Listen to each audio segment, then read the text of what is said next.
救命呀！救命呀！救命！快来人呐！有人落水了！快来人呐！快，在哪里呢？在那里，快看，在那儿呢！快救人呐！众人七嘴八舌地喊着，只见一人猛地扑通一声跳下了水，奋力地向水中的人游去，好不容易抓住了落水的人。只见那人不知道是因为惊慌还是求生的本能，不停地在挣扎。快到岸边时，救人的人已是筋疲力尽，一旁的人忙上前来帮忙，有人去请来了村里的赤脚大夫来。枪的水是吐出来了，只是这脉象很是微弱，能不能醒过来，就看这丫头自己的造化吧。不知是过了几天后的一个清晨，春风拂过，虫鸣鸟叫，空气中带着淡淡的花香和泥土的香味，让人心旷神怡，忍不住想大口的深吸。我头好晕啊！哎呀，我什么时候睡着了呀？我这是感冒了吗？春风醒来便觉得十分疲劳，浑身酸痛。爷爷！春风晕晕乎乎的喊道。过了半天也没人回应他，春风便觉得不对劲儿了。一般这个时候爷爷都会在家呀。下一刻，春风便被眼前的情景惊呆了。这是哪里啊？我这是被绑架了吗？不对啊，绑架好歹也会把人捆起来吧？我现在这是……可是这又是哪儿啊？放眼望去，是有一些破败的茅屋，自己躺在仅有的一张床上，屋里还有一张瘸腿的破桌子，上面的杯子也是缺口的，没一样是完整的。想着想着，只觉得自己的喉咙一阵火烧火燎，于是想下床倒杯水喝，这才发现自己的穿着打扮已经不是现代的样子了。我靠，不是吧？难道我也苟且的穿越了吗？段春风扶额望天，太无语了。吱呀的声响传来，进来了一个30多岁的妇人。妇人穿着满是补丁且洗得发白的衣服，面相生的倒是精致，只是脸色看上去是一脸菜色，一看就是长期营养不良导致的。风啊，你醒过来了，太好了，真是担心死娘了。你怎么这么不小心呢？你要是出点什么事，我该怎么跟你死去的爹交代？说着就上前拉起了春风的手，红起了眼睛，接着又用衣角拭去眼角的泪水，看得春风一愣一愣的，心里不停地对自己说：真娘，然后笑着安慰道：娘，我没事了，你别哭啊，我以后会小心的，再哭都不美了。春风看着眼前这妇人，一副身板消瘦的像是一阵风就能吹走似的，眉宇间带着一股淡淡的忧愁，有点像传说中的林黛玉的感觉，不过长得是真挺美的。你这孩子真是刚好就拿娘来开玩笑了，娘都是一把年纪的人了，哪里还讲究美不美的？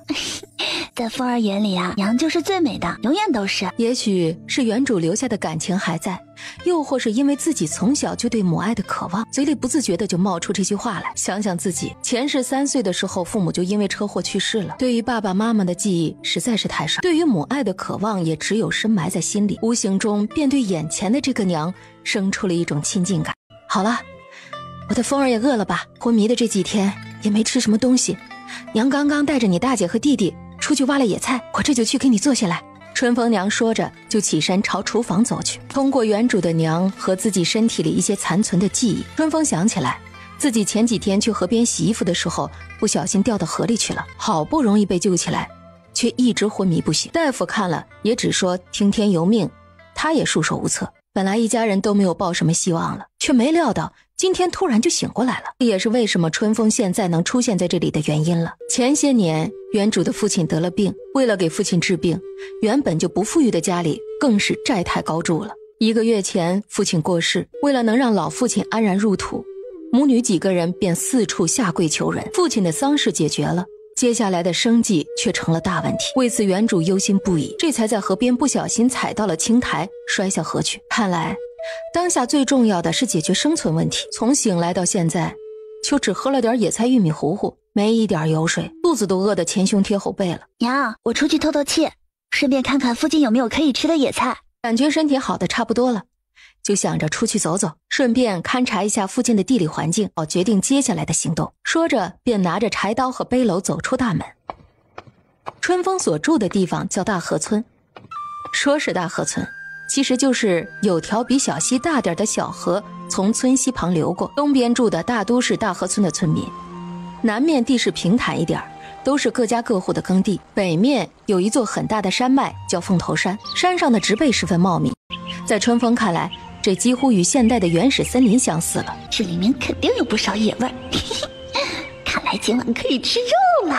春风心里如是想着，说干就干，拔腿便朝山上走去。由于不知道山里会不会有野兽出没，所以春风只到了外围的地方。不多时便发现了有野兔走动的痕迹，顺着那痕迹便发现了一个兔子窝。都说是狡兔三窟，春风又在周围找了找，另外2个洞口也找到了，并在其中一个洞口用藤条做了一个环套作为陷阱，让猎物一钻进绳套里便跑不了了，只会越来越紧。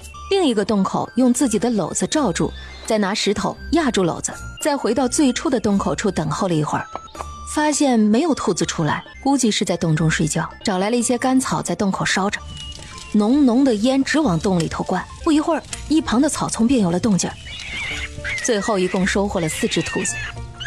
收拾好兔子，春风又背起篓子在附近转了转，又捡到几个野鸡蛋，摘了些蕨菜。其实山里的蕨菜很多很嫩，只是当地的人不认识蕨菜，自然也不会想到去吃它。看着天色也不早了，这先回家吧，不然家里人要开始担心了。娘，大姐，三弟，我回来了，你们看我带了什么好东西回来了。踏入院子，春风便开口向屋里喊道。听见门口的声音，屋里的春风娘、大姐春雨、三弟春生都从屋里头走出来，看着春风背篓里的东西都惊呆了。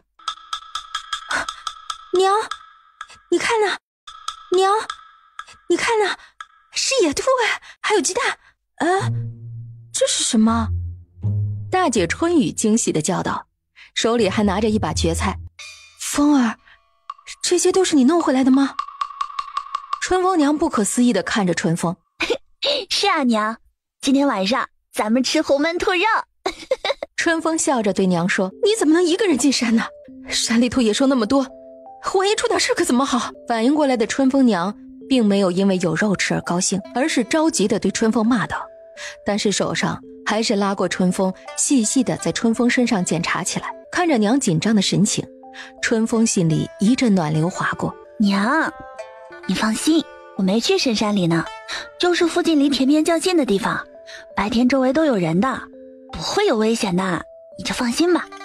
哎呀，好了好了，我们还是赶紧去做吃的吧，出去一天我肚子都扁了。哦，好有肉吃喽！7岁的春生一边跑向厨房，嘴里头还一边欢快地喊着。虽然已经7岁了，但是小春生看上去比其他同龄的孩子都偏矮，而且要瘦得多。看来自己还是要多努力想想办法，至少能让他们先吃饱穿暖。大姐，我来处理这兔子吧，你去田里摘些葱姜来，最好是能摘些花椒或者花椒叶子也行。春风一进厨房便看到大姐春雨拿着刀对着兔子，不知如何下手。走过去接过大姐手上的刀，对大姐说道，好，我这就去。将刀递给春风后，大姐有点不好意思的对春风笑道，不怪她不会收拾兔肉，而是从小到大家里面就很少能吃上肉，最多偶尔过年能吃到很少的一点。没办法，以前段老爹在的时候，家里也就是3亩薄田，每年收的粮食交完了公粮，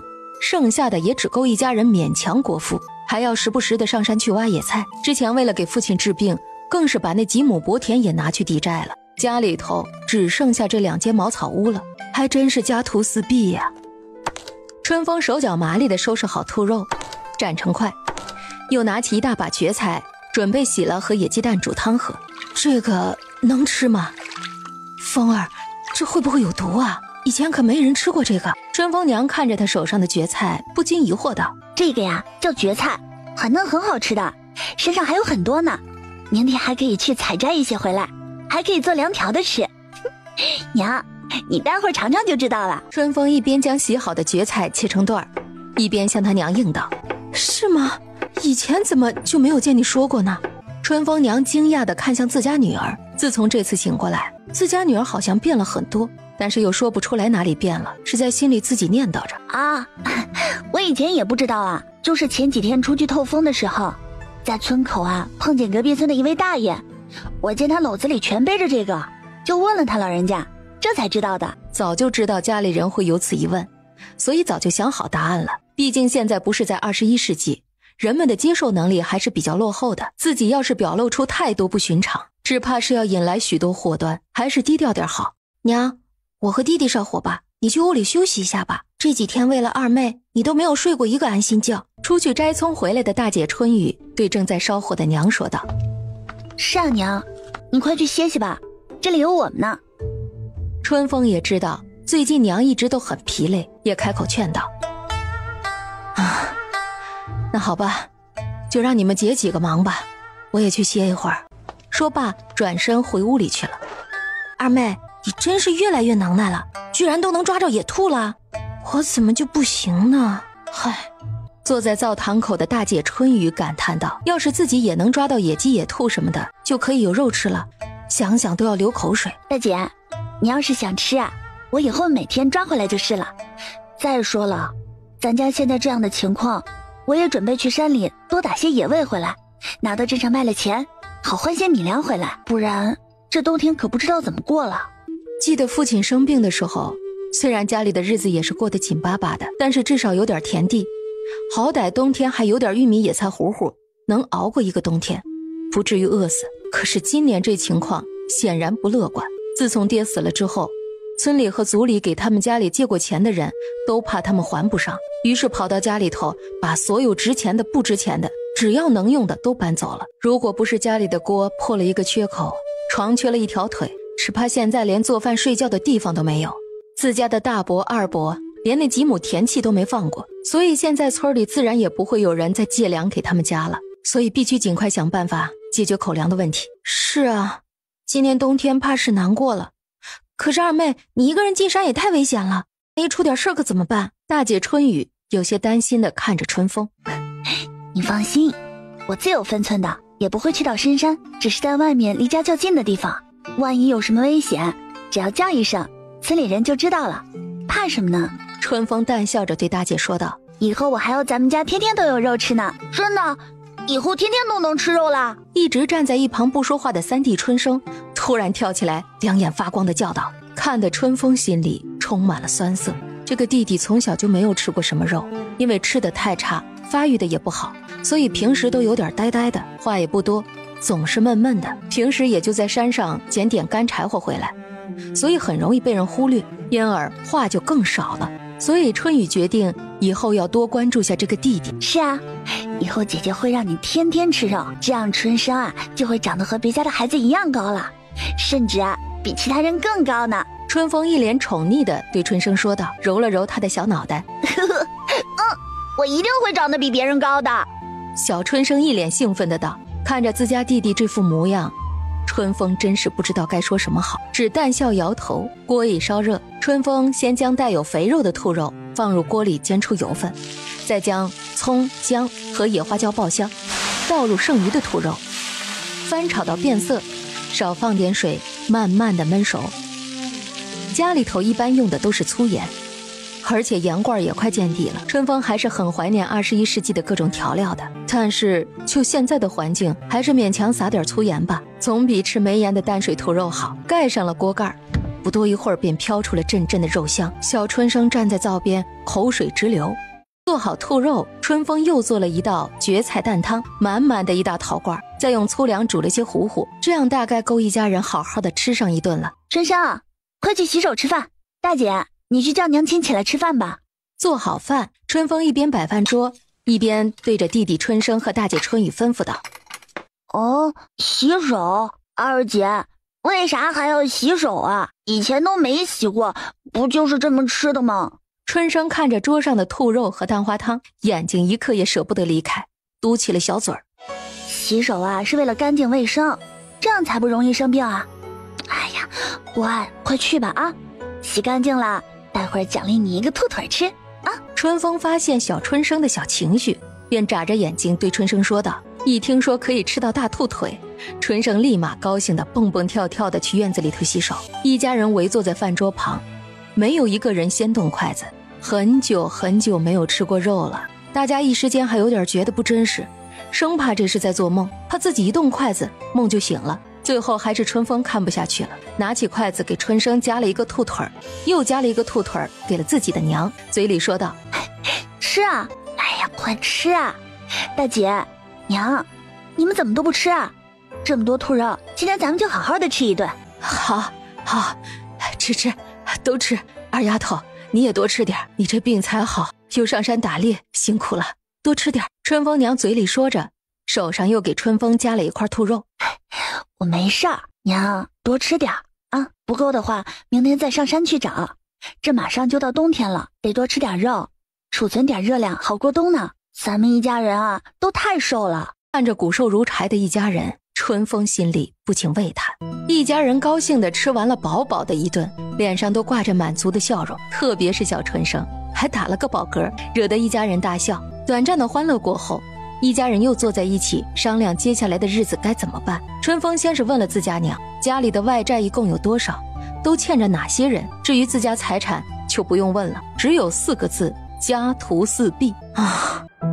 为了给你爹爹治病，家里前后后共欠了20几两，除去之前抵出去的田地和其他一些值钱的东西，剩余的还差16、17两吧。听二女儿问起家里的债务，春风娘心里刚升起的一点满足感顿时消散一空，说完深深地皱起了眉头。听完娘的话，春风心里大致有了个底，就嘱咐他娘改天把债主的名单写给他。娘，不用着急，有我呢，家里欠的钱我会尽快还清的，你放心吧。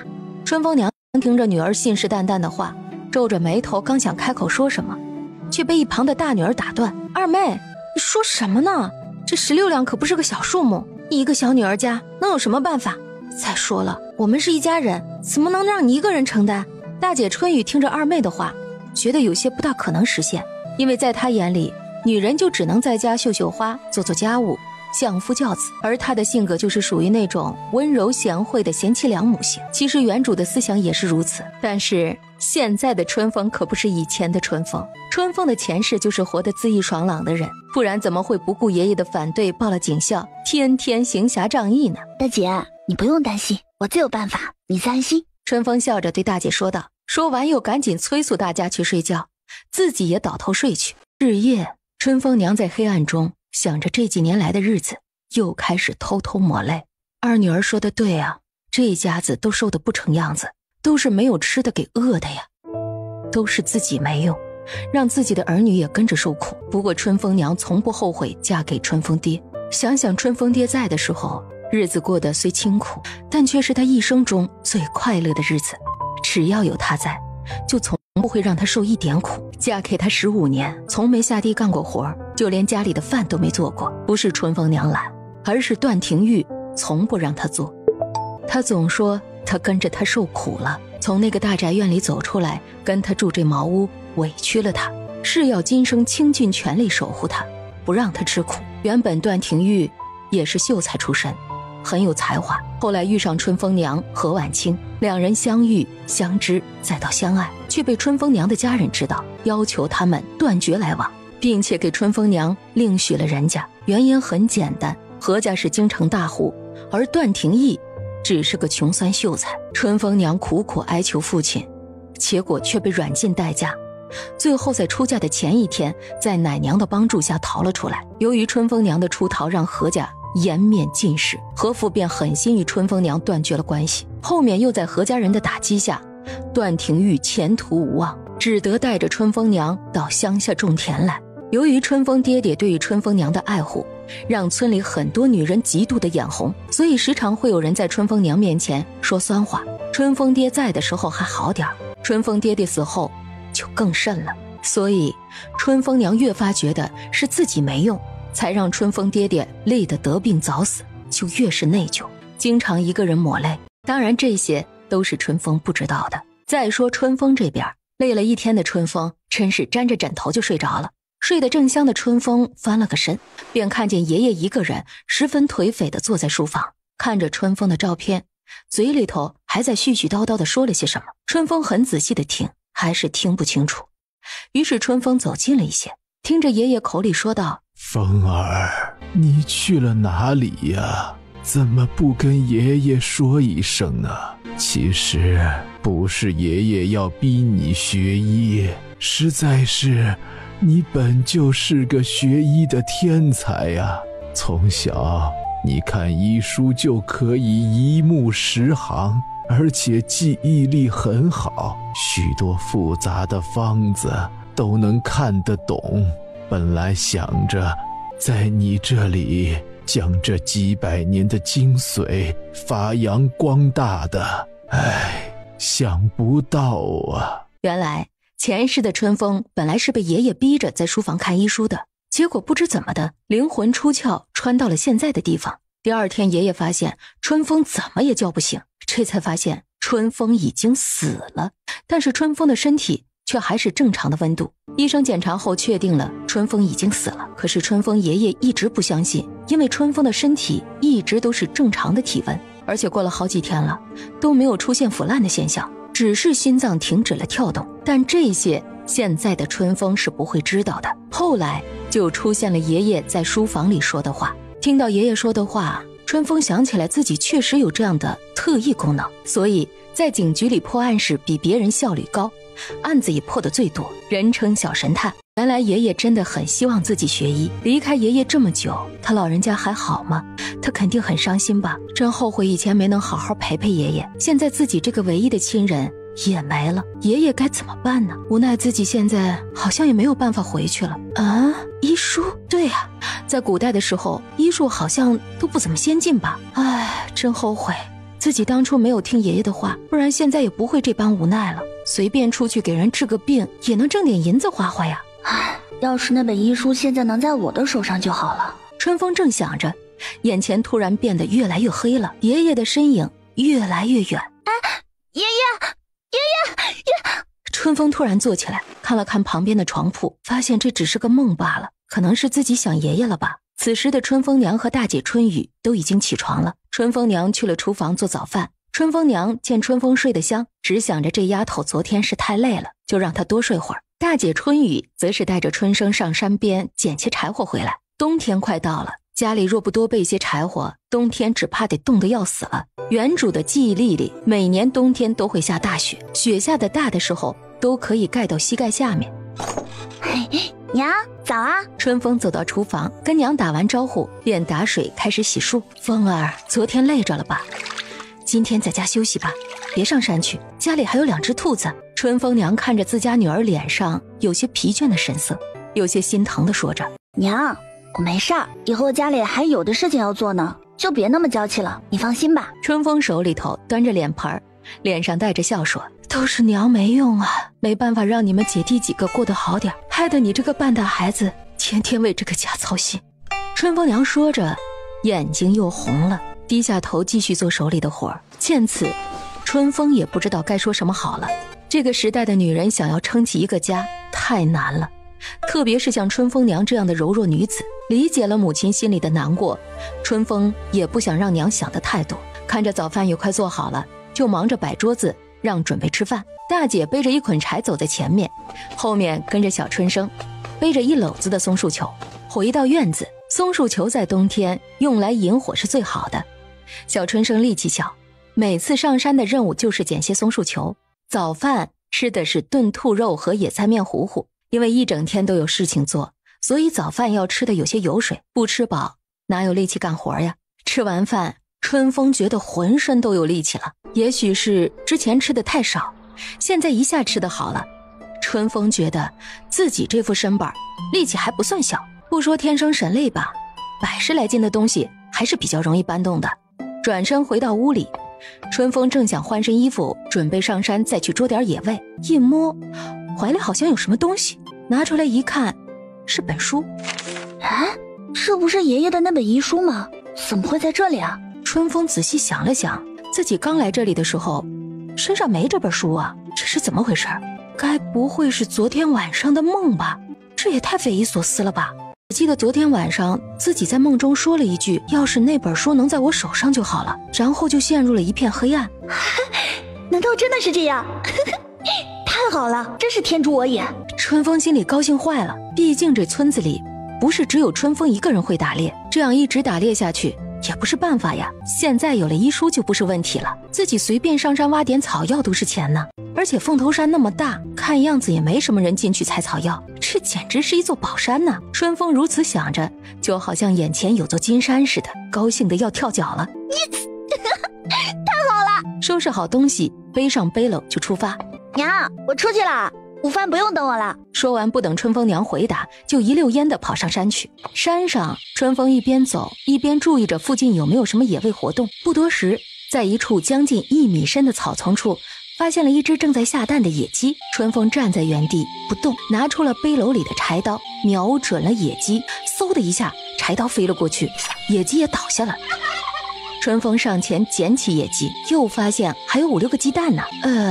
看了看野鸡，本来是想用柴刀砍死野鸡的，结果野鸡被刀柄给打晕了。看来自己对这副身体的掌控还是不熟练啊。想前世的自己飞镖技术可是百发百中的。于是接下来春风又用同样的方法收获了4只野鸡，练习了几次手法，也越来越灵活了。看着天色还早，春风便找了一块大石头，坐在上面悠闲地看起了早上的医书，依然是一目十行的速度。半个时辰过去了，春风才将这本书看完。不得不说，这本书真的十分齐全，不愧是几百年的精华呀！里面从基本的号脉、诊断的望、闻、问、切、草药的辨识，到复杂的疑难杂症的药方，都很齐全，甚至连草药的种植方式都有，有些还融合现代的医学知识，真是个好宝贝。有了这个，春风就是想在这个时代的医术界称霸天下都行。看完了医书，春风便开始四下寻找各种草药，几乎是见到草就挖。不过春风还是明智的没有全部挖干净，每一种都留了几株，以免以后山上的草药绝了种。挖了小半天，篓子都快满了，不过大部分都是治疗小伤寒之类的草药，还有少量的治疗跌打、刀伤的草药。不过春风估计可能不是特别值钱，这也只是估计。春风还没逛过这里的集市和药店呢，于是继续向山上走去。春风前世就喜欢登山运动，无奈局里的事情实在太多，实在是抽不开身呢。没想到这一世倒是满足了他这个小愿望。站在山上看山下的景色，还真是惬意，有种小桥流水人家的感觉，炊烟袅袅，如诗如画，有一种能让人心灵分外安宁的感觉。赏完美景，春风转身正准备继续往上走，突然间听见沙沙的声响传来，还以为是什么野兽来了，屏气凝神观察了一会儿，发现是一只小白兔。春风心里蓦地松了口气，自己现在的体力还不够对付猛兽的。不过倒是这只白色的野兔很是少见，一般的野兔大多都是灰色的。那白色野兔似乎发现了春风，转头就要跑。春风对这白色兔子倒是有了几分兴趣，提起步子就追了上去。不知道跑了多久，被一片突如其来的荆棘挡住了去路。荆棘丛的下方有一个半径大概10厘米的洞，估计是平时动物路过的时候踩出来的。此时的春风十分庆幸自己现在的小身板刚好可以钻过去。这副小身板虽然12岁了，但是看起来还是干瘪瘪的，像根豆芽菜。不过还好，就算是现代12岁不也一样还没开始发育吗？所以春风也不急，而且他有信心可以让自己和其他人一样，甚至比其他人发育得更好。钻过荆棘丛，入眼的是一块开阔的草地，草地的另一面是很高的崖壁，有些地方还有小股的水流流下来。崖壁上长着许多草药，还不乏一些名贵的药材。春风仔细观察着这些草药的位置，看用什么路线适合上去采摘。看到崖壁的边缘处，春风的眼睛忽地一亮，灵芝啊，这可是好东西啊！没错，春风发现了一株灵芝草。等到走近一看，春风都快要乐死了。老天爷啊，你这是对我的补偿吗？啊，补偿到我莫名其妙的来到这个又穷又破的地方，真是太好了。不过要感谢的是那只小白兔，虽然不知道跑到哪里去了，早就没影了。春风细细地打量一下这株灵芝，约莫有脸盆那么大，颜色一看就很饱满，起码得有1000年之久了。上面刚好还有一窝干草遮住了大部分的灵芝，估计若不是那窝草，再加上正好长在崖壁之上最不起眼的角落里，只怕这灵芝是长不到这么多年的。慢慢的，灵芝越长越大，大到野草盖不住了。加上春风眼力好，只怕这灵芝还要继续留在这深山里了。灵芝长的高度大概也就4、5米的样子，这点高度对于前世的警察春风来说太小儿科了。顺利的摘到灵芝，春风小心翼翼的将灵芝放到背篓里，上面再用干草盖上一层。看着天色渐渐暗了，便背起篓子大步的往家里走。刚走到村口，就看到自家娘一脸焦急的来回在村口张望着踱步，一看到春风，立马迎上前去接过春风手里的野鸡。怎么这个时候才回来？我还以为你出什么事了呢。你要是再晚一会儿，我就准备喊村里的人帮忙上山去找你了。娘，我这不是没事儿吗？好了，我们先回家吧。春风看着娘亲在这里吹着冷冷的秋风等着自己，心里一阵暖意。好，先回去再说吧。春风娘也知道外面不是说话的地方。快到家的时候，春风娘俩碰到了隔壁的秦婶子。春风娘啊，这是上哪儿去了？刚从地里回来的秦婶对着春风娘问道。哦，她秦婶啊，是我家二丫头上山找了些野菜回来。春风娘回道。哟，这还有野鸡呢，是疯丫头打的呀？秦婶惊讶地看着春风娘手上拿着的野山鸡。不过是运气好逮到一只罢了。春风谦虚地答道，然后挑了一只不大不小的递给秦婶。秦婶儿，这只野山鸡你拿回去吃吧。不，这怎么行呢？这是你辛苦上山打的，我怎么能要你的呢？秦婶连忙不好意思地摆手。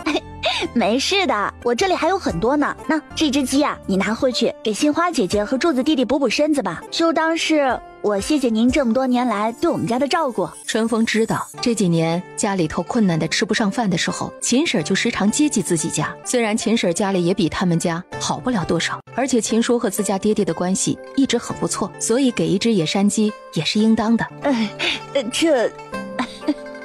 那好吧，那婶子呀就厚着脸皮收下了，谢谢疯丫头了。本来秦婶是不想要的，但是一想到自己家里头的孩子已经快大半年没有吃过肉了，也伸手接过了那只鸡。回到家里，春风放下背篓，洗完手，春风娘走过来问道。春风啊，你这篓子里都装的是些什么呀？这满满的一箩筐。这些啊都是草药，应该可以拿到镇上换钱吧。春风拿起了地上的野鸡，一边往厨房走一边答道。娘，咱们先做饭吃，吃饭的时候我再和你细说。春风娘闻言没再多说，只是心里不禁疑惑道，这丫头什么时候会认草药了？算了，等会儿吃饭的时候先问问看她怎么说。这边厨房，春风已经让大姐春雨烧水准备处理鸡毛了。小春生看着晚上又有肉吃，也高兴地说要帮忙烧火。也是啊，这是他长这么大第一次天天有肉吃，所以春风很豪爽地处理了2只鸡。这是野鸡，所以个头都不是很大，一只也才3斤左右。处理完2只，估计也就5斤左右。晚饭虽然有肉吃，但是主食还是只有面糊糊。春风看着这种情况还是不行，光吃肉不吃主食还是不行啊。尤其像是春风一直都吃大米白饭的人，更是受不了。看来还是要早点去镇上一趟了。众人津津有味地吃完晚饭，春雨和春生收拾碗筷。春风娘则喊了春风来屋里头说话，春风顺便把背篓也带进屋，关上了门，开始整理草药。风儿，你还没有告诉娘这是怎么回事呢？你什么时候会认草药了？春风娘有些急促地问道。娘，这都是我在山上挖的，山上还有很多的。至于我是怎么会认草药的，娘记得我上次抓的兔子吧？我上次啊在抓兔子的时候，意外捡到了一本书，那本书上啊记着很多的药材，我瞧着是本医书就没扔，想着要是哪天自己家里人啊有个头脑热的，也可以对着上面看看，说不定有用呢。没想到看着看着就学会了认草药，这不是想挖点草药卖钱好补贴家用吗？春风一股脑的把之前编好的谎话说出来，才发现自己说谎话还真是脸不红心不跳呢。是吗？你把书拿来我看看。听得春风说的这么深，便要春风把书拿来瞧瞧。春风娘自然是识字的，加上春风爹爹是秀才出身，所以春风姐几个都是识字的，所以春风娘才没怀疑什么，只是想看看那医书是不是正经的医书。春风娘拿着医书仔细的翻看了下，觉得还不错。虽然她不懂医，但是看上面的内容写的还是比较严谨的，毕竟大户人家的见识多。看完医书递给了春风，看着还是不错的，你好生学学吧，娘也不求你学成大夫的本事，毕竟没个师傅教你，能识别些草药，是个头疼脑热就行。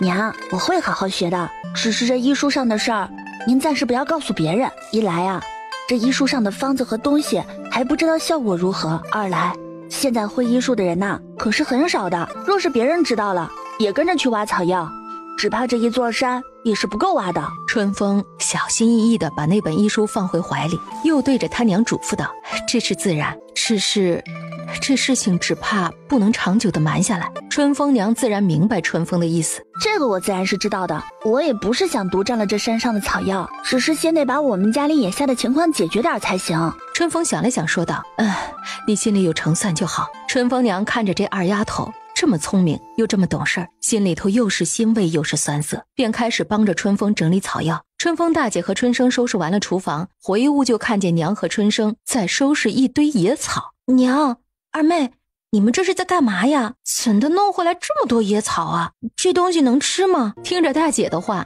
春风笑着站起来，对着大姐招了招手。大姐，你来一起帮我们处理草药吧。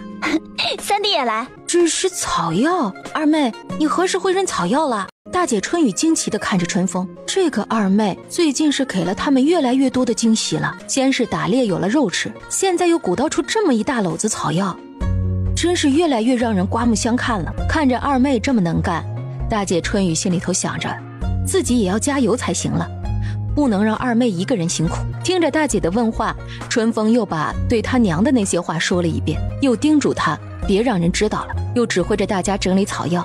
春生最小，所以负责给草药分类，很简单，就是把一样的放到一起。春风娘负责除去多余的泥土，春风和大姐则把没有药用价值的部分去掉，这样忙到天已经近黑才收拾完。春风粗粗地估计了下，湿的草药可能有个40-50斤吧，赶明儿个拉到集市上的药铺去，不知道能换多少钱。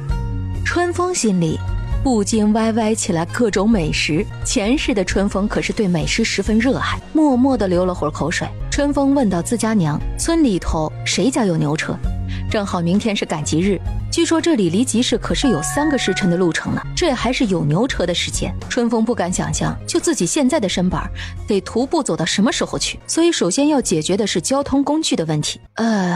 村西头的王大爷家有牛车，明天估计他会去赶集市，你可以坐他的车去。不过家里头没有银钱，只怕是……春风娘想了想说道，说完又想起来家里1分钱也没有了，又别过头流下了眼泪。这些都看在春风眼里。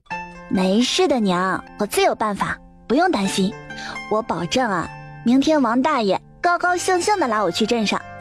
春风小小的个子做出了个拍胸脯的动作，逗笑了春风娘。春风心想，这个娘老是动不动就哭的习惯可不好，有机会给自家娘亲好好洗洗脑。呵呵，忙了一天了，月儿已经划过半空，一家人挤在一起睡得香甜。虽然日子穷，但一家人在一起才是最温暖的。也许是这几天肉吃的多了，就连刚刚失去亲人的伤痛也冲散了许多。望着窗外的月光，想着明天的集市，春风渐渐地进入梦乡。今天会不会梦见爷爷呢？第二天一早，天还没亮，春风便起床收拾洗漱，准备去赶车了，却发现娘早早的起来，在厨房里做好了她的早饭。风儿，吃点东西再走吧，去镇上的路远着呢，要不让你大姐也一起陪你去吧。春风娘看着春风起来，就叫他吃早饭，想着小女儿自己一个人还没有单独赶过集市，又有些担心道，不用，娘，你放心，我知道怎么做的，你别担心了，不是还有许多村里人一起吗？春风知道自家娘是担心自己，但是他觉得自己都是一个20多岁的灵魂了，赶集而已嘛，所以拒绝了娘亲的提议。春风背着篓子来到村口的时候，发现村口竟然没有人，心道，我这是来早了还是来晚了呀？不会人都走了吧？又背着篓子张望了一会儿，看见远处缓缓地驶来的牛车，顿时松了口气。还好没来晚。大爷，早啊，我可以坐您的车去镇上吗？春风脸上露出了一个甜甜的微笑，对着赶车的王大爷说道。王大爷借着牛车上挂着的油灯昏暗的灯光看了一会儿，才对春风说道，是春风啊，哎呀，有日子没见你了，今天也去赶集啊？这是要去卖东西啊？显然王大爷是看到了春风篓子里鼓鼓囊囊的东西，才有此一问。我们姐弟几个呀，在山上捡了点山货，想拿到镇上去卖了，换点粮食。春风将篓子放在牛车的最里处，再紧挨着背篓坐着，这样就差不多把篓子都挡住了，别人也不好偷瞄到。背篓上春风事先就盖好了枯草，再加上春风放在最上面的草药有些和枯草相似，所以一时间也看不出那篓子里究竟是什么。安排好篓子，春风又拿出早就准备好的野鸡递给王大爷。王大爷，你也知道我家里现在的情况，实在是拿不出银钱付车钱，这只山鸡就当是车钱吧。王大爷一看是野山鸡，脸上露出笑容，伸手接过。这野山鸡在镇上也可以卖10几文钱一斤，这只他估计着也得有2-3斤重，这拿去镇上卖怎么也得30-40文吧。他这牛车拉一个人也才5文钱，一趟跑下来才不过30-40文，这样的事儿他又怎么会不高兴呢？好的，春风丫头，回来还坐我的车，不收你的车钱。王大爷对春风笑着道。春风不知道野山鸡的价格，所以有些不好意思的道：哎呀，这怎么好呢？坐车自然是要给车钱的，不然别人知道了还以为我坐霸王车呢。嘿，我老爷子高兴让谁坐就让谁坐，就是坐霸王车那也是坐我的车，碍不着别人啥事。王大爷爽朗地说道。春风只当是王大爷看自己一家可怜，想帮自己，回忆王大爷一个甜笑，便不再说话了。不多会儿，去集市的人就坐满了牛车，伴着几声虫鸣，牛车缓缓上路。此时路边的草还结着露珠，随着天空泛出的鱼肚白，一行人渐行渐远。哟，这是春风丫头吧？怎么，你也去赶市集呀？哎呦，你们家现在穷成这样，还有钱去逛市集呢？同村的李氏，一个平时就跟春风娘不对付的人，看见春风也坐在车上，立马尖声说道：嗨，李氏人家家里怎么样，关你什么事儿啊？再说了，谁也没规定集市就是有钱人逛的呀，说的跟你家多有钱似的。不等春风说话，一道声音便把李氏噎在那里，半晌没说话。说话的是村里的张氏，为人正直，做事能干，平时最是看不得李氏一副尖酸刻薄的样子。听到李氏又在难为春风一个小丫头，便毫不客气地出言讽刺李氏。听着张婶为自己说话，春风一时有点没反应过来，不过后来想了想张婶在村里的为人，就明了了。张婶，谢谢您。春风笑着对张婶说道。虽然对于这样的事儿，春风自信是能摆平的，但是对于张婶的无私帮助，心里还是有着些许的感动。嗨，疯丫头，说什么谢不谢的？我呀，就是看不惯她那副不得了的样子。不过你去镇上是去卖东西的吧？我看你这背篓里头装得满满的。张婶说完，望了望春风搁在牛车一角的篓子。旁边的李氏听得张婶的话，伸出头来瞄了眼春风的篓子，嘴里嘀咕道：他们家能拿出什么好东西？说完还冷哼了一声：也没什么，就是野山菇之类的山货，不值钱的东西罢了。本来张婶听见李氏的话就要开口反驳的，却被春风按了一下拦住了。就听春风淡淡的说道：丫头，你……张婶疑惑的望着春风，以为他是怕了李氏，但看着丫头的神色却很是平淡。这一大早的呀，就是有些虫子爱乱叫，咱们这些人何必跟一些个虫子计较呢？免得大早上的坏了咱们一天的好心情。春风眉眼弯弯的对张婶笑着说道：你说谁是臭虫子呢？啊，小小年纪不学好，你净学着骂人了。李氏气急败坏的指着春风：哎呀，李婶，你可别乱说话呀，我可没骂人。你问问在座的各位，谁听见我讲脏话骂人了？你这要是传出去，随意污蔑我一个姑娘家的名声，那只怕是要被赶出村去的吧。春风一脸委屈的说道，一边是刁钻跋扈的李氏，一边是委屈可怜才半大的小丫头，人们心里是比较同情弱者的，所以这声讨声自然是一边倒了。李氏也坐在那里不再作声，只是眼光像刀子似的盯着春风，而春风只当作看不见，气得李氏咬牙切齿。春风不明白自己哪里得罪他了，或者说是自己家里人哪里得罪他了。要说自家爹娘的为人都很和善的，平时与那李氏家里也很少来往，家里的其他人就更不用说了。春风想不明白也就不想了，一路摇摇晃晃到了镇上，中间春风还趴在车上补了个觉。没办法，时间太长了，真是怀念21世纪的汽车呀，哪怕是公交车也是好的呀。王大爷将牛车稳稳地停在镇子口，车上的人也陆陆续续的下车。春风由于坐的是最靠里面的，所以最后下车。疯丫头，要不要我帮你啊？你一个小姑娘家的，只怕是要让人压价的。张婶看着正在下车的春风，不用的，张婶儿，我能行的，你也有要事要办呢。再说你能帮了我这一次，后面您要是不在，我还得靠自己不是？春风拒绝了张婶的好意，主要是现在卖药材的事儿还不能让太多的人知道。张婶想想是这个理儿，自己也确实是有些事儿要办，也就不多啰嗦，转身办自己的事儿去了。春风又问好了王大爷回去的时间，以免自己掉车，要是走回去那就悲催了。王大爷告诉春风，一般是等人到齐了就走，只要在天黑前赶回村子里就行了。春风便背起背篓走向镇子去。四处打听了一下，镇上生意最好最大的店铺，春风便走到了一家药铺的门口停下，抬头望去，一副宽大威严的匾额挂在上面，上面写着苍劲有力的几个大字：安和堂。春风抬步走进药店，只见大堂内已经排起了长队，看来这家店的生意是真挺不错的，想来这里的大夫医术也必是不错。药堂里的药童见春风并未排队，还走到了队伍的前面，便上前问道：你是来看病还是抓药啊？看病的话请排队，抓药的话在旁边。虽然药童的语气还算是客气，但眼神却依然带着一丝不屑。春风虽然看见了那一丝不屑，但也没计较，只是淡淡的对药童说道：我是来卖草药的，听说你们这里收草药。听到春风说卖草药，药童眼里闪过一丝惊异，但随即而来的是各种怀疑的眼神，只站在那里头，上下打量面前这个看起来好像只有10来岁的小丫头，也不搭话。小药童不搭话，春风却不愿意在这里头被人当猴看，因为刚刚春风说出卖草药的时候，周围就多了许多双眼睛盯着他看，似乎所有的眼神都在说，这么个小丫头也会认草药？不可能吧，不会是来骗钱的吧？看她穿的那身衣服就知道了。所以春风带着几分怒气说道：喂，收不收给句话呀？你们这要是不收，我就去别家了。说完，春风就做事准备背起篓子走人了。小药童见春风要走，忙说：收，你们在这里等着，收药材的师傅看过才行，我这就去叫师傅，你在这里等着啊，可别乱走啊。说完转身朝内堂跑去。不多会儿，便从内堂出来一位中年大叔，着一身青布长衫，留着点小山羊胡子，看起来有点儒雅之气。只见中年大叔走到春生面前，和蔼地对春风说道：小丫头啊，听说你要卖草药？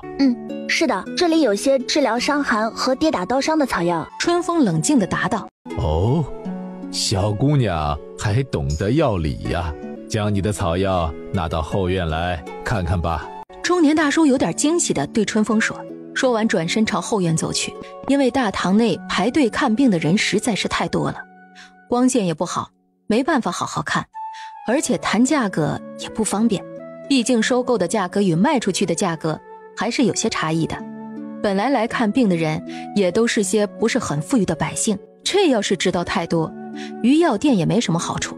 春风随着大叔走进了后院，动作麻利的将收拾好的草药拿出来摆到桌子上，好让对方查看。大叔拿起一把草药细细的看了看，又放在手心里闻了闻，想了一会儿开口道：这是你自己挖的？春风大方的点头。对方见状，便叫来一个与钱塘打扮差不多的小药童，让他给春风的草药过秤。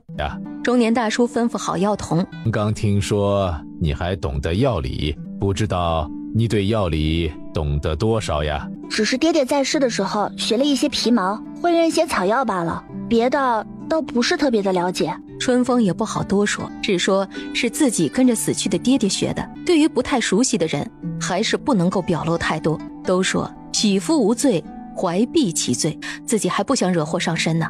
中年大叔不知道春风这些弯弯绕绕的变化，只是觉得有些可惜了。这么小就没了父亲，日子该是不好过吧。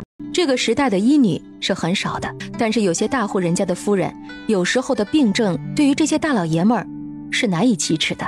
要是这小女娃会些医术，倒也是一条生计。这大概就是医者仁心吧。也好，会认草药也是门出路，以后要是有草药就送到这里来吧，我这里有多少收多少。春风要是知道自己的小心翼翼让眼前的中年大叔觉得他这么可怜，只怕是会哭笑不得。不过现在春风也确实是有点可怜啊。好，那我就多谢大叔了。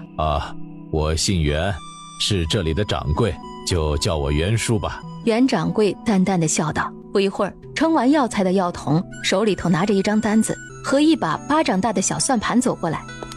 师傅，都称好了，一共是45斤，明细都在这里。袁叔接过单子看了看，递给了春风。丫头，你看看和你的秤对不对得上，要是有什么疑问可以再复核一遍的。不用，严叔，我相信你。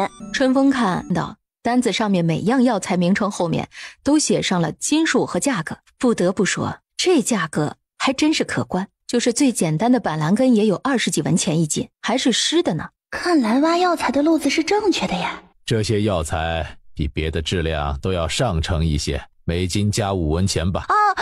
不用了，袁叔，你呀就按照平时的价格给我就行，不能坏了您这里的规矩。春风觉得现在的价格就很不错了，这以后要是长期合作，还是现在这样的就好。袁叔几次的劝说未果的情况下，春风开心的拿到了12两银子，乐得跟开了花似的。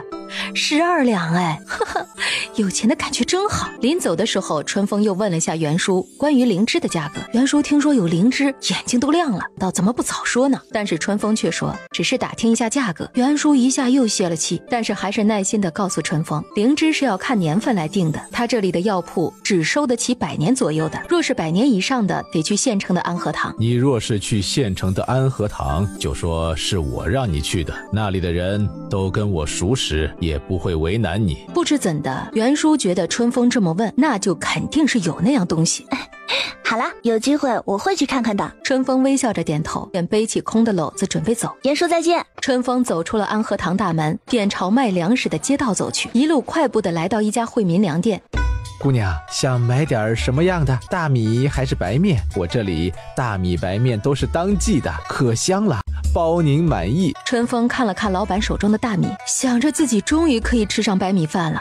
在粮店里头转了一圈，一共买了40斤大米、20斤白面、10斤玉米面和10斤荞麦面，花了1900文钱，将近2两银子了。春风心想，这个时代的粮食真是贵得很呢。不过好在自己以后有能力挣钱了，不怕没得吃。买完粮食，春风又顺道买了些调味品，花椒、辣椒、桂皮、八角之类的，又花掉了300文。最后春风想了想，又去猪肉铺买上3斤五花肉，花去了300文。买好了所有东西，春风才想起来自己到现在还只喝了1碗玉米糊糊呢。找了一家包子铺，老板给我来10个肉包子，价格都没问，春风直接对老板吩咐道，这有钱的感觉就是爽，看来自己以后要加油挣钱了。说到挣钱，春风又想到自己昨天晚上悄悄藏到自家柴火堆后面的灵芝，不知道那玩意儿能值多少钱呢？不过听袁叔的话，好像很值钱的，估计好歹也有几百两吧。这样一想，春风又觉得暂时不用那么拼命的挣钱了。嗨，自从来了这里，自己都快变成财迷了。一路吃完了4个包子，剩下的留给家里的娘他们吃。春风又将背篓里的东西整理了一下，将猪肉和米面放在最下面，最上层放好荞麦面，快步的赶到放牛车的地方。只见牛车上已经坐满了人，李氏眼神不善地看着春风背着一大篓子的东西走过来。你倒是快点走啊，一个小丫头让我们这么一大车人等着，你也好意思？李氏的话一出，车上的人除了张婶和王大爷，脸色都有些不好看了。不好意思啊，耽误大家的时间了。众人见春风都道歉了，也没多说什么。张婶瞧着春风篓子里似是有些分量，就给春风搭了把手。春风坐上了牛车，牛车又晃晃悠悠地出发了。春风啊，这是买了什么好东西啊？还买了这么多？说完就伸手要去掀春风篓子里的袋子。哎呦，张氏，你什么意思呀？你打我干嘛呀？嘿，打的就是你，谁教你这么没教养的？没经过人家同意就去翻人家东西，疯丫头是晚辈才不好说什么。我眼里可容不得沙子，真不知道你娘家人是怎么教你的。你说谁没教养呢？啊，我这不就是关心一下春风吗？有什么不对的？那也没有要去翻人家东西的道理呀。你愿意把你买的东西拿来我们看吗？李氏一听张婶的话，立马闭嘴了，只把自己的包袱又往怀里头紧了紧。春风也知道车上其他的人也在盯着自己的背篓，确实是有些惹眼了。再说家里头还欠着不少的外债呢，只怕这车上还有债主呢吧。婶，你想看也没什么呀，跟我说一声就是了。这也就是一些糙食荞麦面什么的，不值个什么钱的。哎呦，以为是什么好东西，都穷得叮当响呢，量也买不起什么好货。春风听见了也没作声，于是一路跟张婶聊起了家常。天快黑的时候，摇晃的牛车终于在村口停下。二妹，你没事吧？事情办得怎么样了？娘在家里头担心得很呢，早知道就让我跟你一起去了。赶个急事而已，能有什么事啊？再说了，有这么多同村的一起去，怕啥？好了，快来帮我一把，咱们先回家再说吧。娘，我们回来了。风儿，让娘看看，你没事吧？娘，你这是怎么了？我这不是好好的吗？能有什么事啊？哎，快来看看我买了什么好东西回来了。没事就好，没事就好。娘，给肉包子，你拿去热热就可以吃了。这是我在回来的路上专门给你们买的。好，娘知道你孝顺，赶了一天路了，你也累了，在这里休息吧。我和你大姐去给你做饭。哎，娘，你等等，我买了米还有肉在这里，今天晚上吃米饭吧。说着，春风拿出一大袋子的米和早上买的3斤五花肉。风儿，你这是花了多少钱呢？咱们家现在可是还欠着债呢，你这下次可不能再这么乱花钱了。娘，你放心，现在家里的情况我是知道的，我敢买这么多，肯定是有把握把家里的钱都还上的。我看咱们一家人都要补补身子才行了，没有好身体，哪里能把日子过得更好呢？娘，你看，这是我今天卖草药的钱，买完粮食，剩下的钱在这里了。春风从怀里掏出剩下的9两银子和一些铜板，递给了春风娘。这么多。春风把卖草药所得的银钱和买东西花掉的银钱仔细的给春风娘算了一遍，又把剩下的全交到娘手里，让她保管。春雨一边帮忙洗菜，春风也帮着在灶堂前烧火。二妹，现在集市好玩吗？有没有新鲜的小吃？早上开市的时候人挺多的，也挺热闹的。至于好吃的，我这次还没有好好逛呢，下次有时间大姐也可以一起去看看。春风一边往灶堂里头添柴，一边说：好啊，这样我们也好有个照应，也省得娘担心了。你哪是怕我担心，我看啊，是你想去吃那些新鲜的小吃了吧？娘，大姐春雨顿时闹了个大红脸。春风娘做好了香喷喷的白米饭，又做了盘炒鸡蛋，一个野菜汤，切了一点点的五花肉，炒了白菜。饭菜刚摆上桌，和同村的小伙伴们在外面玩的春生就蹦蹦跳跳的跑进屋里来。老远他就闻到家里的饭菜香，所以一进屋就直奔桌子。一家人围坐在一起，春风给他们每个人的碗里都分了2个肉包子，唯独自己碗里没有留。春风娘见状就要把自己的给春风。娘，你们吃吧，我吃过了，回来的路上我可是吃了4个呢。快吃吧你们。真的？你这丫头可别骗娘。当然是真的。娘，你忘了我先前给你的钱了，我可不是舍不得为自己花钱的人。春风娘这才肯吃下那2个包子。春风见此也不再多说，又夹了几片五花肉给春生。来，春生多吃点肉。娘，大姐，你们也多吃点，不用舍不得，以后啊还会有更多的好东西等着咱们。而且那个猪肉包子真好吃。以后咱们家可以自己做肉包子吃吗？当然可以了，姐姐这次买了白面，明儿上山啊去抓几只兔子回来，就可以做肉包子吃了。太好了，以后就可以天天吃肉包子了。二姐你真厉害。美的你，还天天吃肉包子，你就不怕到时候长成个肉包子啊？只要有肉包子吃，就是长成肉包子我也愿意。行，姐一定把你养成个包子啊！一家人其乐融融的吃完饭，又在院子里头歇息了一会儿，便洗漱都躺在床上。二妹，我以后也跟着你去挖草药吧，你教我好吗？今天你给娘钱的时候我都看到了，没想到草药这么赚钱，我要是帮你一起挖，挣的钱也多点，你也可以轻松一点。我也想早点还完家里的债，让日子能好过些。可以啊，若大姐想去，明日便可跟我一起上山，只是山上的活比较不好做，风吹日晒的不说，还有许多荆棘丛呢，更甚至有时候会有野兽出没的。春风的话绝非危言耸听，而是实话。没事儿，我不怕，你都不怕，我做姐姐的绝不会拖你后腿的。春雨大姐拍着胸脯说道。既然这样，那就早些睡吧，明日也好早上山。说完便和周公下棋去了。第二天一早，春风还没有睁开眼，就被一阵叫喊声吵醒。起身发现家里其他人都不在屋里，哎呀，自己这是又睡过了。只听见外面的声响越来越大，春风赶紧穿好衣服出门，只见院子里头站满了人。何事啊？听说你们家发达了，有钱了都能吃上白面大米了，还能有肉吃了，那是不是也该把欠我们的银钱还了呀？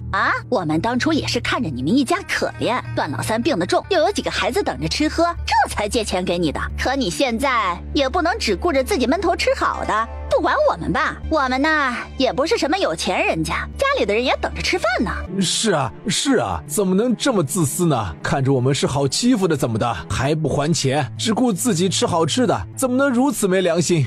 就是还钱，让他们还钱。春风娘红着眼睛看了春风一眼，没说话。大家静一静，大家的来意呢我刚刚都听明白了，大家是希望拿回银子是吧？是啊，听说你们家都有钱买粮食了，是不是也该把借我们的钱给还了呀？本来是准备过个3两日凑齐了所有的银子，好给大家一起还了。既然大家今天来了，那就请村长来主持一下，先还掉一部分吧，去把村长请来。因为春风家的欠债在村里头来说是一笔大债，为了防止以后再次以欠债的事情来要银子，还是要个有身份的人来证明比较好。什么先还一半？那先还哪些人的？以后的人得等到什么时候啊？大家的问题等村长来了，我一并回答。大家先喝口水吧。春风让大姐进屋，拿了碗给外面的人倒水喝。欠大家的钱，我们绝对会还上的。在这里，我先谢过大家这些年来对我们家的帮助，请大家先耐心的等待村长过来吧。来要债的人见人家说的如此诚恳，且又有理，一时也没有再作声了。趁着等村长的时候，春风又问了自家娘亲到底怎么回事。春风娘说她也不知道怎么回事。春风娘早上起来准备做早饭吃，就听见有人喊自己，还没来得及出门应声，就见几个妇人闯进自家厨房，揭开锅盖，看见锅里昨晚剩下的米饭，就开始嚷了起来。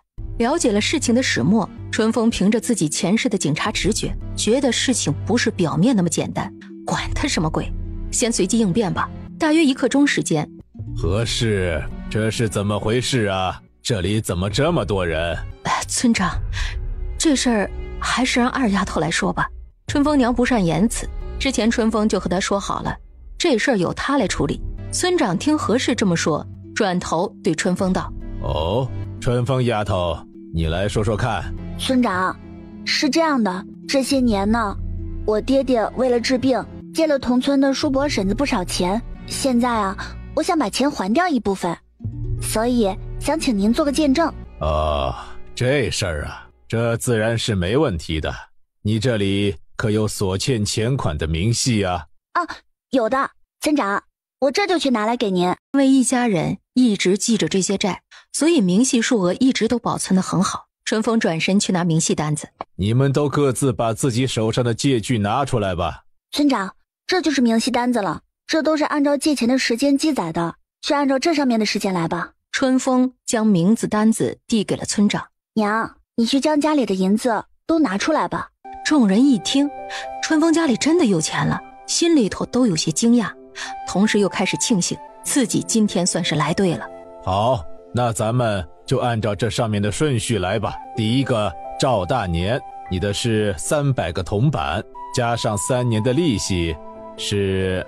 春风娘拿来了家里所有的银子后，村长便开始点名算利息。春风在一旁发银子，春风娘收借据。一些名字排在后面的人虽然有些疑义，但碍于村长在，也没敢多说什么，只是安静地等着。一共只有9两银子加几百个铜板，很快就发完了，所以就剩下了一半的人没有拿到钱。我们的银子怎么办呢？何氏，你这要不也把我们的一并还了吧，以免得我们日后再来麻烦你。这家里的银子都在这里了，实在是没有多的，请各位再宽限几天吧。嗨，我说何氏，你那锅里头都是大米白饭，还说没钱，蒙谁呢？别不是你们不想还钱吧？一个约莫着40岁的女人声音尖细地说道：王氏，你休要胡说，我何婉清是那样的人吗？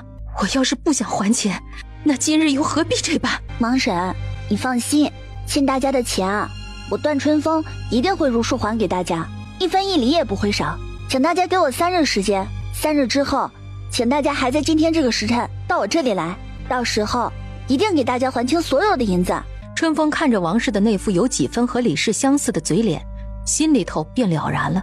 原来那王氏和李氏是亲表姐妹，估计今天上门要债的事儿也少不了他们2个人的撺掇。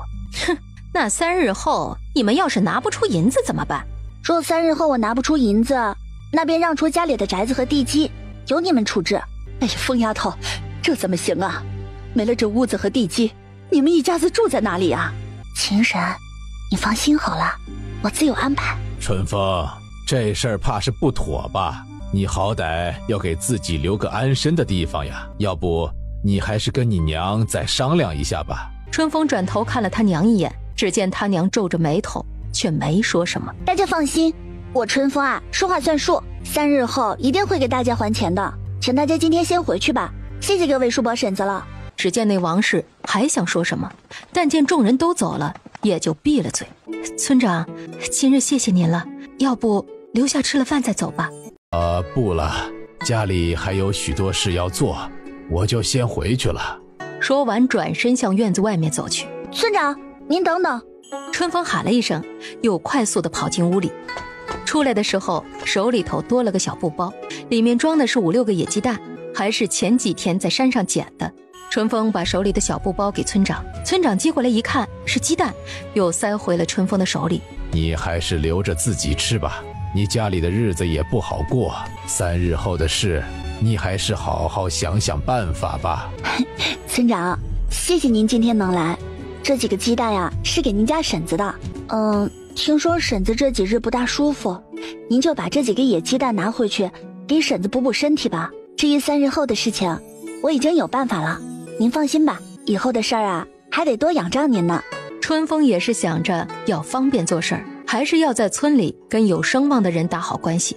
你有了打算就好，有什么事就让春生来找我吧。东西呢，我就收下了，难得你对你婶子的一片心意啊。其实村长家里也只比普通人家好过一点，吃肉也是很少的时候，鸡蛋这种东西还真是好东西。春风将村长送出院子。娘，大姐，你们这么愁眉苦脸的干嘛呢？二妹，你怎么就答应把房子拿来抵债呢？这要是我们3日后拿不出钱来，我们以后可怎么办呢？住哪里去啊？大姐，你在担心这个呀？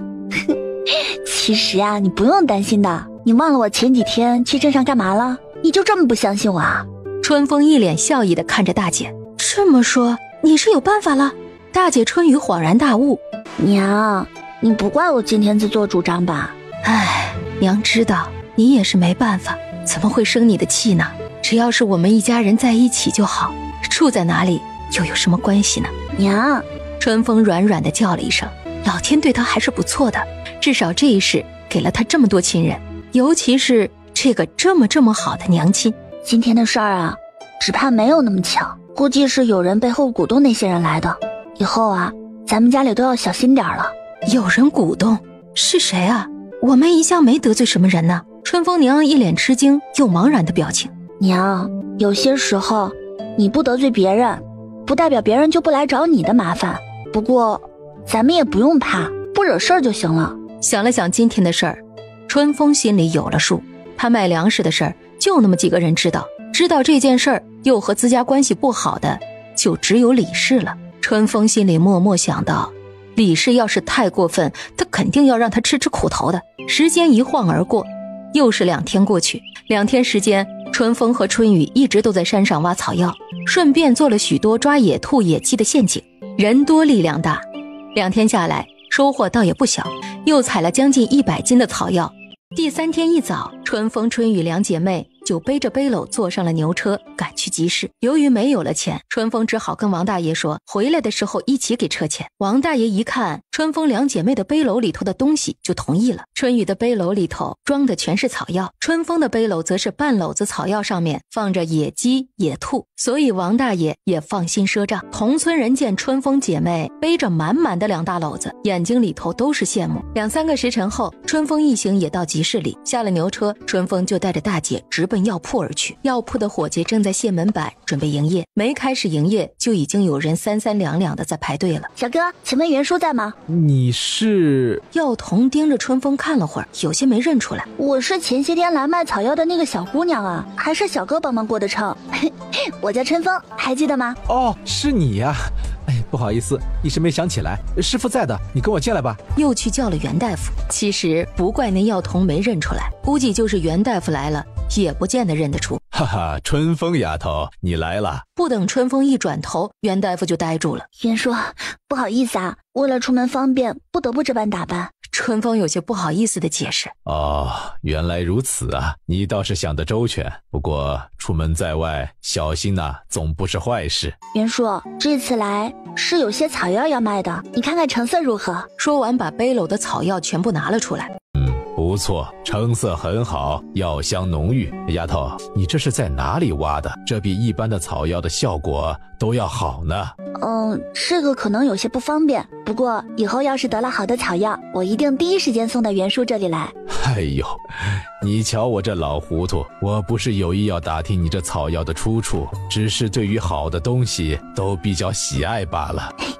不是的，袁叔，只是关系到我的生计问题，所以那就让他们去过了秤吧。袁叔对后面的药童吩咐道：这次的草药一共102剂，一共值20两银子，再加上350个铜板。春风姐妹拿到钱，又给袁叔一只野兔和野鸡。袁叔一开始不肯要，还是春风半威胁道：如果不收，以后就不去他家卖药材了。袁叔这才收下，从药店出来便找了镇上最大的一家酒楼，一番交涉，又将那批野味处理完了。野鸡25文钱一斤，一共10只野鸡，共28斤，一共700文钱。野兔的价格高点30文一斤，8只兔子35斤，共1050个铜板，加在一起是1750文钱，加上之前卖草药的钱，一共是22两零100个铜钱。这要是放在寻常百姓家，可是2-3年的用度了，而且日子还过得不会太差。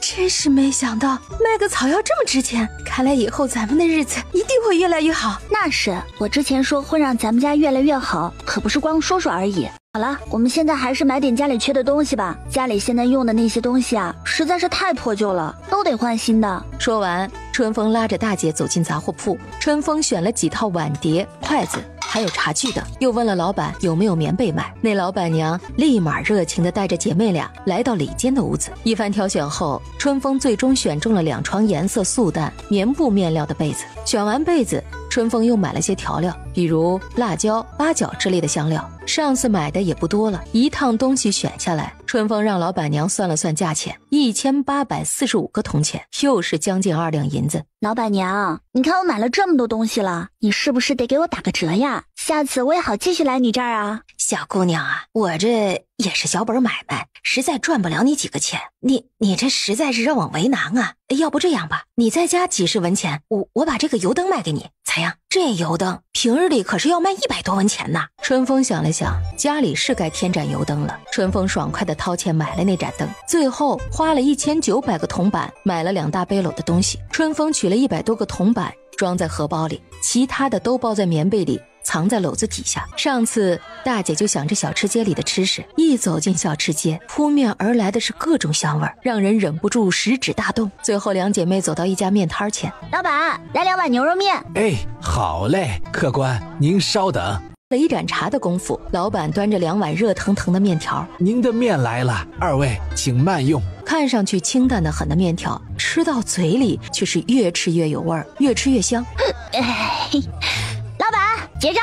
好嘞，您一共是20文，您慢走啊。2人吃完面条，又买了春卷、糕点带回家去，当然还少不了小春生最爱吃的肉包子。这时春风又瞧见一家卖炒货的店铺，只见对面不时飘来浓浓的瓜子香味。买完瓜子儿，春风又想着春生现在正是发育智力的时候，多吃核桃有好处，又买了5斤核桃。就这样，100多个铜板只剩下20几个了。看着天色也不早了，姐妹2个赶回王大爷放牛车的地方，人都到齐了。春风上车后给王大爷20文钱，牛车又晃晃悠悠地往回走。回到家，春风娘已经做好晚饭，一家人吃晚饭。春风拿出了今天新买的油灯，倒上灯油点燃，一下子照亮了整个茅屋。春风又叫上大姐，一起把新买的被子铺上，桌上的旧茶具也换走了。春风满意的看着屋里的布置，又拿出了早上买的早点、小吃、瓜子。来，这里呀还有专门给你买的好东西呢。这个呀是核桃，敲开了壳，吃里面的果仁，很香的哦。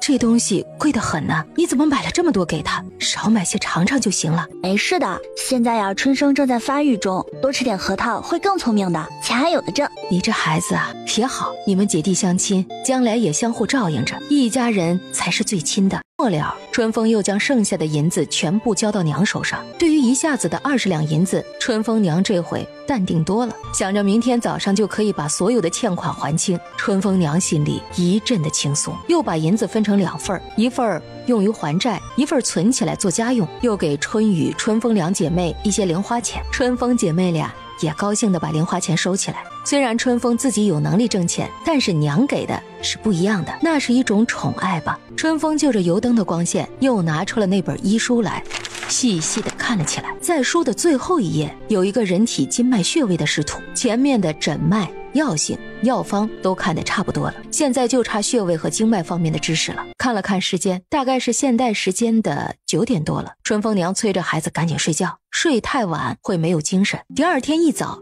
春风起了个大早，又在院子里头跑步锻炼了半个时辰。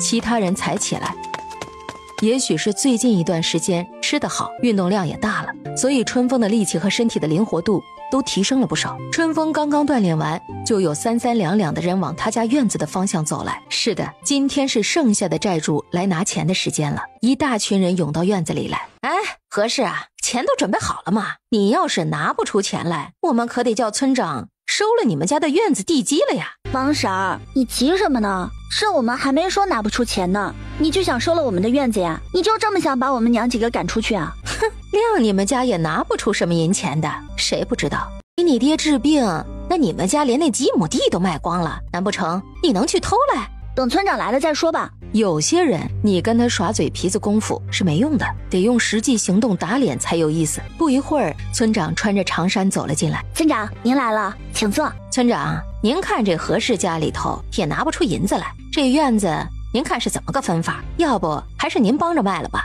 再将银子分给大伙儿，只听春风喊了一声娘，春风娘就从屋里头拿出一包白花花的银子。只见王氏脸上一阵红一阵白的咬着牙，眼睛恨恨地盯着春风娘。把你们手上的借据都拿来吧。便开始一个个的算利息给银子，照旧是春风娘给银子，春风收借据，最后是王氏。王氏接过那几个铜钱，数了又数，生怕少给他一个子儿似的，最后数了不下5遍，才小心翼翼地收好。好了，感谢大家在我们家最困难的时候倾囊相助，今日里呢在这里谢过了，这是所有的借据。今日趁着村长在这里，我想请村长做个见证，我们家从今以后不再欠任何人的银钱。这次我可以证明段家所欠债务全部还清。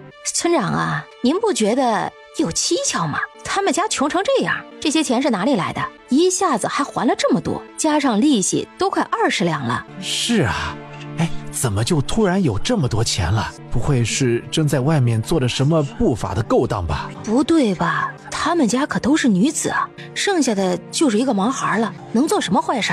女子怎么就不能做坏事啊？说不定在哪里勾搭上有钱人了呢？议论声越来越多，越说越离谱。行了，都住口，吵什么呀？人家还没说怎么回事呢，你们这就说上了，这就是你们平时的教养吗？人群顿时安静了。春风丫头，你还是跟大伙说说吧，不然由得他们胡说，坏了你们一家的名声。看似村长的话是在为春风一家考虑，实际是在打听春风赚钱的法子。多谢村长为我们一家的名声考虑，其实告诉大家也没有什么大不了的。哼，那你倒是说说，你这些银子究竟是从哪儿来的？若是说不出来，那就是做了见不得人之事。我们这大河村可是一向民风良好的，是断断容不得这样的人的。这些银子都是我平时上山打猎和挖草药赚的钱，大家可以去镇上的悦来酒楼还有安和药铺去问问就知道了，或者问村里的王大爷也行。我每次去镇上带了什么东西都是有人看见的，所以我们家的银子都来得光明正大，大家如果不信可以自行去查证。至于干什么不法之事，我们一家多是妇孺，打不能杀不能的，能干什么坏事我还真想不出来。事已至此，春风也没必要藏着掖着了，干脆和盘托出，说的有理有据，也好堵住那些好事之人的嘴。好了，银子的来路也清楚了，那以后就不得再议论此事了，免得坏了人家一家的名声，对于我们村子也是没有好处的，都散了吧。众人见村长发话，都准备各自回家去了。慢着，王婶，你刚说我的银子来路不正，就要将我们赶出村子是吗？不说话就代表是承认了，那么我现在说清楚了银子的来路，又当如何呢？王婶，哼，那都是你自己说的，是不是真的还没查证呢？你这么说我们就得信啊，凭什么？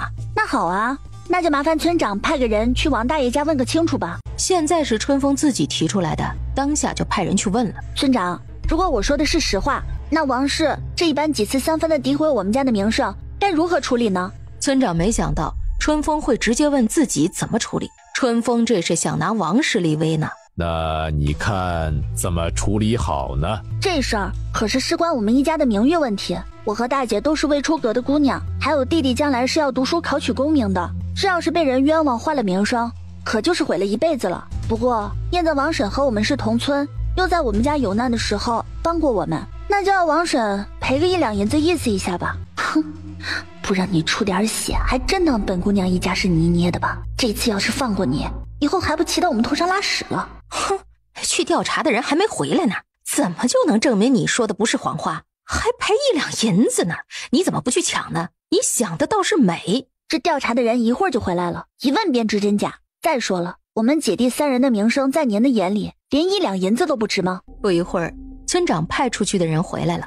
我去问过王大爷了，确实和春风丫头说的一样，还有当天一起去镇上的人也都证明了春风说的是实话。好了，现在事情都搞清楚了，以后不许有人再借此生事，否则村规处置。大河村村规有规定，凡是喜欢造谣生事而引发祸端的，一律鞭打30。还有王氏，你看你是愿意赔偿春风1两银子，还是受30鞭刑吧？王氏一听30鞭刑，吓得腿都软了。30鞭刑，那不是要了自己这条老命了吗？虽然心疼的要命吧，还是颤颤巍巍的拿出了1两银子递给春风。不知道回到家里，他那死鬼男人又会怎么对他？春风拿到钱，又对一众人道谢完了，又将人送出院子。唉，这事儿总算是解决了。唉，这娘心里这块石头总算落了地了。感觉这人都像轻了很多呢。说起来，这一切多亏了有二妹呢，要不是二妹，我们也不知道什么时候才能还清这些钱，今天也不知道要被那王氏冤枉成什么样子呢。二妹，你真是越来越厉害了，我都开始佩服你了。好了，大姐，哪有你说的那么厉害？有些人啊，就是要强势的对付他们，你越是忍让，人家就越是觉得你好欺负。李大姐说的对，这回多亏有你了。不过你说的也有些道理，但是我们不能去招惹别人，好好的过自己的日子就成。那是，这叫人不犯我，我不犯人，人若犯我，我必10倍还之。你看看你现在哪里还有个女儿家的样子？好了，今天我们好好庆祝一下，我去给你们做好吃的去。娘，我帮你洗菜。娘，我帮你上火。娘，我帮你吃。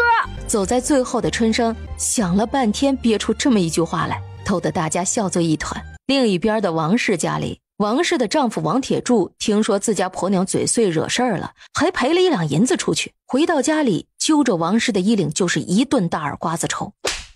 王氏的脸瞬间肿得像是猪头似的，吓得儿子狗蛋儿缩在衣柜里边一动也不敢动，似是觉得抽了几巴掌还不过瘾，又是对王氏拳打脚踢了一顿，嘴里头一边打一边喊着叫你嘴贱，叫你嘴贱。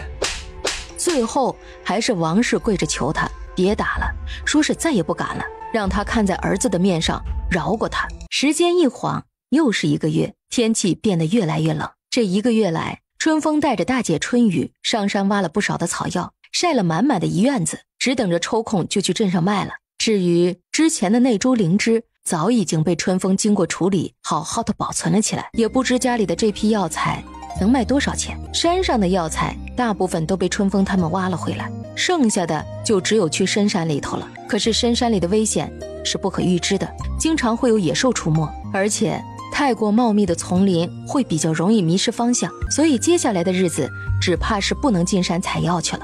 娘，明天我们去镇上把这些药材卖掉吧，你和春生也一起去，顺便置办几身新衣过冬。你们姐弟几个是要置办几身新衣了，娘就不用了吧，我还有好几身呢。春风娘正在卖力地搓着盆里的脏衣服，双手冻得有些微微的发红。哎呀娘，你那几身衣服都不保暖了，还咋穿呢？这事儿我做主了，明儿啊我们都去买新衣。那好，娘也跟着你们享享福。这就对了，我们挣钱嘛，不就是想让自己的日子过得更好吗？要是挣了钱不花，那才是傻的呢。啊，只是这次的草药有些多呀，只怕是要专门租个车了。这倒是个问题，要不去问问王大爷吧，可不可以把赶集的人送去镇上之后再回来帮我们拉草药，多给他些银钱就是了。我这就去问问。转身便朝王大爷家跑去。春风跟王大爷说了要租车的事儿，王大爷高兴得合不拢嘴，满口答应一定没问题。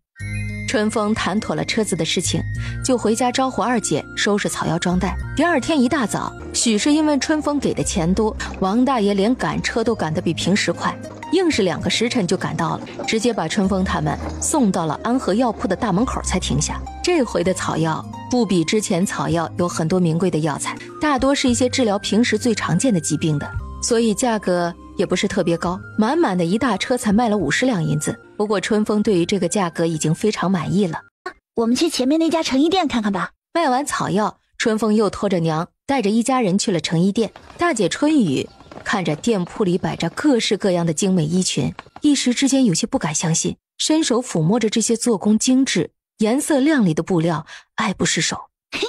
大姐，你看这件好看吗？啊？春风手里拿着一件紫色花纹为底，上绣着精细白色花纹的衣裙，样式和花纹瞧着都是不错的，只是你穿会不会有些大了呀？春雨回神，只见春风提着那件衣服都可以盖过春风的头了。哎呀，我穿自然是不合适了，这是给娘看的，娘你试试呗。这不太适合我吧？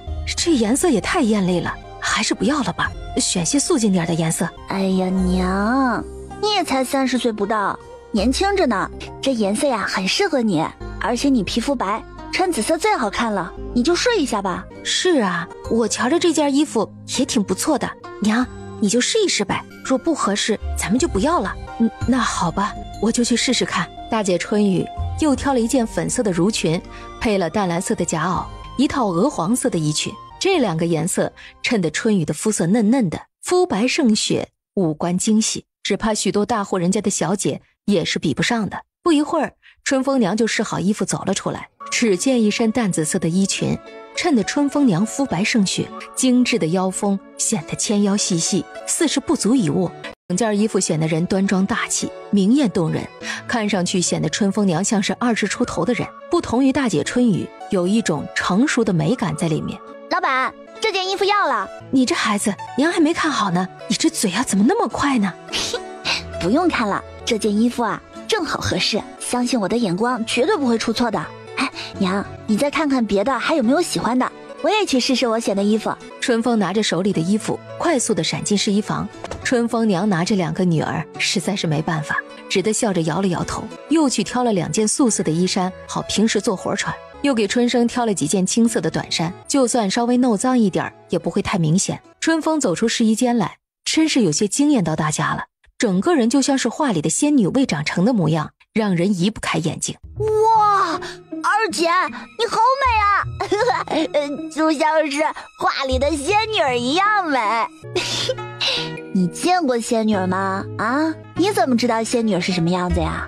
村里的志成哥哥说过，世上最美的人就像画里的仙女姐姐，我觉得二姐就是最美的，可不就是跟仙女一样美吗？你呀，小小年纪啊就会哄女孩子开心了，长大了可不得了呢。我长大了要做最厉害的人，要好好保护娘和姐姐们，要挣很多的钱，让你们也天天的吃肉包子。好，姐等着你挣钱给我买肉包子吃。一家人欢欢喜喜的买好衣服，才走出店门，却发现门口挤满了人，还围着一辆马车指指点点，不知道发生了什么事儿，只得上前去查看到底发生了什么事儿。让让，麻烦让让，请问发生了什么事儿啊？不知道，好像是那家的夫人突然发病了吧？夫人，您没事吧？夫人，您怎么样了？夫人，您醒醒啊！夫人，您到底怎么了呀？这可怎么办？夫人，哎，你们家夫人都这样了，你们还不快去请个大夫来？只在这里头愣着做什么呀？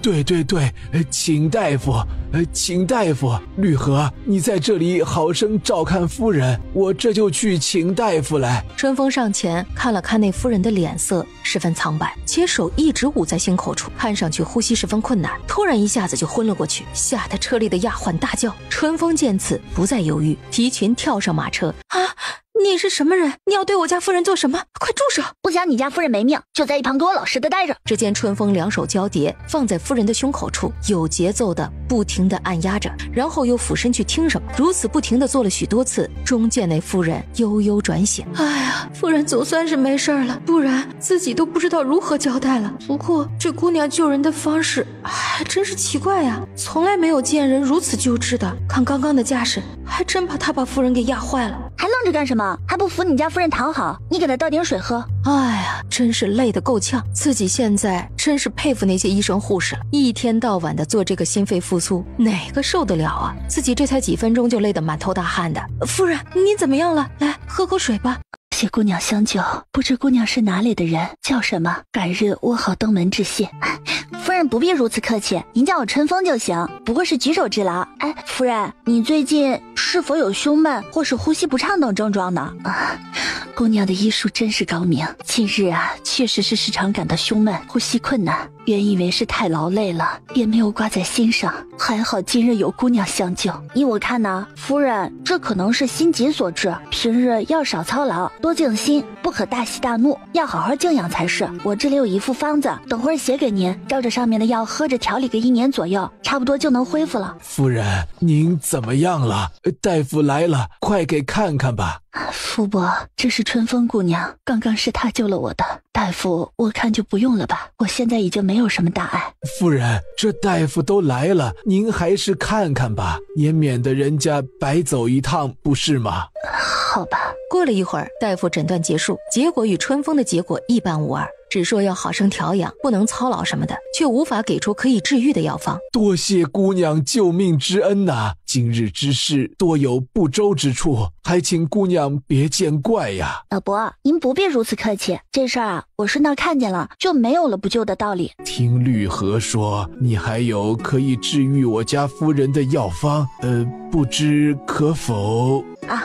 这个自然是要告诉夫人的，有纸笔吗？有，我这就去拿，稍等一下。绿禾手脚麻利地备好纸笔，只见春风十分潇洒地提笔，洋洋洒洒地写下了一张药方，递给福伯，又交代了一些需要注意的地方，便转身离开了。等等，春风姑娘啊，这是我一点的小小心意，感谢姑娘的救命之恩，还请收下。夫人，是我不能收啊，这也太多了。救命之恩，这点不算个什么。今日要不是姑娘你，我只怕早已……只听车里传来了一声悠悠的叹息声。这样吧，夫人，我就收下这10两银子作为诊金吧，剩下的就请您收回。其实包袱里头装着差不多100两银子，但是春风只拿了10两。春风觉得10两已经很多了，这镇上最有名的大夫出诊一天也才1、2两的诊金。那好吧，日后若是遇到什么难处，就到这镇上的陈府找我，若帮得上的，并全力而为。好，春风在此就多谢夫人照拂了。小女的母亲还在等着我呢，就先告辞了。夫人再会。娘，我回来了。怎的去了那么久才回来？是发生了何事啊？娘，你看。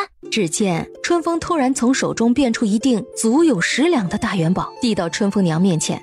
这是哪里来的？春风娘也是奇怪，这丫头才出去这么一会儿，怎么又多出10两银子来？之前卖草药的钱全都在自己手里呢。好了，天色不早了，我们还是快些回去吧，只怕到家天都黑尽了。众人这才发现了时间的问题，一家人匆匆忙忙的上路。一路上，春风受不住一家大小的盘问，终于说出了事情的原委。就这样，春风在2个姐弟的崇拜的目光下，摇摇晃晃的坐在马车上前进。夫人，刚刚真是吓坏奴婢了，还好有那位姑娘在。人老了，比不得以前了，让你们担心了。夫人哪里就老了呢？您还年轻着呢。夫人是心善之人，佛祖定会保佑您平安无事的。只是不知道那个姑娘家住在哪里，以前就没有听说过有这般医术好的人呢。应该是附近村落的人，有缘自会相见的。夫人说的是，夫人也累了，先睡一会儿吧。福伯已经去抓药了，待奴婢煎好药，您喝了定会药到病除。那就让你们受累了，你们也去歇会儿吧。半个时辰之后，绿禾服侍夫人喝完药，陈老爷也回来了。陈老爷与夫人十分恩爱，为此府里后院中从未有过侍妾，就连通房的丫头都没有。一生一世一双人，陈夫人生的一儿一女，儿子15岁，一心向往着军营的生活，准备年后就去参军了。女儿13岁，平日在家里练习琴棋书画，是个古灵精怪的人。此时一家4口都围在陈夫人的屋里，不时传来欢笑声。翌日，春风早早的起床，在厨房里忙活了一早上，伴着呲呲啦啦的声音，飘出了阵阵的香味儿，直叫人口水直流。二姐，你在做什么好吃的呀？好香啊！等会儿就知道啦，保准啊是你从来没吃过的。不多时，一大桌子的菜摆好，一家人都惊奇地看着桌子，色香味俱全。这是红烧狮子头、芙蓉蛋羹、红烧猪蹄和香辣大虾，配上一个蔬菜杂菌汤，鲜美无比。一顿饭吃下来，每个人都是肚子鼓鼓的，就连一向吃得少的春风娘也是多吃了2碗饭。吃饱喝足的一家人围坐在一起。现在啊，咱们的日子算是慢慢的走上正轨了，但是长期靠挖草药是不行的。一来，山上的草药是需要生长周期；二来，我们能挖，别人也会开挖，所以啊，这只能解决眼前的这些问题。我们还是要想想其他的出路，想一条长久之计才行。说的也是啊，你们几个都是女儿家家的，天天往山里头跑也不是个事儿啊，我也不放心的。那风儿，你有什么好主意吗？我觉得在乡下呀，还是要有地才是最牢靠的，至少能保证咱们一家的口粮。咱们现在差不多还有50几两的银子，改日去问问村长，看看附近还有没有比较好的地，要置办一些才好。风儿说的有道理，只是这事儿得趁早，这还是秋上，置办好了还可以把地翻好，等到春耕就省事儿多了，不然到了冬天下了大雪，可就不能下地了。过几日我就去找村长看看，我们家的房顶也该修修了，看今年的天气怕是有大雪，可别把房子压塌了。对，村里的杨叔就会修缮，而且手艺还不错，明天你去问问他什么时候有时间。说完又各忙各的去了。杨花婶婶，村长在家吗？是春风啊，快进来坐吧，你长寿叔去地里了，估计一会儿就回来了。你找他有事儿？是找村长有点事儿，那我就在这里等会儿吧，您忙您的，不用管我。嗨，我也没啥事儿可忙的，都是些琐事儿，也不急在这会儿。上次多谢你给的鸡蛋了，让你破费了。婶子，您说的什么话呀？我们一家子平时也没少麻烦你和村长，这点东西算什么呢？这眼下这日子啊，是越来越不好过了。今年的收成比去年少了将近20%呢，也只够勉强能吃饱的。春风听出来杨花婶婶话里的意思，不过他也没说什么。之前家里困难，人家已经伸手帮忙了。不多时，春风来了呀，是有什么事吗？村长，我这次来是想问问村里还有没有田地可以卖，想置办几亩。你家要买地呀？不错不错，春风是越来越能干了。你是想买旱地呢，还是水田呢？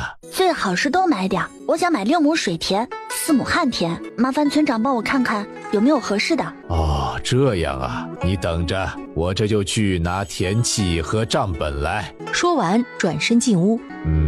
这里有几亩水田还不错，离你家也近，而且土地方正，比较肥沃。这旱地嘛，就稍微远了一点。我看着行，远近倒是无所谓。那这个价格？价格嘛，这水田是4两银子1亩，旱地3两银子1亩。那一共就是36两银子。春风说着就掏出来一个布包，从里面拿出36两银子递给村长。您看看数量对不对？若是没错的话，就把地契手续办了吧。好，这就办。村长手脚麻利地办好地契手续，等到墨迹干了，才递到春风手上。好了，今日就麻烦您了。改日啊，请您和婶子去家里吃饭。都是一个村子的，这本来也就是我的职责所在。春风无需客气，要是想到了什么挣钱的好法子，也别忘了我们这些乡亲啊。天下午就找来杨叔帮忙开始修缮。这杨叔是村长媳妇娘家的亲哥哥，估计杨叔是从自家妹妹那里得知了春风家买地的事儿，加之春风开的价格也很不错，所以做事格外的卖力。原本10天的活只用了7天就做完了，还不到午饭时间，家里就来了一堆的不速之客，这便是春风的大伯娘了。在春风一家快饿死的时候，也没过来看看，更别说是帮他们一把了。站住！你娘就是这么教你的吗？见到长辈不行礼，连招呼都不打吗？这不是百10年难得一见的大伯娘吗？今日怎么有空来我们这穷乡僻壤来了？你这是什么态度？长辈来了也不请到屋里去，还在这里啰嗦什么？真是乡下来的贱坯子，一点教养也没有。我没教养，那你一个做姐姐的来到我这妹妹家里，没一句关爱友善的话语，张口闭口下贱胚子的，这就是大伯娘教你的好教养啊？那我这个乡下人还真是不敢有这样的教养呢。本来就是乡下的穷酸贱丫头，也配跟我谈教养？瞧你们家这破破烂烂的德行！好了，不要吵了。春风，你娘呢？去把你娘叫出来，我有事儿找她。大伯娘还是在外面等着吧。你刚才也听见了，我们这房子破破烂烂的，怕是会脏了您的衣服。哦，大嫂，你怎么来了？怎么也没提前说一声？快进来坐吧。怎么，我来看看你们还不行吗？不欢迎我们？大嫂说哪里话呢？怎么会不欢迎呢？大嫂这次来是有什么事儿吗？镇上的生意可还好？哎呀，现在生意是越来越不好做了，我们这日子过得也艰难呢。你们家这日子过得倒是不错呀。我瞧着这桌椅家具都是新制的吧？我还听人说呀，你们一口气买了10亩地啊，是有这回事儿吧？是有这回事儿，这也是为了以后的日子做打算。这一大家人总也得吃喝不是，还是有地日子才能踏实。春风娘想了想，还是老实答道：哎呦，弟妹这是真的发财了呀！我还当这事儿啊是别人编来唬人的，没想到是真的。哎呀，弟妹真是越来越能干了啊！这都是春风的功劳，要不是他上山采药啊，哪里会有钱买地呢？只怕是现在连饭都吃不起了。弟妹呀，你也知道，现在这生意呀是越来越不好做了，进货的价格呢也越来越贵。这不，你大哥呀才进了一批货，这手头上就没钱了。这次过来呀，是想找你借点银子周转一下。你看狐狸尾巴终于露出来了吧？就知道你们没安好心，借钱是吧？是抢钱吧？那钱进了你们的兜里，你还会吐出来？你家老三得病的时候，我们可没少照顾你们一家人，你可不能日子好过了忘了我们这些苦命的人呐！大嫂，你这是干什么呀？我也没说不借呀。你要多少？只要我能帮上的，我不会不管的。不多，50两而已。50两？50两啊！你当我们家是开钱庄的呀？一开口就是50两，还真是狮子大开口，亏你说得出来。大嫂，你别生气，春风性子急，说话直，你也别见怪。只是这50两银子实在是太多了，我这里也没有那么多呀，家里剩下的也就5两银子了。你看什么5两银子？你这是打发叫花子呢？哎呦，我的天哪，这日子还怎么过呀？这人哪真是没心没肺呀！像他们一家有难的时候，我们是处处关心帮忙。现在我们有了难处，人家就跟打发叫花子似的呀！哎呀，这让我可怎么活呀？哎呦，我的天哪！娘，您别哭了，就当是我们以前瞎了眼睛，才落得今日被别人当叫花子打发了。春风他大伯娘，你这是咋了呀？这怎么还哭上了呢？有啥事儿说出来，好好解决不行吗？哎呀，大家伙来的正好啊！来，你们快来给我评评理啊！这日子呀，没法过呀。这本来呢，今天我带着女儿来看望三弟妹一家，想着这三弟不在了，也不知他们过得好不好，有没有什么帮得上的地方。没成想，这刚到院子里，春风丫头不仅不欢迎我们，还把我们拦在外边不让进去，还嚷嚷着要把我们赶出去。你说他一个晚辈不向我行礼也就算了啊，还如此对待我们呢？他那个好娘亲也不管管，任他胡来，这真是不把我们当人看呐！哎呀，哈哈哈！哎呦，怎么能这样啊？人家好心好意来看望，怎么能将人拒之门外呢？再怎么也是长辈，这也太不懂事儿了。不会吧？春风一向都是懂事知礼的，怎么会做出这种事情呢？是不是有什么误会啊？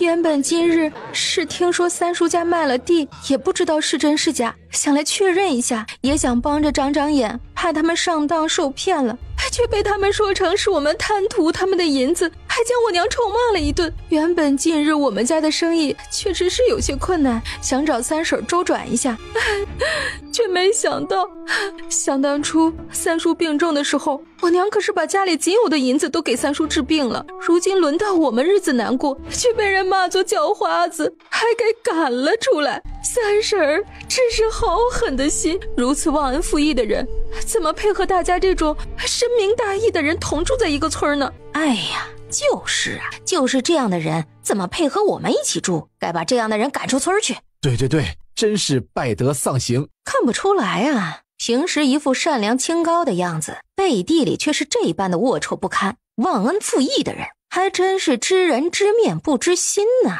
看来上次给的教训还不够，又来搅和，还真是不长记性，哪里都有他。大伯娘，你们说完了吗？说完了。既然大伯娘说完了，那现在该轮到我了。大伯娘说是被我们赶出来的，那你可有什么证据？可有人看见呢？至于不让进门，你们自己不是最清楚吗？若不是柳香姐姐说我们这房子又脏又破的，怕脏了您的衣服，又怎敢请您屈尊呢？这柳香姐姐一来便说我是乡下人，下贱胚子，这会儿倒是会指责起我没礼貌了。那这就是一个做姐姐的该有的礼貌和教养吗？大伯娘，你说呢？难道不是吗？我说的有什么不对？这本来就是个破烂房子，谁稀罕啊？你就是个没教养的乡下贱丫头，别以为有几个臭钱就了不起了，还真以为自己是大小姐了？你还想飞上枝头做凤凰不成？我是个乡下的贱丫头，那不知在姐姐的眼里，在场的其他人都是什么人呢？我们可都是一个村里的乡下人呢。不是，我不是那个意思。柳香姐姐不用解释了，我知道，在你们这些城里有钱人的眼里，我们这些乡下人那就是低人一等。可你也不能这么侮辱我们啊！我们是穷，但我们都是靠自己的双手劳动挣口饭吃，不会想着天天占别人的便宜，更不会仗着自己有钱就把别人不放在眼里。大家说是不是啊？是啊，就是别以为有几个臭钱了不起，乡下人怎么了？乡下人也没有吃你家的粮食。各位乡亲呐，香儿还是个孩子，还请大家别见怪啊。大嫂，香儿都14岁了，还是个孩子，那我家春风呢，比他还小2岁呢。您是不是也应该大度点，不计较他的不懂事呢？哎呦，弟妹说的是啊，之前呢是我的不是，弟妹可别介意啊。大嫂，回去可得好好教教香儿，明年就要及笄了，要是再这般下去坏了名声，可就找不到好人家了。是，多谢弟妹提醒了。刚刚我听柳香姐姐说我们是忘恩负义之徒是吗？我想关于忘恩负义的人究竟是谁，我们有必要说个清楚。我父亲当初病重之时，他们确实借过2两银子给父亲治病，可那时我娘跪在他们家门口磕了1天的头才求来的这2两银子。大伯娘，我说的对吗？你胡说，哪有这种事儿啊？没有的事儿，我怎么会做出那样的事儿呢？大伯娘，你急什么呀？我有没有胡说？去问问你们家的邻居不就知道了。我娘可是在那里跪了1天呢，看见的人恐怕不少吧。我记得那年大伯说要去镇上做生意，还是我父亲出的主意，替你们找铺子拉关系，是也不是？这事儿村里的人也是知道的吧？可是我父亲才走不到半个月，尸骨未寒，你们就上门要债，还收走了家里唯一值钱的几张地契。要知道那个是我们孤儿寡母以后唯一糊口的依靠。大伙说说，这忘恩负义的人究竟是谁啊？真是最毒妇人心呐！这种事都能做得出来，那可是你亲侄女亲侄儿，怎么能就如此狠心呢？就是不要脸，自己做了那忘恩负义之徒，还好意思倒打一耙，臭不要脸的。对，不要脸，给我滚出去！我们大河村不欢迎这样的人，滚出去！滚出去！滚出去！那本来是你们欠了我们的钱，欠债还钱，天经地义。我只是要回属于我自己的东西，有什么错呀？好一个欠债还钱，天经地义啊！刚刚你说了，当初只借您2两银子，可你从我家收走的是3亩旱地的地契吧？那又怎么样？有什么问题吗？问题？当然有问题了。我欠你的是2两银子，时间为1年，你却收走我家3亩旱田的地契。现在的旱地价格是3两银子1亩，3亩就是9两银子，怎么没有问题啊？试问1年的利息就高达7两银子吗？若是大伯娘不会算，那便请个会算的人来帮忙算算。在场的可有会算数的人？我来给你们算算吧。那就有劳刘先生了。只有春风叫他先生。这刘大爷一生的愿望就是教书育人，最喜欢人家叫他先生，好像是对他学问的一种肯定。这2两银子，按着现在的利息算，1个月是5分的利，1个月10文，1年就是120文。好啦，刘先生都帮您算得清清楚楚的了，那剩下的钱，您是不是该还我了呀，大伯娘？什么剩下的钱呢？这些年我给你们家的东西还少吗？啊，你那几个碎银子还不够填你们这个窟窿的啊？是吗？我怎么不知道大伯娘你何时如此为我们这些乡下人操心了？哎，你去看看这屋里的东西哪样是你的呀？可别瞧错了，这里的每样东西我这里呀可是都有来路有收据的。东西是没有，可粮食呢？啊，给你们的粮食早就被你们吃光了，难不成要我去粪坑里找啊？那倒不必了，我担心啊您不小心掉下去，我们还得费心的捞您。不过您是何时送来的呢？有什么人看到送了多少，总该记得吧？这次数多了，我哪里记得这么清楚啊？只记得去年中秋的时候送过。你确定？当然确定了。你说谎！去年的中秋我们是和秦叔秦婶一起过的，根本没收到任何人的粮食东西，秦叔一家都可以作证的。是的，我可以作证，春风说的都是真的。去年中秋是我们2家一起过的，我们周围的邻居都知道，也没人给春风家里送过什么，甚至连句话都没有人带过。大伯母，您还有什么话说呀？您该不是想赖着那几两碎银子不还吧？您刚刚还对这点碎银子很是不屑呢，不至于此吧？你也知道我这不是手头上紧张吗？一时没有那么多银子在手上。那个今日都是大伯母的不是，你就宽限几日好吗？哦，大伯娘最近手头不方便啊。可我瞧着柳香姐姐身上穿的戴的都不便宜呢。哎，瞧她手上的绢丝手帕，一般人家可用不上，都是大伙人家的小姐才有的用的。你休想打我的主意，想要我的东西门儿都没有。大伯娘这衣服的料子也不便宜吧？瞧着这般华贵哟，这还带着金簪子呢，当真是稀罕物件。哎，不如就用这金簪子做抵押，等您什么时候有银子了再赎回去吧。说完一闪身，金簪子已经落在春风手上。大伯母慢走啊，侄女就不远送了。哼，香儿，我们走。大伯娘，以后若是有的难处，记得找县城的二伯帮忙，我们这穷乡僻壤的乡下地界可帮不上您。好了，今日多谢大家为我们一家主持公道，耽误大家吃饭时间了，大家都散了吧。唯有刘大爷还站在原地不动。今日多谢刘先生了，到屋里喝杯茶吧，若是不嫌弃，留下吃午饭如何？小丫头不必言谢，不过是小事一桩，喝茶嘛倒是可以的，饭嘛老头子已经吃过了，就不麻烦了。您尝尝，这是我自己做的菊花茶，可清肝明目，消火解毒。哦，自己做的，那倒是要好好尝尝了。不错，闻着清香，回味甘甜，不错不错。先生若是爱喝，不妨带点回去，我这里呀还有不少呢，待会儿给您装一些。这怎么好意思呢？这都是你自己辛辛苦苦弄的，这没关系，我这里还有很多，我们自己也喝不完，就当是感谢您今日的帮助吧。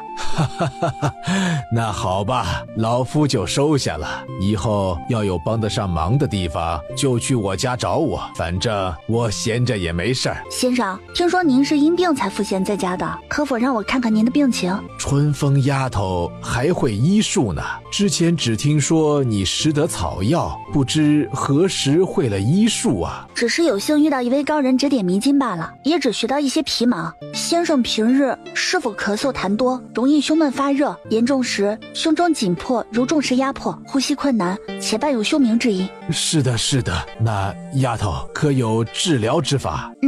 自然是有的，您稍等一下，我去给您写个方子。您呐，按着这个方子上的药来煎服，1日3次，1个月便可缓解，3个月可以痊愈。若有不适，您再来找我。刘大爷激动地接过药方，双手都有些颤抖。原本想着要是能有缓解病痛的方法也就满足了，现在告诉他还可以痊愈。二妹，你还好吧？娘没事吧？听说大伯娘来家里头闹事了，他们没欺负你吧？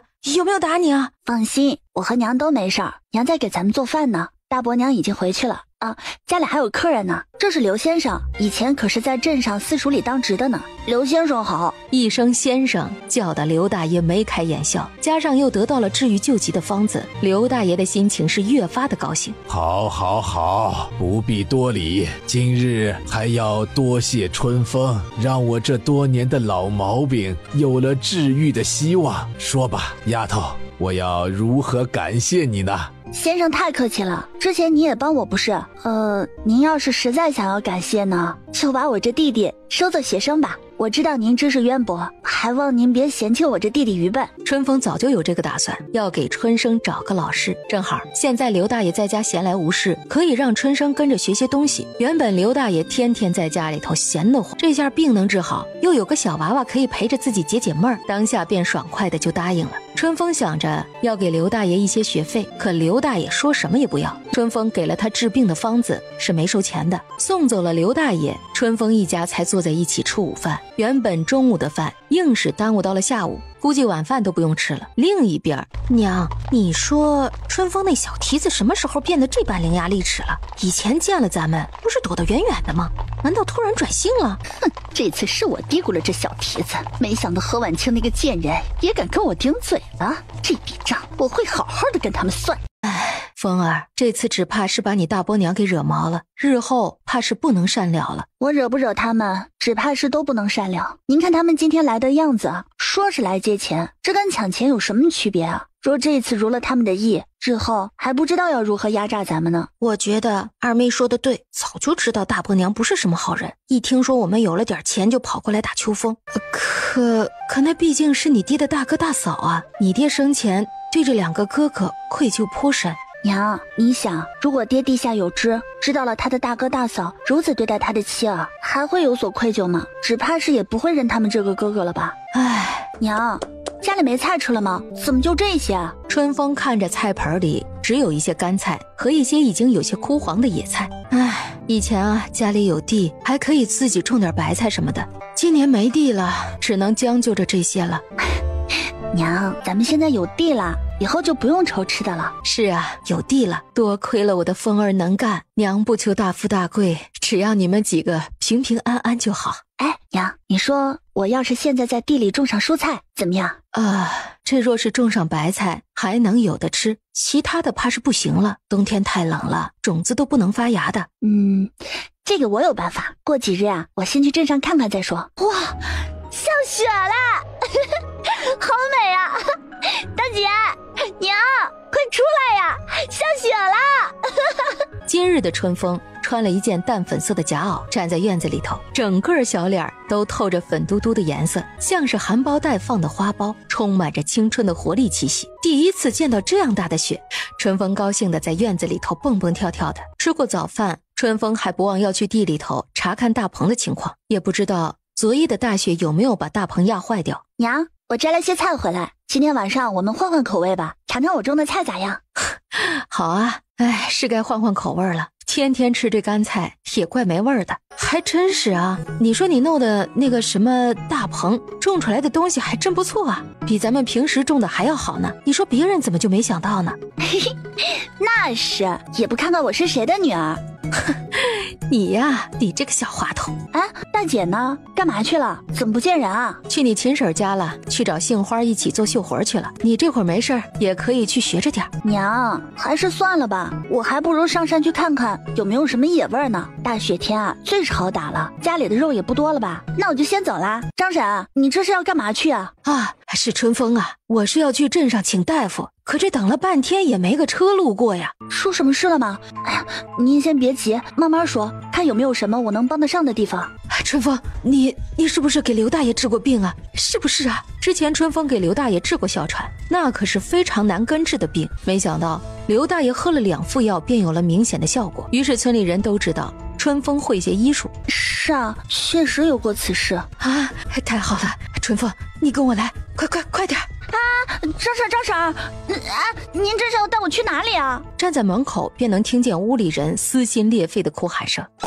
春风直接推门跑进院子去。这是怎么回事啊？哪里来的小孩子呀？不是让你去请大夫吗？这丫头啊，会些医术。现在这大雪天的，就算是去镇上请大夫过来，怕也来不及了。就让她试试吧。孩子是不是还不足月呀？她可是受了什么刺激才会导致早产？是啊，就是这样。这都2天2夜了，孩子还没出来，你可有办法？快去再烧些热水备着，我回去取药来。陈婆，你先给她的肚子按摩，记得要顺时针按。春风一口气吩咐道：“好，我这就去办。你放心，没事的，你和孩子一定会没事的，我会帮你。你现在呀，先别用力，先休息，保存体力，知道吗？你不能倒下，孩子还需要你。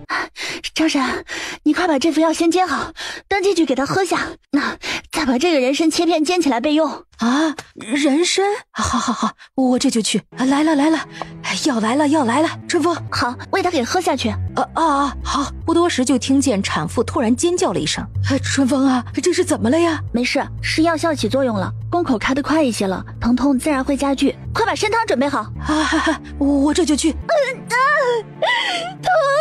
啊！等等，我看看，你先忍着点。陈婆婆，您看看宫口是否开全了？什么叫宫口开全了没有啊？就是看它下面有没有一个拳头的宽度，那样孩子就能出来了。好，我看看啊。哎，开了。好，你听着，跟着我的节奏，我让你用力，你再开始使劲儿。准备好了吗？来，吸气，1、2、3，用力。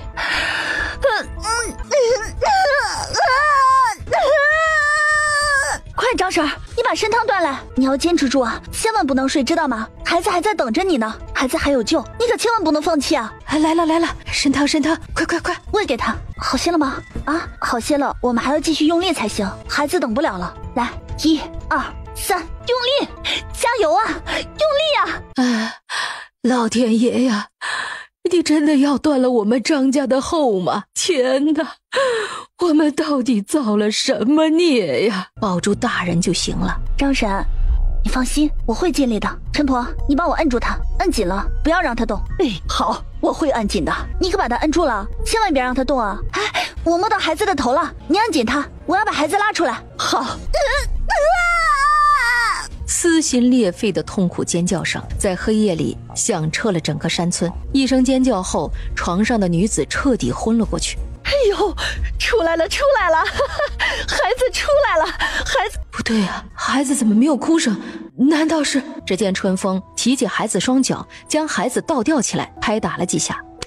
见孩子还是没反应，又将孩子放平在床上，开始做心肺复苏、人工呼吸。只要是能救人的方法，春风一一做了个遍。终于，一声微弱的啼哭宣告一个新生命的到来。春风喜极而泣，天哪，你终于醒了！春风快速将孩子包了起来，睡了一觉，精神多了。就是辛苦你了，让你一个小姑娘做这些。没事儿。谁家还没个难处啊？以前我们家有难的时候，您不是也是这么帮我们的吗？哦，对了，翠莲嫂子已经醒了，我给她煮了一碗粥吃，这会儿啊，在给孩子喂奶呢。翠莲啊，你怎么样了？感觉好些了吗？娘，我没事了，辛苦您了。我已经给翠莲嫂子看过了，基本上没什么大问题。这里呢有几副温和滋补的药，每日喝1次，我就先回去了。谢谢你啊，春风，这次要不是你，我孩子只怕是……嫂子，你还是好好躺着吧。刚生产完不宜多动，就是换做别人也会这样做的，总不能坐视不理的。张婶一直将春风送到院子外面。你这样睡不行的，先起来吃点东西再睡，不然胃受不了。谢谢娘。喝完了，春风便倒头就睡。这一睡便是天已黑尽的时间。起来了，锅里头给你留了饭菜，快去吃吧。好。张婶，你怎么来了？是出什么事儿了吗？没什么事儿，没事儿，你别急啊。这次婶子来是想找你帮个忙的。哦，什么事儿？您说。你也知道，你大成哥，出了事儿了，这人还在外面呢。我这准备这几天呢，找人帮忙去把他早点带回来，好入土为安呐。可我这一去，你翠莲嫂子就又没人照看了。婶子在这村里找不到别人帮忙了，也只有厚着脸皮来求你了。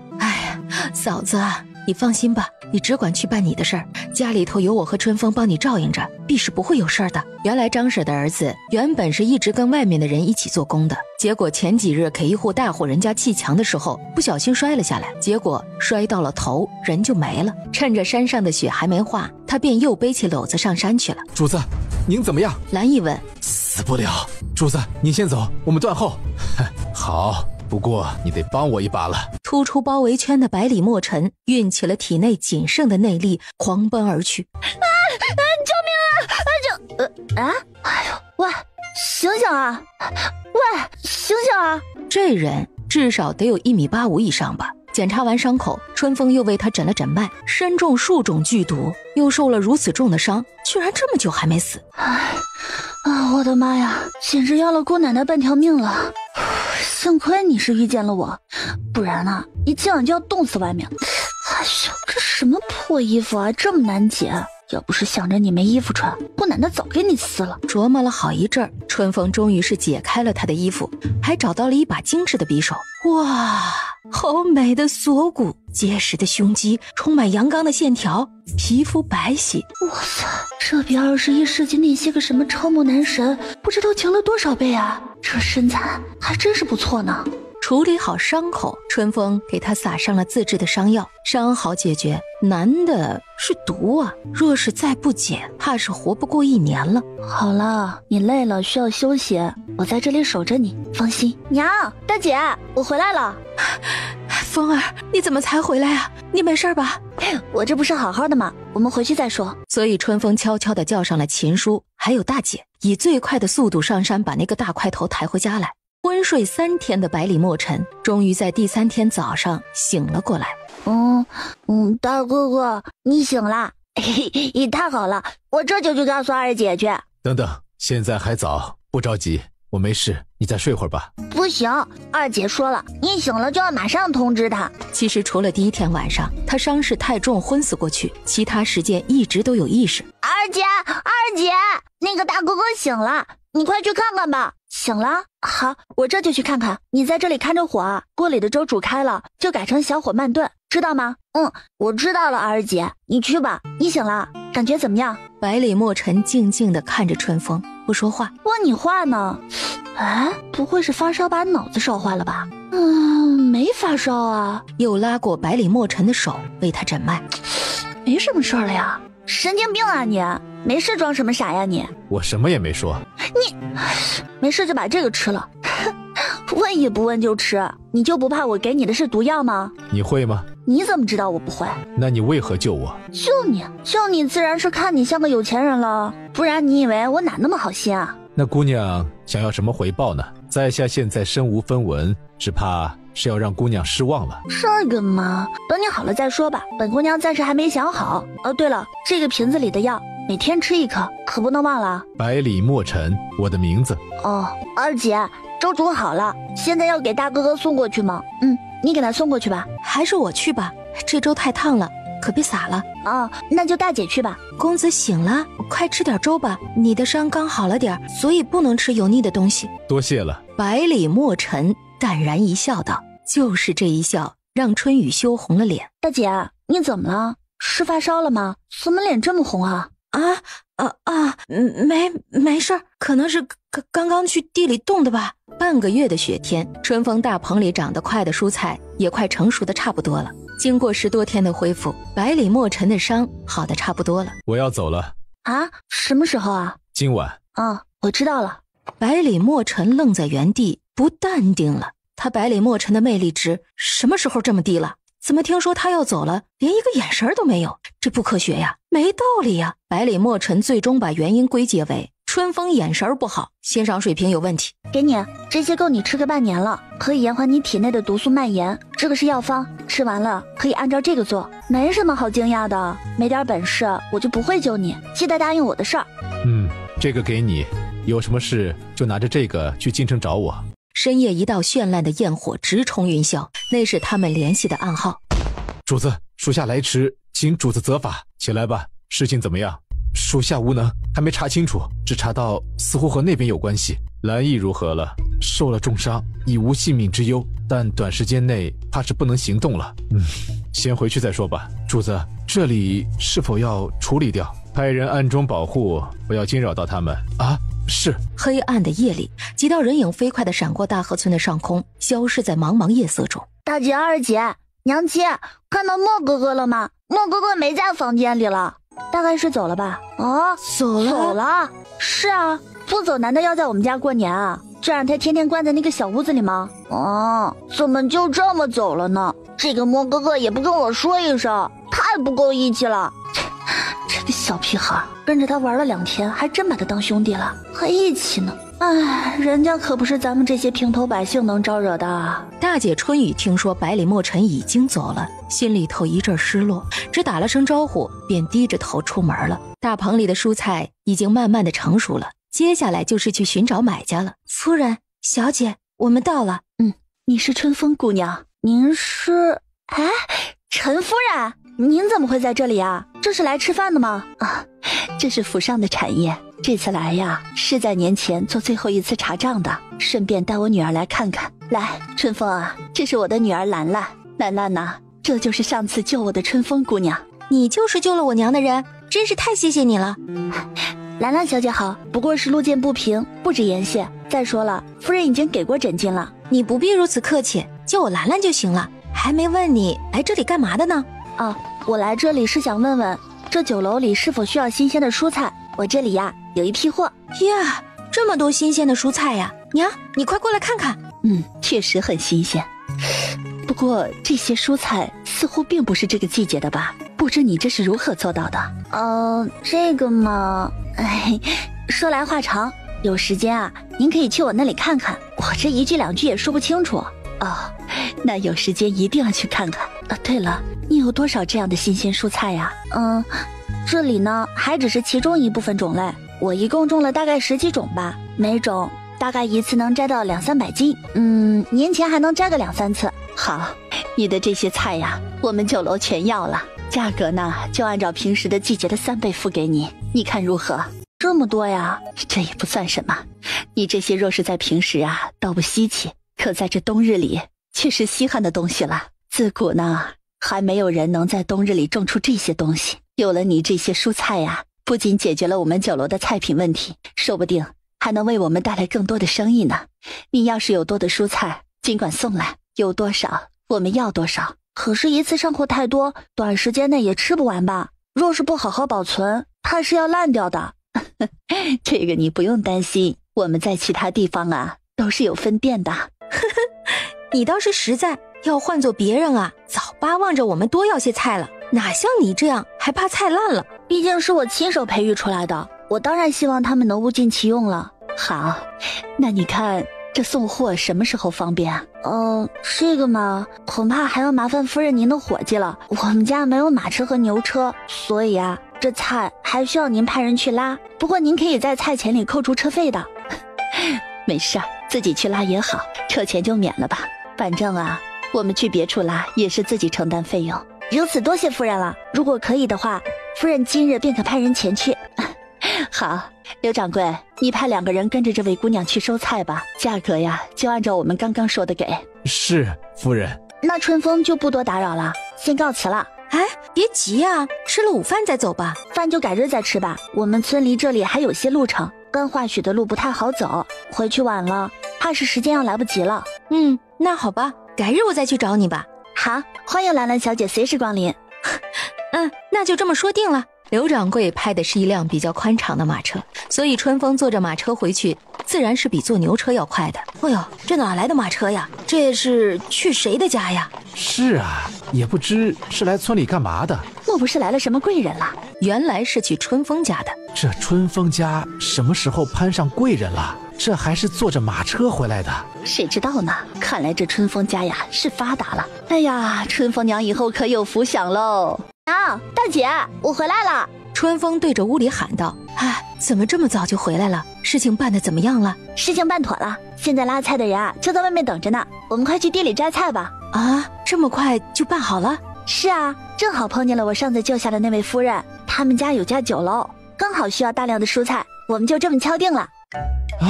天哪，这是辣椒，这是黄瓜，这是怎么回事呢？咋冬天还能种出这些来呢？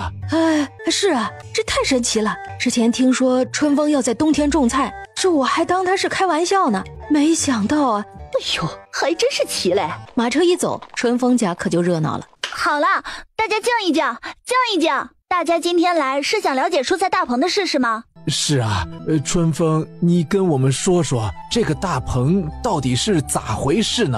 好了，大家想知道也可以。我的这个大棚啊，肯定是有我自己的秘方的。如果大家也想种，那就请大家3日之后去村长家，我们具体的再商议这件事，如何？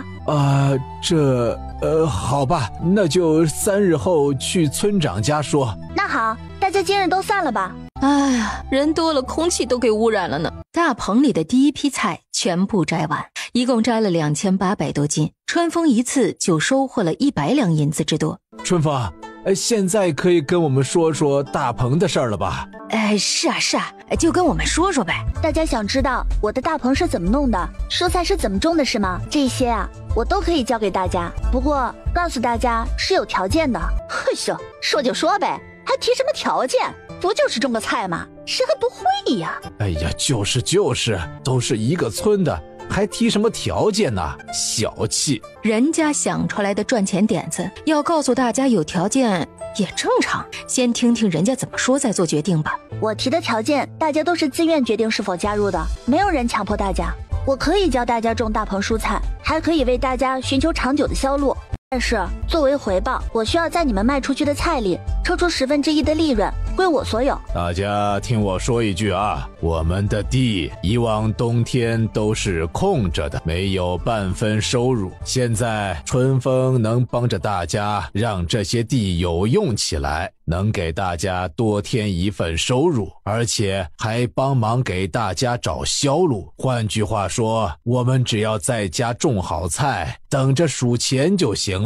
春风给咱找了这么好的出路，还劳心劳力，咱们也不能让人白干，不是吗？这么好的事，过了这个村可就没有这个店了啊！大家伙好好想想吧。村长说的对，我同意。我也同意。我也同意。大家考虑好了，愿意的就来村长这里报个名，签个字，不会签字的按个手印也行。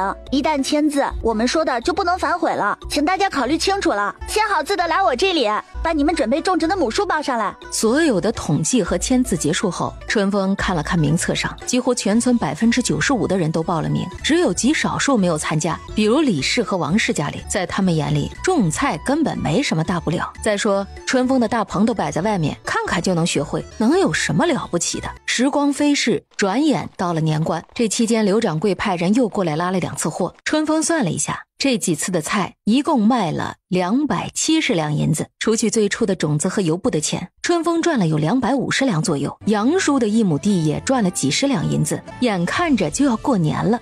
哇，大姐，你看那个灯笼好漂亮啊，这就把你迷倒了。听说啊，京城比这好看的多呢，那到时候你是不是都要被迷晕啦？春风领着春生走到一家书店门口，去吧，去挑几本自己喜欢的书，我在这里等你。好。不一会儿，春生抱着一摞书走了出来，又买了笔墨纸砚，春风一起付了钱，便出了书店。接着又去了成衣铺，每人挑选了一身亮色的衣服。春风又带着春风娘去了首饰铺子，硬是给春风娘挑了一根白玉簪子。大姐过完年就要及笄了，也得给大姐挑一副首饰，还给春生挑了2根束发的发带，唯独他自己什么也没挑。买完这些，春风他们又买了些年货和点心之类的吃食，觉得也没有什么好玩的了，便坐上回城的马车。怎么回事啊？怎么突然停下了？车上的人都给本大爷下来，不想死的快点儿，听到没有？车上的人都窸窸窣窣的下了马车，围在一起站着，低着头也不敢说话。把你们身上的银子和值钱的东西都交出来，不然大爷我手里的刀可是不认人的。老子说话没听见吗？快把银子交出来，不然老子就让你们白刀子进，红刀子出。大爷饶命啊！大爷饶命！这就给你，这就给你。你们呢？给你。才这么点儿，看来你是不想活了是吧？兄弟们，拉下去剁了！大爷饶命啊！大爷饶命啊！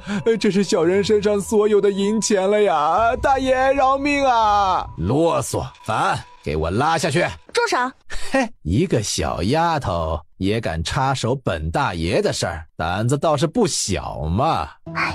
大爷，您别生气嘛，小女子这里不是有宝物要献给您吗？一时情急，大人您别见怪呀！啊，哦，你一个小丫头能有什么好东西？我倒是要看看了。我这个宝贝，那可是祖传呐，价值连城呐，一般人呐，我可不会轻易透露。看你的打扮，也不像是个什么好人家的，有什么宝物可献的？莫不是蒙老子的吧？大爷，您说的是，原本呢，我这么小门小户的人家是拿不出什么好货。可是啊，我爷爷是个会医术的，有一次救了个贵人，说是什么京城的大户呢，这才赏了我爷爷这个宝贝。这不，我爷爷呀，半年前去世了，这一东西才到了我的手上。那贵人还说了，这一东西可是价值连城呢，在这外面的地价可是买不到的。听说呀，这还是从宫里流出来的。我记得我们镇上的员外可是出了3000两白银，我爷爷也没舍得卖。这么好的宝贝，你真愿意献给我？哎呀，大人，瞧您说的，这再珍贵的宝贝还得有命相不是？那个小女子啊，只求大人您放我一条生路，就是再珍贵的东西，我也愿意双手奉上。好，看不出来你这小丫头倒是挺识时务的。好吧，你把东西拿来，若是真有你说的那么好，那本大爷就放你一马。小女子啊，这就给您呈上宝物，别动，再动小心你的脑袋。好，我不动。你小心着点手里的刀。叫你的人都放下武器，放我们过去，快点！快把刀都放下，放他们走！刀疤胡子一边冲着剩下的兄弟喊着，一边冲他们使眼色，只注意到其他人的春风，没有发现刀疤胡子的小动作。大家快上车，快点！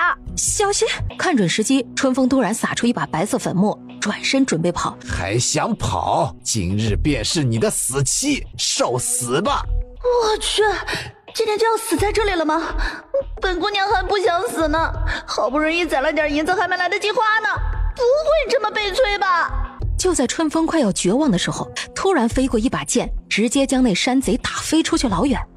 一道黑影闪过，为首的刀疤胡子早已身首异处，剩下的山贼一个个更是吓得话都说不清楚了。不想死就赶紧滚，小小毛贼还敢出来抢劫，滚！黑衣男子转手看了一眼春风，什么话都没说，就那么潇洒的飞走了。还没，谢谢你呢。拽什么拽啊，会飞了不起啊？算了，走了就走了吧，没事了就好。大家都没事吧？娘，大姐，你们没事吧？春生呢？好了，娘，没事了啊，都没事了。哎呀，快别哭了。你怎么这么傻呀？你一个女孩子出什么头啊？要出点什么事儿，娘可怎么办？娘，我错了，以后不会了。娘，哎呀，再说我这不是没事吗？一路心惊肉跳地回到家，原本一家人好心情也被搅得干干净净。大年30，春风天不亮便起床忙活，给一家人做了满满一大桌子菜。好了，春风快别做了，做这么多吃得下吗？娘，今天可是大年30，咱们呀就是要好好的吃上一顿。对了，把秦叔他们也叫来吧，这段时间啊，他们可帮了我们不少呢。好，咱们呢今日就好好的热闹热闹，我这就去叫你秦叔他们。来，今日是个高兴的日子，咱们来干一杯吧！希望我们在新的一年里日子越来越好，银子越来越多。好，干！来，多吃点。娘，春生，这个大鸡腿啊，给你。秦叔、秦婶、杏花姐、柱子、大姐，你们快吃啊，都多吃点儿。这么多菜吃不完可浪费了。春风娘看着春风的懂事儿，心里不禁又有些酸酸的。春风娘哪里知道，这早已经不是以前的春风了，现在的春风可是拥有一个20多岁的灵魂呢。热热闹闹的吃完年饭，春风娘和秦婶他们聊着天，大姐春雨和杏花又猫在一起做刺绣。晚上一家人围坐在火炉旁，嗑着瓜子儿聊着天。春风想，要是能有个电视看就完美了。记得以前都是和爷爷一起看完晚会才睡觉的。也不知道爷爷怎么样了。那个时空里也是过年的时候吗？没有我陪着，爷爷一定很孤独吧。娘，马上又是新的一年了，您有什么计划吗？娘没有什么计划，娘只求咱们一大家人能平平安安好好在一起就好。那大姐呢？大姐明年可就及笄了，就要有人上门说亲了吧？哎，你这个臭丫头，你说什么呢？害臊你！我才不嫁呢，我还要陪着娘呢。春雨听春风说起自己的婚事，春雨不由得红了脸，脑海里不断浮现出那个如谪仙的男子，脸是越发的红了。瞧，大姐害羞了呢啊！你再说我可不理你了。好了好了，别闹了，你大姐也到了该出嫁的年龄了，咱们也要给你姐置办嫁妆了。娘，女儿不嫁人，女儿就要一辈子陪着您，女儿还没有好好孝敬您呢。说什么傻话呢？哪有女儿家不嫁人的？当然是要嫁的，不过啊，我们一定要给大姐寻个好人家。哎，陈少，你呢？你有没有什么想法呀？或者长大了想干嘛？我想跟着二姐你学医，可以吗？为什么？一般这么大的孩子，理想不都是要当什么将军之类的，看起来威武霸气的人吗？因为我觉得二姐你救人的本事真的很厉害，我也想像你一样厉害。上次莫哥哥伤的那么厉害，你都能把他救活。春风听得都有些飘飘然了，就这么收了1号铁杆粉丝，这也太简单了吧？有目标是好的，但是你要知道，学医呀，不光要有本事，还要有一颗善良的心。有了这颗心，才能救更多的人，知道吗？二姐，我记住了。但是现在啊，你的任务就是好好读书，知识是一切的基石。等时间到了，我会教你医术的。我听二姐的。娘，大姐，其实呢，我是这样想的，我想等明年开春了，把咱们家的房子推倒了重建。春生也大了，就这2间屋子也不够啊。如果可以的话，我还想置办1辆车，这样春生就可以去镇上学堂念书了。说的也是，就这2间屋子确实不合适，那就建吧。等过完了年，去请村长看个好日子就动工吧。眼看着儿子一天天大了，再和他们挤在一起也不合适。再说大女儿也要出嫁了，这房子太破，怕是也找不着什么好人家。大姐，你觉得呢？我自然是同意的。好，那就这么说定了。过完年我就去看日子，天气暖和了就动工。另一边，京城某书房，主子，回来了，如何？百里墨尘一身墨衣端坐上首。回主子，段家母女。下跪之人把百里墨尘走后，春风一家人所有的动态一一道来，当然也包括春风他们遭遇抢劫的事儿。在他说到春风差点没命的时候，上首之人眼里闪过的寒光。属下已将那一带的山贼全部清除。下去领赏，回去继续，记住不要打扰他们。是。脑海中又浮现出那个倔强的身影，明明是个没长成的女娃而已，为什么？也许她的那份自然随心的洒脱，正是自己求而不得的，所以才想要保护好这份洒脱吧。王爷，时间差不多了，宫宴要开始了，您该出发了。走吧。百里墨尘大手一挥，一行人华丽的朝皇宫出发。爷到了，药王千岁千岁千岁。免礼，走吧。儿臣参见父皇。来了呀，前段时间让你去查探西北边境的情况如何呀？回父皇，西北边境的匈奴人近2年屡次骚扰我天安子民，今年冬天更是变本加厉，不时来入境烧杀抢掠，搅得边境的百姓是民不聊生。这些匈奴人真是太不把我天安国放在眼里了，不给他们点颜色，真当我朝无人了吗？你觉得此事该如何处理啊？儿臣认为只需派兵5万前去西北边境驻守，一来可以保我边境子民安宁，二来也可以震慑其他一些小国。那就这么办，其他的明日早朝再商议吧。开宴时间还早，你来陪我下盘棋吧。是。百里墨尘应声随着皇帝一起落座。儿臣输了。好了，不过1盘棋而已，输赢又何妨啊？皇上，时辰到了，该入席了。那便走吧。安静祥和的春节就这样过去了。春风每天除了会去地里看看，就是闷在家里头研究医术。这一天天气不错，春风便收拾好去村长家看动工的日子。春风来了呀，来，给你介绍一下，这是我儿子刘逸轩，在镇上读书，你们平时也见得少。轩儿呀，这是春风，你段叔叔家的2女儿。刘大哥好。春风妹妹好，这几日多次听说你的事迹，真是让逸轩钦佩不已。不过是侥幸成功罢了，不值一提的。刘大哥就叫我春风好了。是吗？那春风真是幸运之人了。不知道今日来是……哦，你不说我差点忘了，我今日啊是想请村长帮忙的。哎呀，你这是做什么呀？能帮的我们肯定帮你的，还拿什么东西呀？也不是什么值钱的东西，这次来呀，想请您帮忙看个日子。我想把我们家的房子重建一下。哦，哎呀，我就说春风是个能干的，这都要盖房子了。行，你等会儿啊，我这就去给你看日子。不一会儿，村长拿出一张纸条，笑呵呵的出来。看好了，来，春风你看看，3月初5是个好日子，宜婚嫁动土。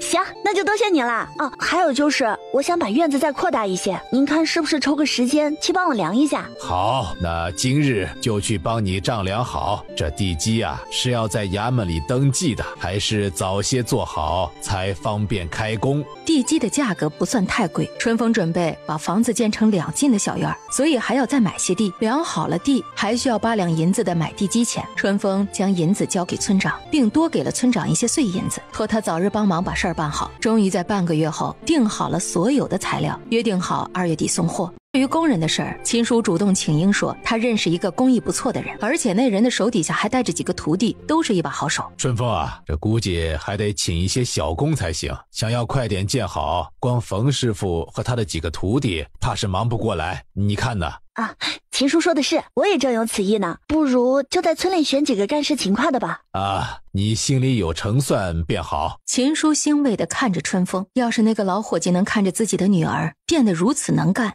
也能安息了吧。2月27这天，成群结队的牛车马车载着大车的土砖沙石驶进了大河村。切，有什么了不起的，嘚瑟个什么劲儿？嗨，是没什么了不起，可就怎么不见你们家也盖个新房呢？你，哼！王氏在外边受了气，没地儿出啊，只能一个人窝在厨房里骂骂咧咧的。就你得意，总有一天要叫你好看的，咱们走着瞧，小贱蹄子。春风现在可真是了不得了，你们可是村里这些年来第一个能建新房子的人，瞧着这架势，是要建个大院子吧？王大爷，您过奖了。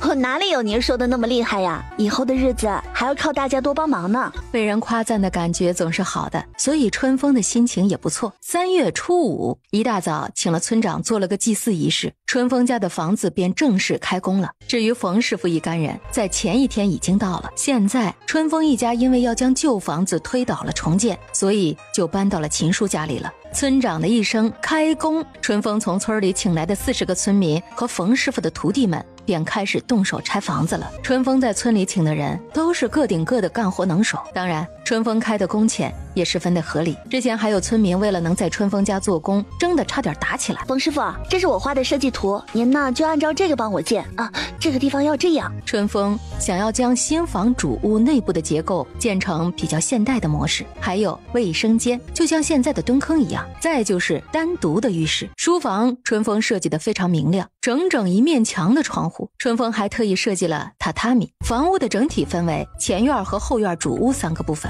外墙还是和其他建筑一样，春风不想太过于标新立异，整个屋子都计划用砖围起来，也是出于安全考虑，家里多的是女人孩子，这样的私密性也比较好。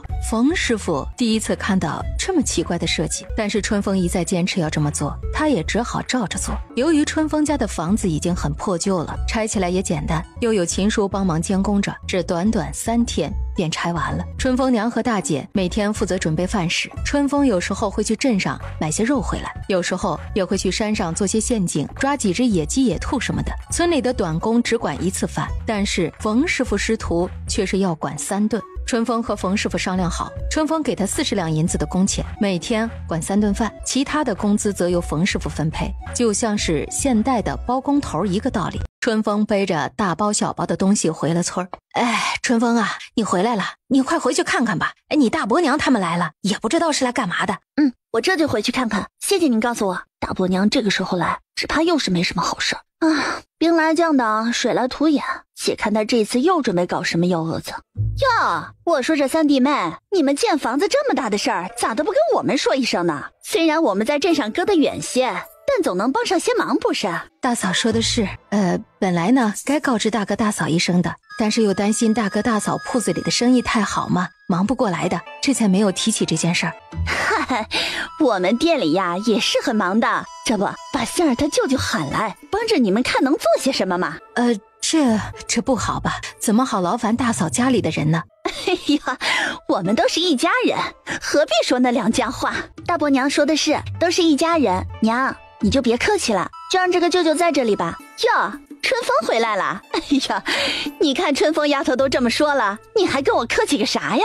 这春风娘看着春风，欲言又止。春风知道娘在想什么，便给她使了个眼色。那就多谢大伯娘了。想来大伯娘是知道我们建新房缺银子，付不起工钱，才来找舅舅给我们帮忙的。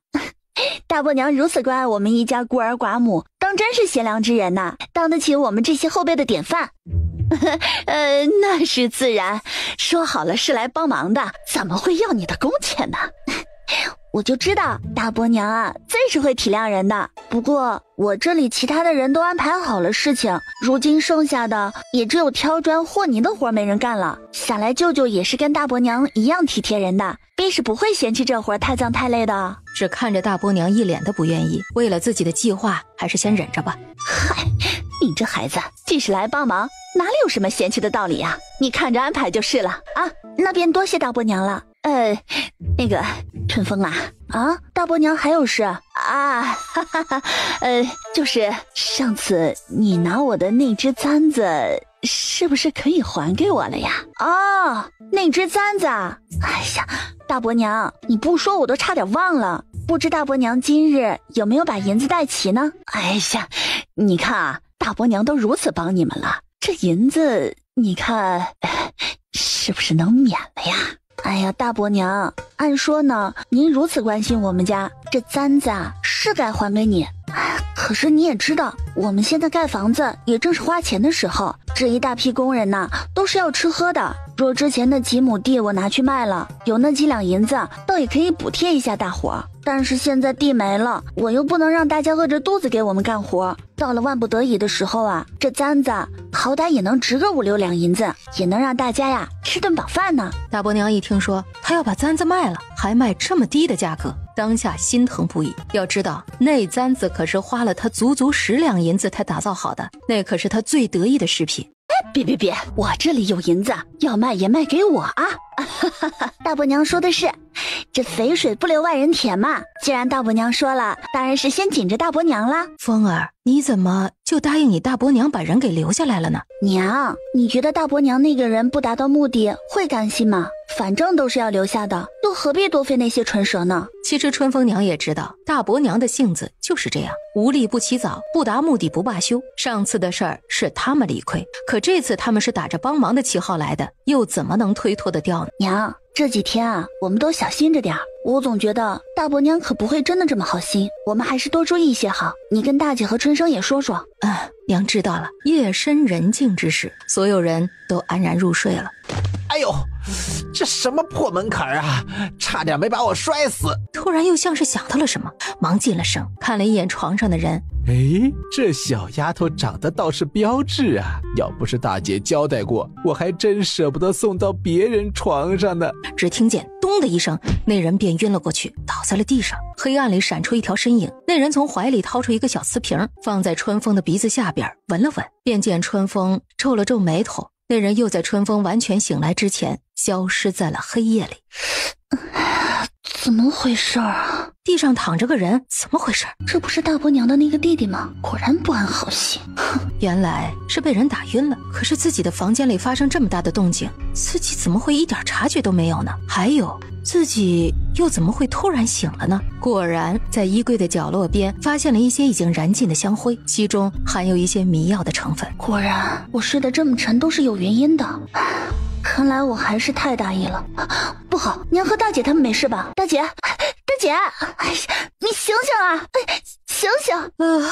怎么了，春风？怎么这么晚还不睡啊？大姐，你来。这怎么会有个人啊？大姐，别慌，你看这是谁？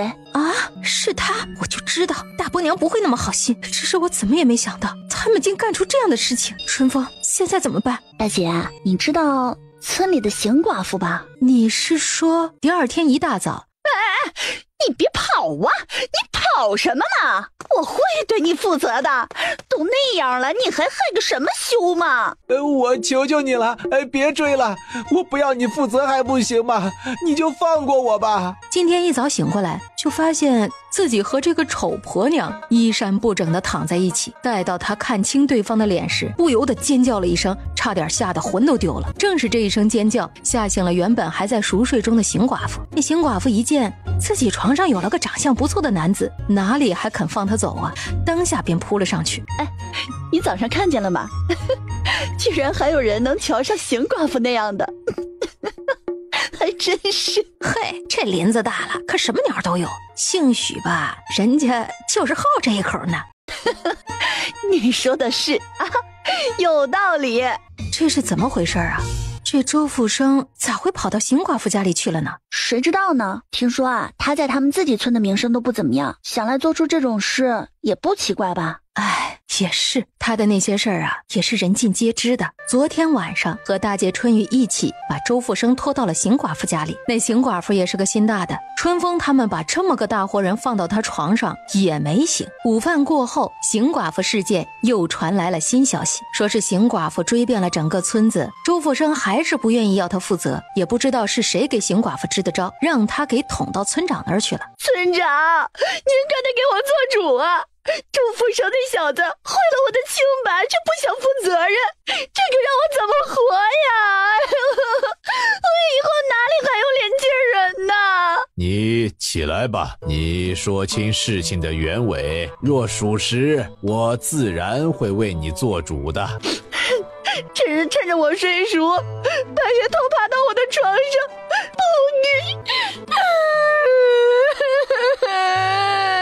你胡说，根本就没有的事，你可别诬陷我。你还想抵赖呀？啊！今儿早上那么多人见着你从我屋里光着身子跑出来，还能有假了？你也不瞧瞧你自己那样，我能看得上你这样的丑东西吗？原本是想帮着自家大姐把事情办妥，得了银子了，好把赌方借的钱还上，结果事情没办好，自己反而惹了一身的骚。春风那丫头呢？怎么没听见她的动静？这事儿肯定就是她设计陷害自己的，看老子怎么收拾她！村长，你看看呢，他占了我的便宜不说，还这样侮辱我，我不活了呀！你别急啊，我一定会为你做主的。且听他还有什么话说。你说你没有做过，那有人见你从邢寡妇家衣衫不整的跑出来，你作何解释呀？你昨晚又在哪里？何人可以证明？我没做过，就是没做过。我昨晚明明在秦大哥家休息，根本就没出过门。那可有人证明啊？若是你所说属实，那你大清早从邢寡妇家衣衫不整的跑出来，又是怎么回事啊？这给春风家做工的伙计都能作证，我昨晚一直和他们一起睡觉的。那便去春风家里找几个工人来问问吧。春风娘，你在家吗？哎，在呢。谁呀？有事儿吗？是我，老钱。村长说想请你家的几个工人过去问点事。可是为了早上的事。好像是吧。你们赶紧的叫几个人去说说吧，早去早回，也免得耽误你们家的活儿。哎，好，我这就去叫人。娘，我也跟着去看看吧。要说那周家舅舅也是好心来给我们帮忙的，如今出了事儿，我们也不能坐视不理，不是？村长，春风来了呀，早上的事你都知道了吧？这次叫你们来，就是想把有些事了解清楚。一旁的周富生见着春风安然无恙地站在这里，再想想自己早上的事儿，气得恨不得一口老血喷出来，偏自己又什么都不能说。哼，谁让他想害我，闹成现在这样，活该。是村长，请问我们知道的一定如实道来。昨晚周富生是否与你们一直在一起呀？昨晚我们入睡的时候，他确实是与我们在一起的，但早上醒来的时候，他却是不在的。我们也不知道他是不是整晚都和我们在一起？那你们可有人看到他晚上出去过？这个嘛，我们大家伙白天干活都比较累，所以晚上睡得都比较死。我虽没注意晚上有没有人出去，但是半夜时分倒是听见了开门的声音。周复生，你还有何话可说？他只是听见有开门声音，又能说明什么呀？又没人看见我去了哪里？那你又为什么会出现在邢寡妇家？分明是你见色起意，如今全村人都看见了，今日你必须给个说法，不然就等着去衙门里跟关老爷说清楚吧。而周复生一听要见官，立马吓得腿都软了，一下子呆愣在那里。这个时代对于奸污妇女的罪行是很大的，不是被处以宫刑，就是在牢里过上一辈子。我虽然不知道这其中究竟是怎么回事，但周家舅舅啊，这回本是好心来我家帮忙，却不想出了这样的事儿，还请大家看在我们一家的面子上，不要送他去见官。这小蹄子会这么好心为我求情，他不可能不知道昨晚的事啊，自己当时可是就晕在他床前的呀，这是怎么回事啊？其实啊，邢大婶和周家舅舅也算是男未婚女未嫁，大家何必不放过他们一马，也好成全一对良人嘛。让他娶这个女人，那还不如杀了他。可邢寡妇听了春风的话，心里头乐开花了。她故意闹到村长那里，为的就是这个目的。是啊，春风说的有道理，与其把他送去官府，那邢寡妇的名声也毁了呀，还不如就成全了他们。这邢寡妇，你的意思呢？我觉得疯丫头说的挺对的。好，那就这么定了。周复生，择日你便来迎娶邢翠花过门。我不要。你还不要？不送你去见官就已经是便宜你了，现在还白送你个媳妇儿，你还不要？不要你就等着去见官吧。我不要娶她，我不要娶那个丑婆娘。回到家里头，春风将事情的结果告诉了大姐春雨，两个人躲在厨房里笑得前俯后仰。你们姐妹两个聊什么呢？聊得这么开心啊？没什么，我俩在说周复生的事儿呢。他们两个呀，倒是一对绝配，也不知道他们是怎么搞到一起的。娘，你也这么觉得吧？我和大姐也这么觉得的呢。日夜，一道人影飞驰着朝着京城的方向而去，将这一趣闻报给了高坐在案几之后的主子。只见那人眯着狭长的凤眸，嘴角扬起一丝迷人的弧度，预示着这张绝美面孔下的主人此时心情极好。来，开饭了，大家快来吃饭吧，吃完再干活。今天吃什么呀，春风妹子？今天啊，吃白面馒头、五花肉炒大白菜、蘑菇炖小鸡啊，还有荠菜蛋汤呢。嚯，这么好的饭菜，这可比城里大户人家的饭食都要好了呀。这段时间辛苦大家了，今天给大家加餐，都来排队吃饭吧。好啊，今天有加餐呢，太好了，这在春风家干活可比我们过年吃的还好呢，这都是托了春风的福。不够吃了可以再来加，饭菜管饱。好嘞，这回活做完呢，回去只怕是要长肉了。都多吃点儿，吃饱了才有力气干活呢。我还指望着大家多给我干点活呢。冯师傅师徒在城里或者是镇上的大户人家做工的时候，也没有过这样的饭菜，那都是一些清汤寡水的饭菜，也就偶尔有那么一点肉末，哪像是春风家里的饭菜，分量足，油水又多。几个月下来，还真有不少人吃胖了不少。等到春风家的围墙全部砌好，转眼便到了4月里，天气暖和起来，静静的黑夜，一个黑影躲躲闪闪地向着村里一处还未完工的院落而去。行至院落围墙处，那人影不知从哪里拿出一些不知是何物的东西，不断地向墙上抛洒着。过了一会儿，估计是洒得差不多了，那人才收起手上的东西，张头鼠脑地没入黑暗之中。这是怎么回事啊？娘，我也不知道啊，我一出来就看见了。怎么了？这一大早的，出什么事儿了？春风，你看。娘，你们别怕，我去看看。没事儿，不过是用猪血混了这朱砂画在墙上而已，没什么可怕的。可是咱们家墙上怎么会平白无故的出现这样的东西呢？估计是有人眼红我们家，想故意捣乱吧。一会儿让冯师傅他们铲掉重刷一遍就可以了。第二天早上又出现了同样的一幅画，在春风家的院墙上。同时村子里开始传出谣言，说春风家盖的房子触怒了土地爷，招惹了邪物，所以他家墙上才会出现那么可怕的东西。第3天晚上，2个人影畏畏缩缩地来到春风家的院墙外，又开始了他们的粉刷工程。等到他们做到一半的时候，春风带着屋里的所有人，包括冯师傅他们一起冲出院子，迅速地将那2个人包围起来。哟，我当是谁呢？原来是你们俩呀！怎么，这大半夜的是要来我家做客吗？可我这院子还没盖好呢。我们出来看星星不行啊？碍着你什么事儿了？你凭什么抓我们？快放开，不然怎么样？你觉得你现在能把我怎么样啊？快放开我们！随便抓人可是犯法的，你可知道？啊，不，我怎么可能随便抓人呢？大姐，你和杏花姐姐啊一起去帮我把村长叫过来，最好啊是把其他的村民也叫过来，告诉大家都来看看我抓到的作祟邪物究竟是何方神圣。我这就去。春风啊，你这是做什么嘛？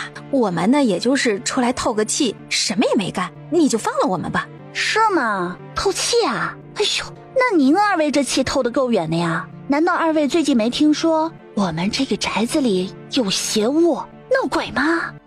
你们就不怕被缠上啦？怎么会呢？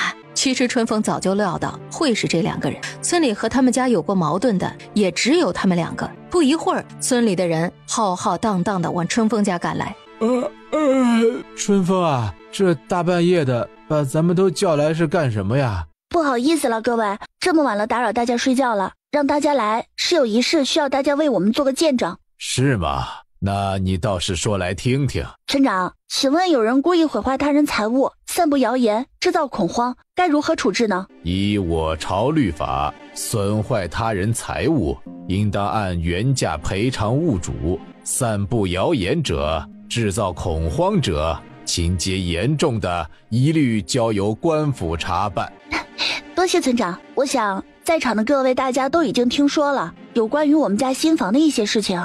今日啊，请大家过来，就是想把这件事情弄个清楚，也好让大家晚上都能睡个安稳觉。就在刚才，我与冯师傅一起在我家的墙角下抓到了2个鬼鬼祟祟的人，并且发现了这个。冤枉啊！村长，我们是被他陷害的，我们只是从这里路过而已。结果不知道为何他们却把我们抓了起来，我们真的是冤枉的呀！冤枉！你们也好意思喊冤枉？墙上这些东西根本就是你们画的，哼，根本就不是什么邪物闹鬼，刚刚我们都看见了，你还想狡辩吗？2位婶婶莫不是把我们都当作瞎子了吧？难道我们这么多人都会看错？这些人可都是给你们家做事的，收了你们家的钱，难保他们不会帮着你们说谎话，谁知道你们是不是一伙的？那么这只木桶上面的标记可否能作为证据呢？王婶儿，难道你不解释一下这是怎么回事吗？这不过就是个字嘛，那又能证明什么？这个村里面可不止我一家姓王的。就是，怎么凭一个小小的字儿就认定做这事的人呢？这个简单啊，请个人去王婶家，把他们家剩下的桶都拿过来对比一下不就知道了。这话说的有道理。栓柱，你去把王氏家里剩下木桶全部都给我拿过来。村长，我知道，我做错了，这事儿都是我干的，是我鬼迷心窍。村长，您饶过我这一回吧。真的是你？说，你这么做目的何在？是我嫉妒他们，看见他们有钱了，日子过得比我们好了，所以就眼红了，这才一时迷了眼，做出这样的事儿来。村长，我知道错了，求求您饶过我们这一回吧，求您了。且不说律法，按村规，你这样的人也是要赶出村去的。原以为上次的事能让你长个记性，没想到你还变本加厉了。乡亲们呐，我和大家可一起做了这么多年的邻居了，求求大家原谅我这回吧。王氏实在是不想被赶出村去，被赶出村就意味着她再也不能和自己的丈夫和儿子一起，名声也完了。这样的女人回到娘家，只怕是也不会有人管她。只有死路一条。你求我们有什么用啊？要求也求你得罪的人呐，这要说原谅也是人家原谅你啊。又转身去求春风娘，那头磕的砰砰响。好了，你先起来吧。我知道错了，妹子呀，是我对不起你们家，是我鬼迷了心窍，我不该做出那样的事。风儿啊，我看他也知错了，是诚心悔改，不如娘，我自有分寸，你放心。李婶儿，大家都来了这么半天了，你就没什么说的吗？我有什么好说的？王氏都已经承认是他干的了，与我何干呢？王婶儿，你可听见了？人家说啊，这事儿和他没关系，是这样吗？好你个李氏啊，你倒是把自己摘得干净啊，这分明就是你出的主意嘛。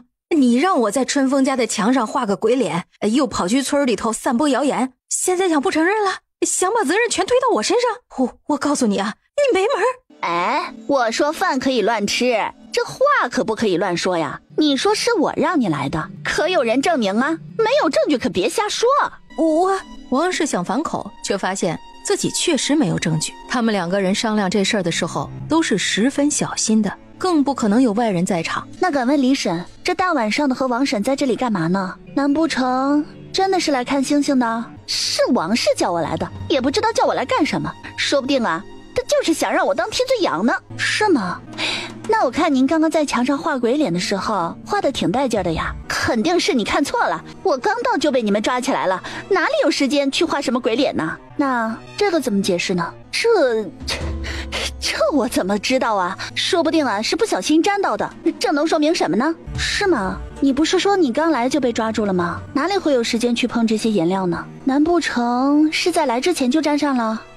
那这么说，果真是你指使王氏的了？你别胡说，没有的事儿。村长，你可要为我主持公道啊！我是冤枉的。那你倒是说说，这到底是怎么回事？若真与你无关，你又为何和王氏一同出现在这里呀？我看就是你在背后怂恿的。平日村子里鸡毛蒜皮的事，就少不了你的掺和，现在是越来越过分了。春风，你看这两个人怎么处置好啊？毕竟受损的是你们家里。村长，其实呢，大家都是一个村里的，这都是乡里乡亲的。如今已经证实了我们家宅子没有什么妖魔鬼怪，也恢复了我们家的名誉。而且呢，王婶也诚心认错了，就让这两个人将这2日我重新刷墙的工钱和材料钱赔上吧。至于其他的，我也不再追究了。希望村里以后不会再发生这样的事儿了。都听听，你说说，你们2个几十岁的老娘们还不如一个10几岁的娃娃，丢不丢人呐？是，村长教训的是，我们保证不会有下次了。再有下次就直接给我轰出村去，可别怪我不念人情，记得明天把人家的钱给赔上。哼！众人见村长都走了，也都各自回家睡觉去了，只李氏和王氏还站在原地。李氏则是一脸狰狞的恨意。王婶，你等等，我这里有治疗外伤的药，你额头上的伤还是处理一下的好。不用了，没事，回家养2天就好了。你那伤口若不好好处理，怕是会留下疤痕，你看是要不要来上药吧？那就麻烦你了。一听会留疤，王氏还是选择厚着脸皮去上药吧。进来吧，坐吧。我就不做了吧。你不做，我怎么给你包扎伤口啊？好了。春风啊，对不起啊，婶子对不起你们，都是我一时糊涂才会做出那样的事，你能原谅婶子吗？其实啊，我知道你是被人怂恿的，不过你还是应该自己多个心眼儿，别总是被人当枪使。其实只要自己努力，肯花心思，好日子迟早会来的。女人也可以让自己的家人过上好日子的呀。这么说，你原谅婶子了？谢谢你，春风，谢谢你。好了，时间太晚了，早点回去休息吧。啊，这个药你拿着，每天换1次就行了，记得伤口别沾水啊。二妹，你怎么那么轻易的就放过他们了，还给王氏治伤啊？怎么是你啊？娘呢？我让娘跟杏花姐睡一晚上，我好跟你聊聊。聊什么啊？我刚刚问你的问题啊。你说王婶啊，其实她也不是什么十恶不赦的坏人，只是不幸的生活让她产生了一些偏激的想法，再加上有人挑拨，才会做出这样的事儿来。你怎么就知道她生活的不好啊？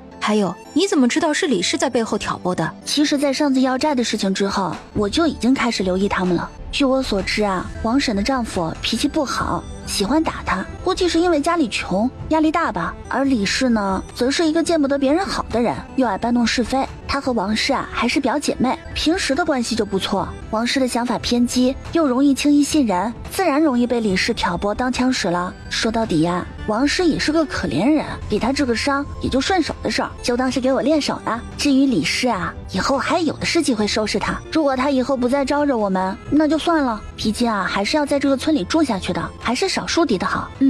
你说的也有道理。好了，睡吧，时间不早了。这日，春风来到村长家，向村长提出要栽种西瓜的想法。这能行吗？我听说这个叫什么西瓜的东西，价格是挺贵的，而且还很难种出来。这要是种了没收成怎么办？你有多大的把握？至少8成把握。村长放心，我是这样想的，村里人啊种西瓜，我教大家方法，种出来的西瓜直接卖给我。若是没种出来，地里的损失由我来承担，我会按照土地数量给予一定的补贴。春风深知村长的顾虑，所以并没有因此有什么不悦的，反而开出了十分优厚的条件。对于春风的条件，村长是很吃惊的，而且人家都说了有8成的把握，那还有什么好犹豫的呢？当天下午就把全村人召集在一起商议此事，最终结果是全村人都愿意尝试，因为种植西瓜要是旱地才行，所以家里有旱地的人几乎都分出2到3亩地来种西瓜。同样的，这次春风也和村民们签订了合约，上面制定了收购价格，还有若是没有种出来有补贴价格。最重要的是，春风还特地制定了西瓜只能卖给他一个人的规定。经过村长的鉴定，这份合约就算是生效了。说干便干，第二天一早，春风便去镇上买了种子。等到春风急急赶回家的时候，天已黑尽。春风回来了，还没吃晚饭吧？你娘给你留的吃的在厨房呢，快去吃吧。哎，好的，秦叔。娘，我回来了。回来了，还没吃饭吧？我给你留了饭，我这就去给你端来。好。跑了一天，我肚子都在打鼓了。来，慢点吃，不够啊，娘再给你做去。够了，娘，我又不是属猪的，哪里吃得了那么多呀？这2碗就够了。你现在正在长身体，多吃点怕啥？对了，怎么这么晚才回来？镇子上的种子太少了，我去县城里才买到，所以啊，回来的晚了点。辛苦你了，孩子。娘，这是我自己喜欢做的事儿，就算辛苦点，我也是开心的。行，只要你开心，你做什么娘都支持你。酒足饭饱之后，好吧，只是饭饱。吃饱了的春风就想睡觉了，于是洗漱完便倒头就睡。睡得正香甜的春风迷迷糊糊地睁开眼睛，看到的是一片黑白相间的场景，准确地说是一个葬礼的现场。春风走近一看，那躺在玻璃棺内的人不正是前世的自己吗？这是怎么回事啊？上次的梦里，自己前世的身体不是还有温度的吗？怎么突然……对了，爷爷呢？爷爷在哪里？在场的只有他以前认识的一些人和以前的同事。春风想跟他们说话，想问问爷爷怎么样了，却发现自己怎么也开不了口。最后还是在一些人的交谈中才知道，爷爷接受不了孙女去世的打击，住进了医院，现在什么情况还不知道。突然有个声音在春风脑海里传出：孩子，这都是你的命数，让你有了另一次获得生命的机会，记住要多做善事，方得善终。风儿，你快醒醒啊！你怎么了？春风睁开了眼睛，看见是娘亲焦急的脸孔，原来一切都是梦，可是又是那么的真实，就像伸手就可以触碰到一样。春风想到21世纪的他应该是彻底的死了吧，爷爷该有多伤心呢？谁来照顾他老人家呢？风儿，你没事吧？怎么了？是哪里不舒服吗？没事娘，我只是做了个梦而已。你没事就好了。我看呢是你最近太累了，要不你今天就好好休息一天吧，其他的事由我和你大姐。没事儿，我还得赶着把瓜苗育出来呢。我现在啊，一天不做事就闲得慌，您还是让我干点活吧。春风其实他自己闲着没事儿会想东想西，所以干脆找点事儿做。吃过早饭，春风便拉着大姐和杏花一起去做西瓜苗的营养块了。在之前冬天的时候，春风发现了一种草药混在肥料里，可以让西瓜的出苗率和挂果率大大提升，而且育出来的瓜苗比一般的都要壮实。所以这次的瓜苗，春风准备全部自己培育。3个女孩忙得大汗淋漓，还不时地传来欢笑声，好一副青春少女图。3个姐妹整整干了5天，才育好了全村的瓜苗。半个多月过去了，春风的瓜苗全部都长出来。春风粗略估计了一下，出苗率起码90%以上。接下来，春风又让村民一家家的来领瓜苗。过了1个月，春风又开始给村民讲解如何去掉多余的藤蔓和花苞。这藤蔓和花苞越多，不是才能结出更多的西瓜吗？怎么还给摘了呢？其实呢，想要种出来的西瓜品相好、个儿大、味儿甜，就必须要有取舍，把多余的藤蔓去掉，只留下最粗壮的主藤和最好的花苞，有足够的营养，这才能长出又大又甜的西瓜。有那个别人不听劝告，春风也懒得去争辩，只是说明了，若是种出来的品相不行，他不会收，更不会给补贴。转眼到了6月，春风家的房子终于竣工了。风师傅，你当真不愧是这个行业的能手啊，这跟我想的完全一样。青砖红瓦，高高大大粉刷的雪白院墙，朱红色的大门，一下子就成了村里最亮眼的人家。房子弄好了，就添置了一些家具，买地基8两，材料费29两，冯师傅的工钱40两，村里人的工钱15两，伙食费15两，后面添置的少量家具10两，总共算下来117两银子。还行，基本上在春风的预算之内。地里的西瓜也快成熟了，看来要快点找到买家才行。在家休息了几日，春风还是决定去找鸿运楼的掌柜的。春风来到酒楼，跟掌柜的说明来意。由于数量较大，掌柜的也不能擅自做主，便提议一起去东家府上商议。于是春风第一次来到了陈夫人家。春风你来了，太好了，大半年不见，你还好吗？哦呦，怎么像是黑了呀？不过倒是高了不少，都快赶上我了。很好啊，只是在家干活，所以晒黑了点儿。你呢？我啊，别提了，我娘啊，天天逼着我学什么琴棋书画呀、针织刺绣啊，我都快被闷死了。谁又在背后说我坏话了？陈夫人，夫人，好了，不用那么客气，在这儿啊，就跟自己家一样，可别拘礼。不想说，多谢夫人了。不知夫人的心急之症是否有所好转呢？多亏了你的药，我这半年来呀，好多了，胸闷的时候也少了。可否让我再为您诊一次脉？那就麻烦你了。看起来好的差不多了，调养的也不错，年前啊就可以痊愈了。真的？那真是太好了。对了，春风，你这次来是有事儿吧？春风这次来是想问问夫人，这里是否还需要西瓜？我这里呀有一批西瓜，马上就可以采摘了。好啊，这可是好东西，没想到你真是能干。上次冬日里送来的西瓜呀，可是让我大开眼界，就是少了些。这次有多少呢？这次啊，全村的人都种了，所以量比较大，估计有150亩左右吧。这么多呀，只是不知道这质量。夫人放心，全都是上好的杀人甜瓜，个大味甜，水分足。哎呀，娘，好不好吃的吃过不就知道了吗？要不我们一起过去瞧瞧怎么样？你呀，别以为我不知道你打的什么鬼主意，不就是想溜出去玩吗？娘，您看天气马上就越来越热了，我们也可以趁机去避避暑啊。天天闷在这宅子里，我都快发霉了。不行，娘你闻闻，这都臭了。好了，那就抽时间去看看吧。正好我也想看看春风丫头是如何种出这些了不得的东西的。一时之间，客厅里头欢声笑语。母亲，妹妹，何事让你们如此高兴啊？也说来与我听听。这位是哥哥，我跟你说啊，这个就是那日救了娘亲的人，他叫春风。哦，原来是恩人，在下陈亲书，多谢恩人救母之恩。公子客气了，我也只是路见不平，侥幸救了夫人。再说夫人都给诊金了，公子莫要再言谢了。在亲叔眼里，母亲的性命是最重要的，哪里是区区几两银子就能抵消的。以后若姑娘有事，吩咐一声，陈某定当竭尽全力达成。好了，大哥，瞧你那样子，可别把他吓到了。是大哥的不是，实在是不好意思，姑娘别见怪。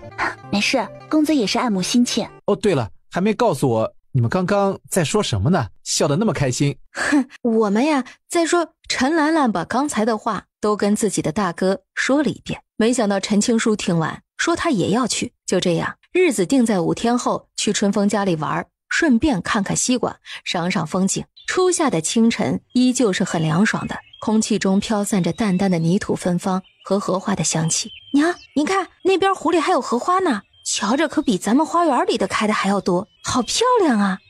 确实很漂亮，娘也好久没见过这么多的荷花了，偶尔出来走走还是不错的。娘，我就说嘛，要多出来走走，听我的肯定没错。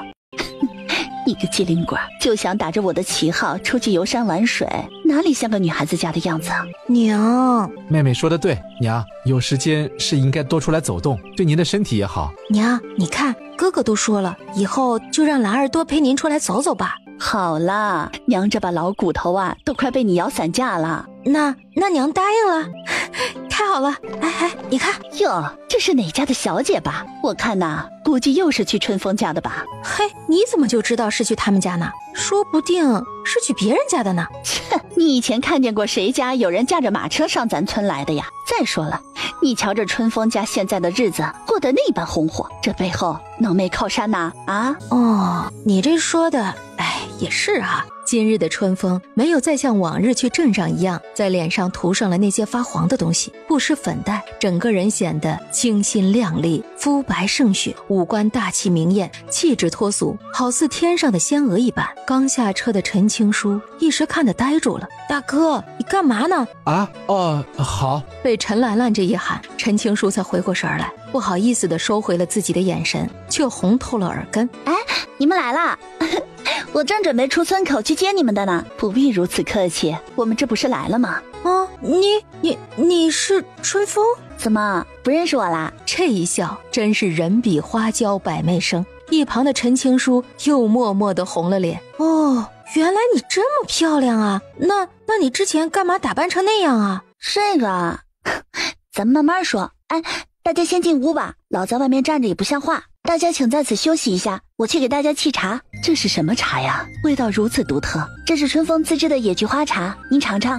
哦，野菊花还能用来泡茶喝，当真是新奇，可从未听闻过呢。味道不错，初入口有点微微的苦涩，但是回味甘甜悠长。夫人喜欢就好。这个花茶呀，有清肝明目、清火去热的功效，夏日饮用最是合适了。夫人喜欢，我可以送夫人一些，带回府上用。真的？还有这么多的好处呢，那我可得带些回去了。夫人来了，适才在忙厨房里的活儿，夫人可别见怪呀。你是婉清？你是云芝？你怎么会在这儿？娘，原来你们认识呀。其实我和你娘，原来春风的娘和陈夫人从小是一起长大的闺中好友，感情甚是深厚，甚至比家中那些有血缘的姐妹来得更亲热。当年春风的娘跟春风的爹爹离京的时候，何府上下无一相送，唯独当年的云芝，也就是现在的陈夫人，依依不舍地送他们到城外，还不愿回城。至此，春风姐妹几个才知道，原来自己的外家竟是当今鼎鼎有名的3大国公府之一的护国公府。没想到还蛮有名堂的嘛。可惜啊，和本小姐怕是无缘喽。瞧着自家娘亲都不提外祖家的事儿，更别提想回去认什么亲戚了。陈夫人的娘家便是尚书府了，而这陈夫人嫁的则是定国公府的小公子，因不喜家族争斗，所以毅然脱离官场，离开京城，转而经商，所以陈夫人才会跟随来到这里。两家素来交好，所以就造就了这样一对好姐妹。我记得当年我被人不小心推下湖去，还是云芝姐姐不顾危险跳下湖中救了我，若不是你啊，可就没有今日的我了。好了，都是过去的事儿了，不提了。今日咱们姐妹重逢，真是大喜事，咱们该高兴不是？是，这喜事是该高兴。瞧我说这些干什么？真是的，这么多年不见你，还是这么漂亮。瞧你生的女儿，一个个呀，都美得跟天仙似的。嗨，你这真是要把他们夸的心都要飘到天上去了。春风，你是早就知道的。这个呢，是我的大女儿春雨，还有个小儿子，这会儿去刘夫子家学习了，晌午饭的时候就会回来。这个是你的一对儿女吧？瞧着真是喜人呢。是啊，这是我儿子青书和女儿兰兰，你们两个快来见过姨母。见过姨母。这，姐姐，我现在就是一介平民，如何当得起呢？你这是什么话呀？不管你是什么身份，你我的情谊都是不会变的。所以啊，你也别再说什么当不起不适合的话，不然我可生气了啊。好了好了，听你的就是了。都这么多年了，姐姐怎么还跟小时候一样，孩子脾气呢？娘，你和夫人好好聊聊，我和大姐去做饭了，估计兰兰他们也饿了。哎，怎么说话的呢？叫姨母。是姨母，侄女儿啊，这就去给您做好吃的。这还差不多，去吧。而在一旁的陈青书也不知道脸红了多少次，他只知道在春风灿烂一笑的那一刻，自己的心被莫名的牵动着，真想一直都看着他这样开心的笑下去，只为他一个人笑。哎，那我就去了。我也去。你去干嘛？厨房里烟熏火燎的，小心把你给熏黑了。切，我才不怕黑呢，我就是想要看看嘛。姐妹儿三个吵吵嚷嚷的朝厨房走去，直到春风的身影消失在通往厨房的转角处，陈青书才不舍得收回了那些带着迷恋的眼神。春风，这个是什么呀？这个是韭菜啊。那个呢？这个是大蒜。这个呢？这个是荠菜。那这个呢？还有这个呢？还有这个。春风默默地看着陈兰兰，不说话了。怎么了？我脸上有东西吗？你干嘛这么看着我呀？没什么啊。你要是没事的话，帮我把这个摘干净吧。春风也真是服了这位大小姐了，真不知道她是怎么长到这么大的，连最常见的东西都不认识。不过话说回来，有钱人家的大小姐不都这样吗？衣来伸手，饭来张口，十指不沾阳春水啊，又怎么会认识这些东西呢？哎呦，谁说人家不认识啊？人家认识的好吧，只不过嘛，人家只是吃过熟的，没见过生的嘛。那给你，我摘好了。哟，不错嘛，这么快就摘完了。可当春风看到菜盆里的菜，瞬间石化。只见好好的一盆小青菜被他揪的青叶是青叶，叶白是叶白，这也就算了，还有黄叶、菜根上的泥巴都混在一起，简直惨不忍睹。小白菜呀。算了，为了这盆小白菜默哀3分钟吧。怎么了？有什么不对吗？没什么，是我的问题，是我没和你说清楚，不关你的事儿啊。兰兰呀，要不你就坐在这里跟我说说话吧，我这里没什么要帮忙的了。那好吧。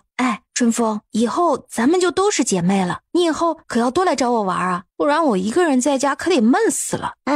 只怕是以后你就不会闷了。为什么？你瞧你娘和我娘那说不完的话，以后啊还不得经常见面呢？你不就可以跟着出来玩吗？哪里会闷啊？只怕到时候你别喊累就是了。你说的对。真是太好了，春风，你简直是我的福星啊。我怎么就是你的福星了？你看啊，要不是遇见你，我们也不会来到这儿啊，更不会遇见你母亲了。那我娘就不会随便出门了，我也就没有机会出来玩。再说之前你还救过我娘呢。你说你不是我的福星是什么？是吗？那你以后可要抱紧我的大腿啊。那是自然啦。不多时，饭菜便做好了。春风将饭菜都摆上桌，才去客厅请2个聊得难解难分的人来。大哥呢？怎么没见他人呢？你大哥说到院子里走走的，你去瞧瞧在不在院子里。哥，吃饭啦。哥，我居然睡着了。好啦，快去吃饭吧。春风做了好多菜，看上去都好好吃。大家刚好落座，春生便回来了。来，春生，叫姨母，这是你亲叔哥哥，兰兰姐姐。春生听了娘的话，乖巧的一一叫人见礼。这一桌子都是你做的啊，春风。您尝尝看我的手艺如何？好，我尝尝。真香啊，好吃啊，比我们酒楼的大厨做的都要好吃了。那您可要多吃点啦。春风对陈夫人的夸赞很是满意，她可是个吃货一枚，不仅爱吃还爱做，有人夸自然是高兴的。一旁的兰兰听到自己的母亲这样说，迫不及待地抄起筷子便开始大快朵颐了。陈青书倒是吃得十分文雅，但是速度却不慢，吃的也不少。这算是春风来到这里所吃的最热闹的一顿饭，也是春风娘最高兴的一天。吃到最后，兰兰拍了拍已经撑得圆滚滚的肚子，舒服地叹了口气。真的是太好吃了，吃的我都快走不动路了。哎，春风，我真是太佩服你了。你说说，你是怎么能把菜做得这么好吃的呢？我都想天天跟你在一起了。那你就在这里多留几日吧。哎，姨母也多住几日。您和娘亲啊，多年不见，定是有许多话要说的。是啊，云芝，这次咱们姐妹可要好好的叙叙旧。好，你们都这么说了，我还有什么理由不留下来呢？那好，姨母就和母亲多说说话，我去给大家安排房间，怎么样？这就是你的房间，还可以吧？哇，感觉真不错哎，太阳都能晒到床上来，真舒服。不过这房间的造型好独特呀。哎，这是什么呀？是被子吗？好有趣啊，怎么和我们用的都不一样呢？不过这个颜色还真是好看，我喜欢。你喜欢就好，这些啊都是我特制的，你可是第一个享受这个待遇的人呢。春风，我就知道你最好了，谢谢你啦。好了，够了你这一套啊对姨母有用，对我可没有用。哎呀，你这个人怎么这么没意思啊？好歹也配合一下嘛。行了，哎，想出去玩玩吗？出去玩？好啊，玩什么？等会儿你就知道了。怎么样啊，青叔哥哥，我二姐设计的书房还不错吧？之前的卧房已经让人觉得十分新颖了，没想到这书房竟然更是别具一格。嘿嘿，是吧？我二姐说这个叫榻榻米，可以在上面喝茶、晒太阳，还能睡觉呢。大哥要不要一起出去玩啊？哦，妹妹准备去哪里玩？春风说要带我们出去走一走，一起去吧。到了。哇，好大的西瓜呀，这么多呀，这么大片的瓜田。春风妹妹真是厉害，这是如何种出这样好的瓜田的呢？哪里就厉害了，不过是选对季节，再加上育苗和控制挂果的方式选对了而已，也没什么巧的。咱们摘几个回去尝尝味道如何？去年冬日的西瓜，我可是一口都没有吃到，全卖给你们了呢。春风，你看这个怎么样？我看着挺大的。是吗？我来看看。春风走过去，对着那只西瓜拍了拍。这个熟了，可以吃了。这摘西瓜还有什么讲究吗？那是自然了。这第一呀，西瓜底部的圆圈越小越好。第二，西瓜头啊，就是蒂头，若是直直的一条线，那就不好吃；但若是卷曲圈起来的，就很甜。其次呢，西瓜的纹路要整齐，就是好瓜。颜色呢，最好挑青绿色的才好吃。哦，原来选西瓜也有如此多的窍门呐！今日真是长见识了。一群人参观完瓜田，才拎着2个大西瓜慢慢的往回走。回到小院，春风将西瓜放进大木桶里头冰镇着，等到晚上再吃，味道会更好。春生知道陈青书已经考上秀才，便拉着他去书房，非要让他教他些东西。而春风娘和陈夫人姐妹依旧聊个不停，只是把战场转移到了春风娘的卧房里。剩下的3姐妹便开始操持晚饭。饭后一大家人都坐在院子里头聊天说话，吹着夏日夜晚的凉风，看着满天繁星，春风突然有种特别的满足感，仿佛自己就该过着这样的生活，无忧无虑地做些自己想做的事儿，没有那么多压力，也不用那么快节奏的生活，就这样吹着风说说话，安逸美好。翌日清晨，真好。果然呢，还是没有雾霾的日子好过呀。早上好啊，要洗漱是吗？这里有冷水，如果需要热水的话，就要稍微等一会儿，我马上去烧。不用，我用冷水就好了，这样的天气冷水更舒服。那行，你自己打水吧。其实啊，我也觉得冷水更好，洗冷水脸能让人更精神。春风并没有察觉到陈青书的异常，自顾自地说着，转身便进了屋。这世间怎么会有如此明艳的人呢？不似千金小姐那般小心翼翼的娇柔，也没有乡村农妇那般的粗鲁，从里到外都是一股清丽脱俗的气质，活得潇洒自在，肆意洒脱，没有伪装。吃过早点，春风准备去山上转转，看有没有什么野味收获，想晚上做点烧烤给大家尝尝。陈青书兄妹闻言也要跟着上山，他便自告奋勇地说要去保护春风，而陈兰兰当然被陈夫人给拘在家里了。陈大哥，我们走吧。哎，好，我们走吧。停，嘘！2个庞然大物如离弦之箭冲向了春风2人的方向。春风2人见此纷纷后退2步，一个旋转飞身跳开原地。春风忙取下背后的箭羽，数箭齐发，其中一头野猪在左躲右闪2次之后依然被射中了。终终于在半炷香的时间之后，另一头野猪也被2个人合力杀死。太好了，你没事，太好了，你没事就好。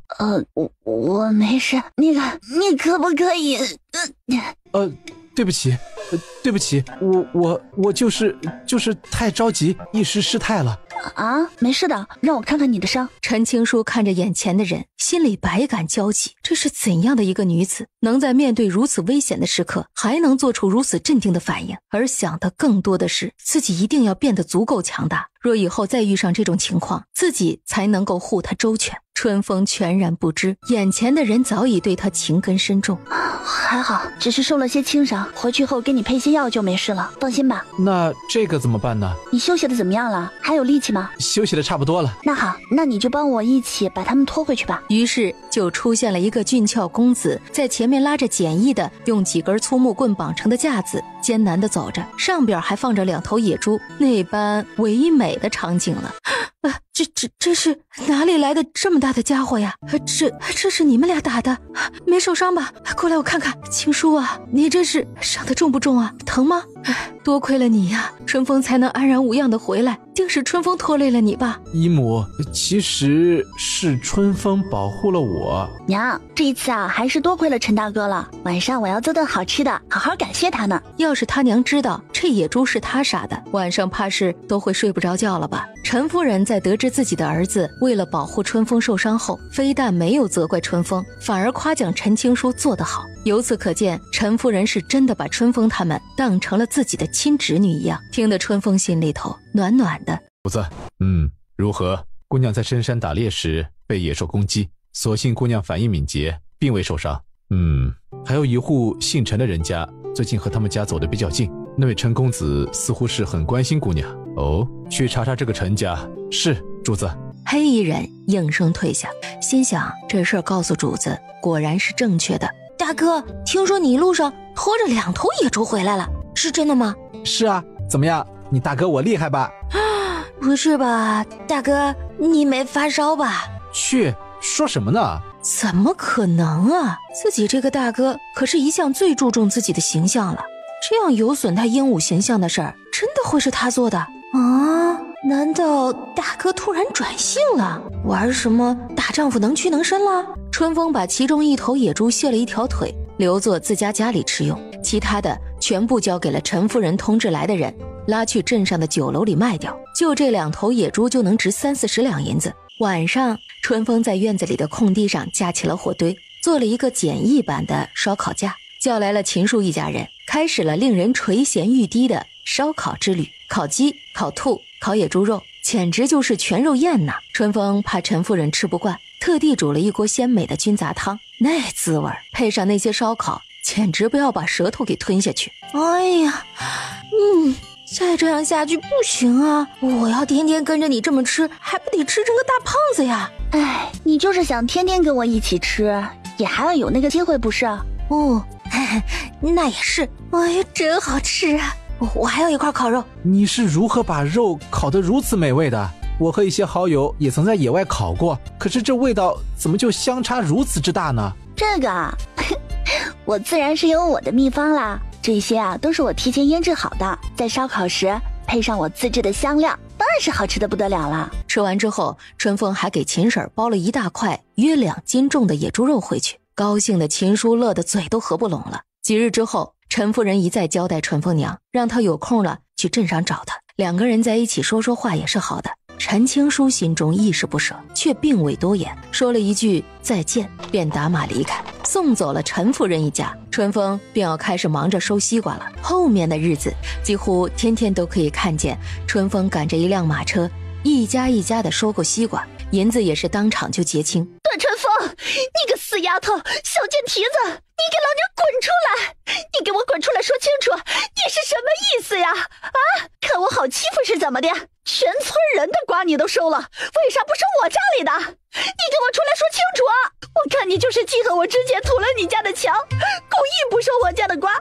没想到你一家子背地里竟是如此卑鄙龌龊的人，骗得我们全村人都把你们一家当好人对待，真是不要脸，不要皮！出来，出来！你们都死在里面了吗？啊，出来呀！快给我出来！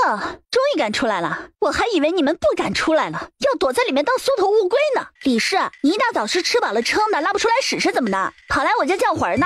你个小贱蹄子怎么说话呢？啊，我是长辈，有你这么跟长辈说话的吗？长辈？你是我爹还是我娘啊？你和我们段家有半毛钱关系吗？啊？别以为你自己长得丑点老点就可以在我面前装长辈，要人家拿你当长辈，自己呀也要有那个当长辈的德行才是。什么叫长得老点丑点？自己老吗？丑吗？你个贱丫头，你说你什么意思呀？啊，为什么单单不收我家的瓜？你今日不说个清楚，老娘跟你没完！你家的瓜？那契约上不是写的明明白白的吗？凡是不按照我的方法种植，种出来的瓜不合格，一概不收，也没有补贴，这是早就说好的。村长也证明了，你还有什么意见吗？我明明就是按照你说的种的，种出来的都是一样的瓜，你凭什么不收啊？你赔我地，赔我钱！你确定你是按照我说的方法种的吗？你也不去看看你地里的那些瓜，就那么小点儿，长得斑斑点点的，就跟你们家人一个样，能是跟其他人一样吗？你要是有什么意见，就去找村长说去吧。若是再在这里叫骂，小心我对你不客气。哟，这个李氏还真是不要脸呐！明明是自己不按照春风的做法种，这会子见着别人得了银子，自己没份儿，又上门来闹。哼，这全村啊，也就他能做出这种事儿来了。是啊，真是不要脸。不过瞧他平日里做的那些事儿，做出这样的事儿来也不奇怪。唉，春风家惹上他呀，怕是以后又不得安宁了。好你个小贱蹄子，竟敢泼我！我打死你个小贱人！哎呀，不好意思啊。哟，这是怎么了？怎么搞成这样了呢？你这该死的小贱人，你还装？看我今天不撕烂你的脸，撕烂你的嘴去！你个死丫头，你对我做了什么呀？我的手怎么动不了了？我的腿，我的脸，死丫头，你对我做了什么呀？我要杀了你！呀，李婶婶，你这是怎么了？怎么眼歪口斜的，看着好丑，好吓人呐！敢惹我，不给你点苦头尝尝，真的我是个软柿子好捏呢。春风啊，你不是会医术吗？你快给他瞧瞧，这是咋的了呀？是啊，春风，你瞧瞧，他这是怎么了？李婶儿，需要我帮忙瞧瞧吗？就是你把我害成这样的，你还不快点把我变回来，不然我要你好看！你说这话可有证据？若没有证据，我可是能告你个诬赖好人的罪名的。那既然李婶不相信我，那也就算了。不过我提醒你一句，你这脸啊，还是去治治吧，晚了可就没救了。李氏吓得啊的一声跑了回去，急急的去寻大夫去了。都说世人都爱美，果然不虚，不管是多大年纪，都是在意自己的相貌的。大伯来了，快屋里坐吧。走吧。哟，这是有贵客在呢，也不介绍一下。这是镇上的陈公子和陈小姐，这是我大伯和大伯娘。香儿，快过来见过陈公子、陈小姐。陈公子、陈小姐。春雨、风儿，你们带兰兰他们去休息一下吧。大哥大嫂，我们进屋说话吧。对，我们进去说话。不多会儿，人到齐了，一群人围着春雨，庄重地完成了所有的礼节。接下来就是开宴席的时间了。上次的事儿还没机会跟他好好算账呢，等着瞧吧。二姐，你小心着点大伯娘他们。我们家春生也开始有心机了。姐知道，你放心吧。感谢大家今日来参加大姐的吉吉礼，也感谢在座的各位这些年对我们一家人的照顾。粗茶淡饭不成敬意，希望大家能吃得高兴，吃得尽兴。春风丫头客气了，这哪是粗茶淡饭呐，这可比得上城里人家的酒席了。要说呀，还是你春风丫头争气，这房子也建起来了，地也置办好了，这日子是越过越红火了，就连村里人都跟着你得了好。这说来还是我们大家得感谢你呢。是啊，春风姐妹俩就是个能干的，长得也是这般的可人。这春雨眼下及笄了，等过些日子呀，这求亲的怕是要踏破门槛喽。柳香都及笄1年了，这亲事到现在还没个着落。好一点的人家吧，又看不上柳香那个样子。柳香的姿色也只能算的是中等的样子，就不知道周氏夫妻是哪里来的信心，还想让柳香嫁进高门大户去。是啊，这姐妹两个，一个呀温柔贤惠，一个聪明能干。春风娘啊，你可真是好福气呀！你也是个有福气的。你瞧你家宝哥儿长得多好啊，虎头虎脑的，招人爱得紧呢。唉，这个呀，多亏了春风啊。好了，哎，大家快吃吧，不然菜凉了可就不好吃了。凭什么？凭什么他段春风一个乡下贱丫头就能跟柳公子坐在一起？他怎么配得上？娘，大姐怎么了？大姐好可怕呀！没事儿，云云乖啊，来吃个鸡腿儿。香儿，别急呀，有些事儿要慢慢来，娘会给你想办法的。娘，放心，有娘在。因为最近陈老爷要从外地回来了，所以陈家兄妹吃完饭便准备往回赶。陈小姐，我可以搭你的车一起回去吗？我爹娘还要在这里头帮三婶的忙呢，家里头的弟弟还在学堂，这会儿回去没人照顾，我得赶回去照顾他。陈青书看着是个如玉书生的模样，但却是个会武的，这次来是自己骑马来的，所以并没有坐马车。柳湘是竹篮打水一场空了，好几次他都想撩起车帘和陈青书说话，可陈青书就像是察觉到他的意图似的，始终走在马车不远不近的位置，既不靠近又可以保护他们。到时候你们直接去学堂找郑夫子，就说是我让你们去的，他自会给你们安排。这次多亏了先生的帮忙，客套的话我就不多说了，改日我和春生登门拜谢。怎么说，这春生小子也算是我的学生了，我做这些也是应该的，何来什么谢不谢的话呀？你们姐弟几个都是好的，要是你爹在天有灵啊，看见你们都能如此争气，也足以欣慰了。明日午时，村中道场上交公粮啦，每家每户凡年满6岁以上的，无论男女，1人5斗，明日交齐，少交逾期未交者，迟交1天，翻1倍。第二天一大早，村长负责收粮验粮，负责记录的则是村长的儿子刘义轩。这义轩哥长得好俊啊，你看他认真的样子真是好看。是啊，真好看啊。姐，你扛得动不？要不还是我来吧。哎呀，不用，我可以的，你都扛了这么大一个袋子了，哪里还能扛得动这个？杨大全一家5口，6岁以上5口，交粮25斗。段春生一家4口，6岁以上4口，交粮20斗。刘义轩冲着春风朗然一笑，主动递过印泥给春风。春风亦是微笑回应，爽快地按下了个手印儿。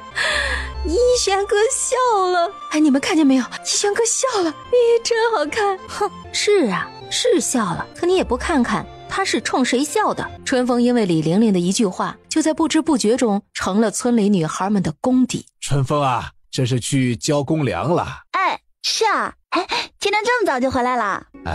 今日去的人少，事儿办完了就回来的早一些。牛车，有了。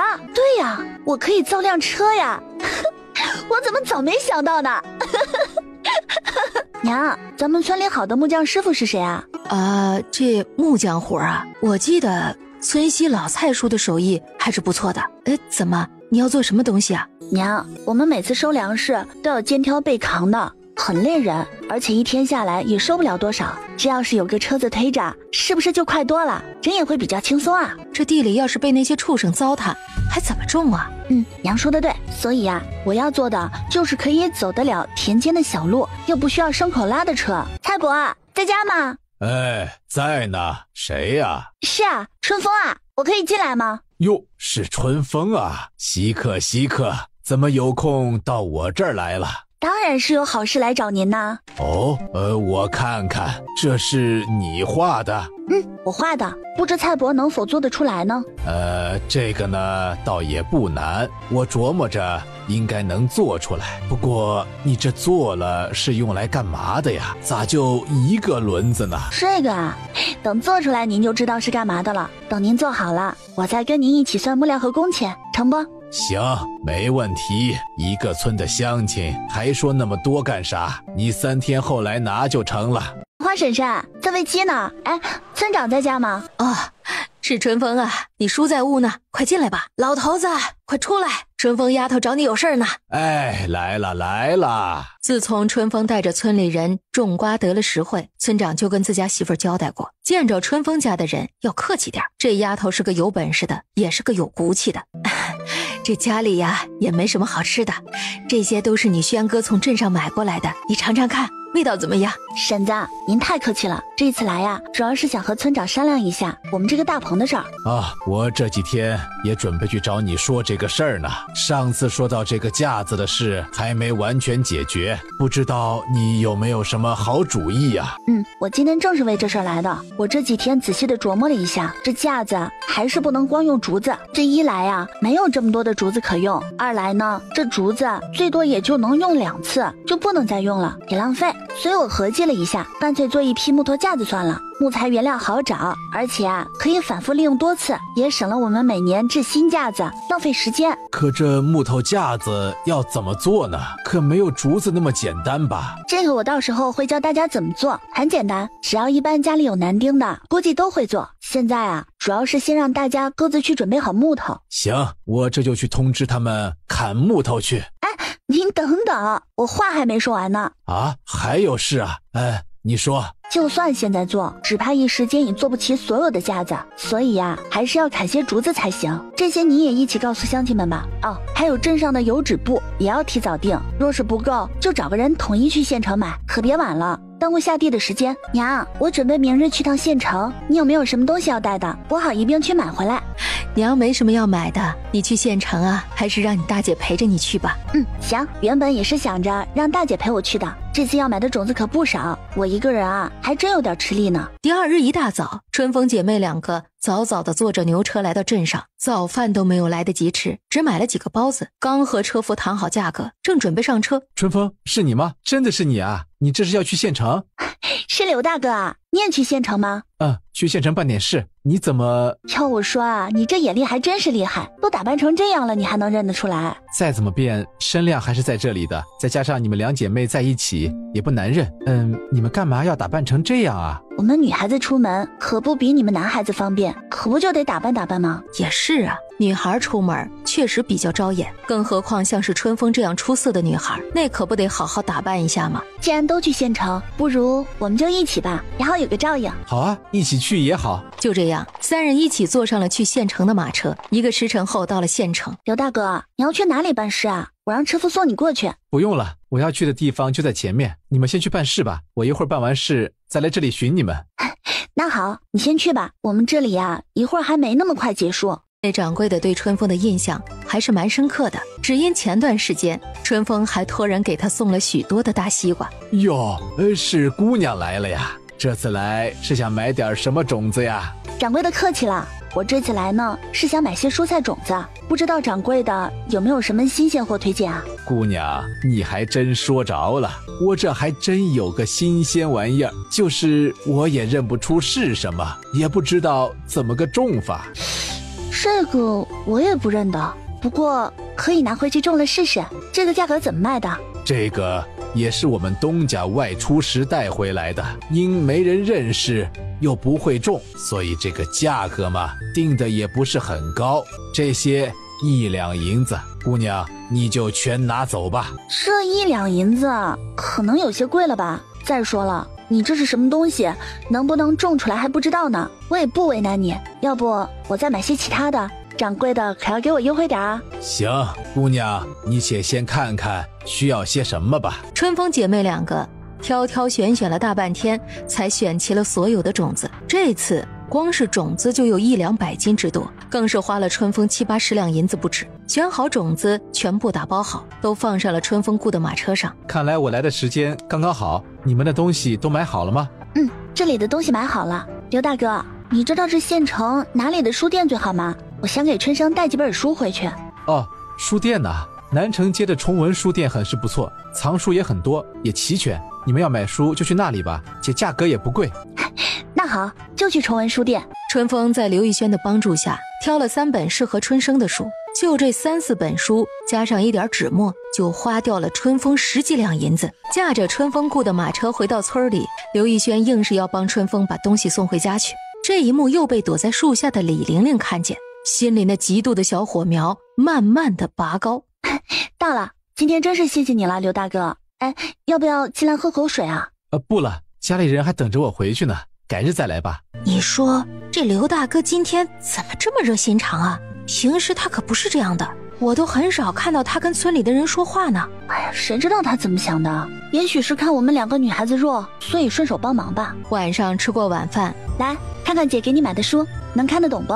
二姐，你怎么知道我要这几本书呢？今天刘先生啊，刚好叫我去买这几本书，说学堂要用到的。这个我也不知道，这些书啊都是我请村长家的刘大哥帮忙选的，也许是他知道你要上学堂，特意挑的吧。哦，这样啊，既然东西都准备好了，那后天就送你去学堂吧。好啊，终于可以去学堂了，耶！姐，男女授受不亲，你不知道吗？以后不能再这么摸我了。你个小毛孩子，这才学了多大点墨水啊，就开始在这里卖弄了，赶紧去看你的书吧。哎呀，姐，都说了男女授受不亲，你怎么还这样啊？好，姐不碰你了，成了吧？啊，赶紧去收拾收拾上学堂要准备的东西吧。那我收拾去了。你们怎么会跟刘逸轩碰到，还一起回来的？我们啊，就是在去县城的路上碰见了，又都是去县城的，就一起搭车结了个伴而已。哦，哎，出门在外有个熟人跟着也是好事儿，不过这在村里头还是要注意一下。娘啊不是那迂腐的人，可是这村里有些人说话不大好听。娘，我知道分寸的。伯母好。哎，好，你等了有一会儿了吧？我也只是刚来而已。到了学堂门口，春生有些紧张地整理了一下自己身上的衣服，这才踏进学堂院门。接待春生一家人的是刘先生说的郑父子，他朝着春风娘说道，让他别担心，在学堂有他照看着，让他安心在家。就这样，在春风有些兴奋的挥手中，春风娘几个离开了书院。出了书院，春风娘说要去布店看看。来到镇上最大的一家布店，春风娘让老板把最好的红绸拿出来，这是要给大姐扯做嫁衣的料子呢。按照这里的习俗，凡是年满15的女子，行过及笄礼后就要开始准备嫁妆了。这嫁衣都必须是姑娘自己亲自绣的，嫁衣做得越好，绣得越漂亮，就代表着这女子越是贤淑能干，以后的生活美满。夫人，您看看，我们这儿最好的红绸都在这里了，这可都是从府城运来的好料子呢。雨儿，你看上哪种了？娘，我看这匹就很不错，那就拿这匹吧。老板娘，这匹布多少钱？哟，夫人小姐真是好眼光啊，这可是我们店里最顶尖的一匹红绸了，也只剩最后一匹了，就便宜点给您，只收您那12两银子，如何？行，那就这匹吧。娘，这料子太贵了吧？你们呢，是娘的女儿，以前是娘没用，给不了你们最好的，现在有了这个条件，当然要把最好的给你们。这钱也是你们自己努力挣下来的，不就是该给你们花吗？娘，谢谢你。是啊，成亲可是一辈子的大事，这嫁衣啊，当然要用最好的，更何况是我大姐了。娘，这会儿时间还早，你说咱们要不要去看看姨母啊？这许久不见，她怕是又有许多话要跟你说了呢。也是许久不见了，那就买些礼物去看看吧。哦，这不是三婶吗？您今儿个怎么舍得出来逛逛了？送你弟弟上学堂，顺便出来逛逛。哟，春生也来上学堂了，那想是能和我们家秋生碰到了，两个在学堂间也有个伴儿。三婶，这是要拜访什么人吗？还包了这么大的礼盒。春风听着柳香的话，觉得聒噪得很，恨不得把这个人丢得远远的。就是去看望一个老朋友而已。哦，以前怎么没听说三婶在镇上还有什么老朋友呢？我娘的朋友用得着你一个晚辈知道啊？难不成我们家做了什么事儿，还得先给你们打个报告？我只是关心三婶。妹妹，你怎么如此说话呀？香儿，你妹妹她心直口快，没别的意思，你别见怪啊。我这就是去陈家看看我一个多年的姐妹而已。陈家？可是陈兰兰小姐家，那香儿可否和三婶一起去拜访啊？上次搭了陈小姐的车回来，说来还没好好的谢过人家呢。春风哪里不知道，这柳香其实就是想去见陈青书而已，还说的那么冠冕堂皇。那今日就一起去吧。春风脑门顿时3根黑线，这自家娘亲也忒好说话了吧？可这会儿春风也找不到理由拒绝柳香了，人家都说是去感谢人家的，自己也不好替陈家做主赶人吧。春风他怎么会和你们一起来啊？哎呀，这人脸皮厚了，有什么办法呢？我娘又是个心软的，这不就让她跟着来了。不好意思啊，下次啊，我一定跟我娘好好说说。哦，没事没事，我呀就是看不惯她那副虚伪又狐妹子的德行，我看干脆别惹她算了。来，我带你们去看看我新绣的荷包，要是有喜欢的就送你们1人1个，怎么样？正当春风几个玩得开心的时候，春风几个闻声忙开门出来查看。啊，这是怎么回事？是谁打碎的？说。回小姐，是什么事？还不老实交代？这可是父亲最爱的瓷器，你们可知打碎了它有什么后果？还不快说！是柳香小姐打碎的。陈兰兰可是一向都很和善的，突然如此大发雷霆，可想事情必是十分严重。这可怎么办呢？多少钱才能赔得起？不知道爹爹知道了又会怎么对待自己。如是想着，竟是连给陈夫人和长辈见礼都给忘了。这是怎么了？吵吵闹闹的。娘，爹爹最爱的花瓶被打碎了，女儿这会儿正在查凶手呢。耶，这好好的花瓶怎么会碎了呢？都先起来吧，你们来说说到底怎么回事。谢夫人，花瓶是柳香小姐打碎的，奴婢来给柳香小姐送茶水，刚进门就见柳香小姐站在这里，地上还有这些碎掉的瓷片。是这样吗？夫人，对不起，我不是故意的，真的不是故意的，我只是觉得这花瓶很好看，所以才……陈夫人之前在和春风娘聊天的时候，意外间知道春风几个的伯伯伯娘对他们一家并不好，又想起前几日兰兰说起上次从春风家回来搭车之事，心中估计着这人也就是那个趋炎附势想攀高枝的人，如此更是心生反感。既然已经碎了，多说也无事于补了，你走吧，今日之事就算了吧，若是无事，还是待在家里好好学习一下，女训归德。多谢夫人教诲，柳香知错了。陈夫人这是在说自己没有归德，厚颜无耻吗？肯定是春风从中使坏，不过还好人家没说要他赔偿，否则回去后他爹又不知道要怎么骂他了。这下看他还敢不敢来我家纠缠我哥了。哼，哎，娘也真是好说话，就这么让他走了，也不多吓吓他，好让他知道厉害。我怎么听着这里面有猫腻呢？猫腻？什么猫腻？哎呀，还是春风聪明，你怎么就知道了呢？快说，到底怎么回事？是啊，快说说怎么回事？哎呀，别急嘛，不过是我安排的一点小把戏而已。其实啊，陈兰兰是故意让柳香一个人待在客厅里，那花瓶也是她故意放在最显眼的地方。原本只要柳香不好奇不手痒去动它，也就没有那回事儿。可偏偏柳香就是那眼皮子浅的，还走上去摸来摸去。这时候丫鬟还送茶水，走到门口时故意咳嗽了一声，吓得柳香一抖，手就滑了一下。那2个丫鬟也是兰兰故意安排的。哟，想不到你这么有心机啊！是以后我可不敢再跟你一起玩了。要是哪天你也看我不顺眼了，也这么算计我，我可招架不住。哎，什么叫我也这么算计你啊？我这不也是为你们出气吗？你还是不是我的好姐妹了？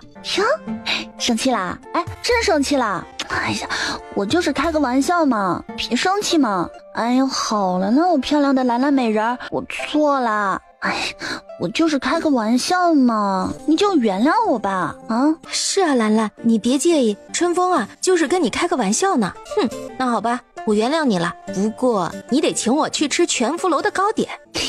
好，行，只要你不生气就行。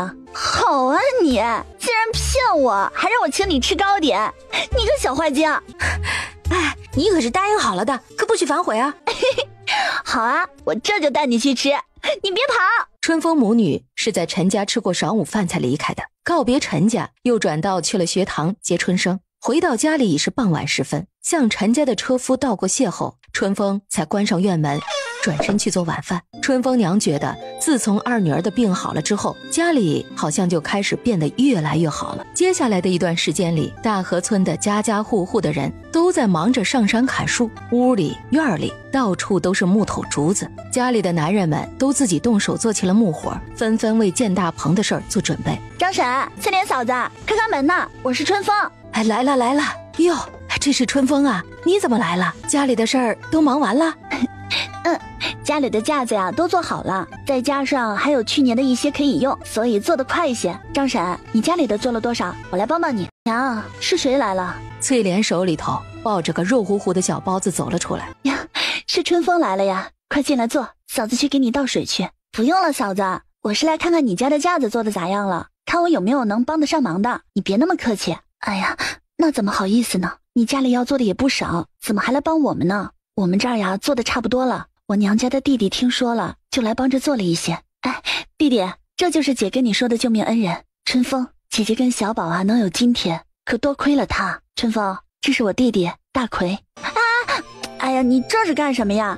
男儿膝下有黄金，怎能随便就跪呢？春风有些无语。哎呀，我人就这么爱跪吗？见了皇上要跪，皇上的儿女女人要跪，见了官老爷要跪，父母要跪，这会儿又要跪，哎，还真是无语了。嘿嘿，这些个道理我不懂，我知道你救了我姐姐，就是救了我爹娘，没了姐姐，我们一家人都过不安生的。好了，谢也谢过了，就别再客气了。我们来把剩下的架子做好吧。春风，谢谢你了，我们这儿啊快差不多了，今天就能做完。你这几天忙得也累了吧，快回去休息吧。翠莲嫂子看着春风眼底的灰青，就知道春风定是没休息好就过来帮忙了。春风见此不再强求，既然已经有人帮忙了，那自己就不再凑热闹，而且自己也确实有些累了。翠莲呐，这春风这么帮着我们，以后若是他们家有个什么事儿，咱们可一定要尽全力帮人家，不能忘了这份恩情。哎，娘说的是，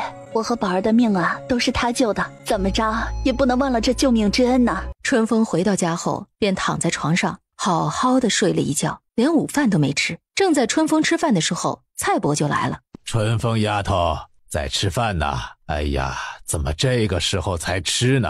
哦，有点事儿耽搁了，所以就吃晚了。蔡伯您吃了吗？要不要来点？不了，我都吃过了。知道你这段时间忙，这不我就给你把这东西拿过来了。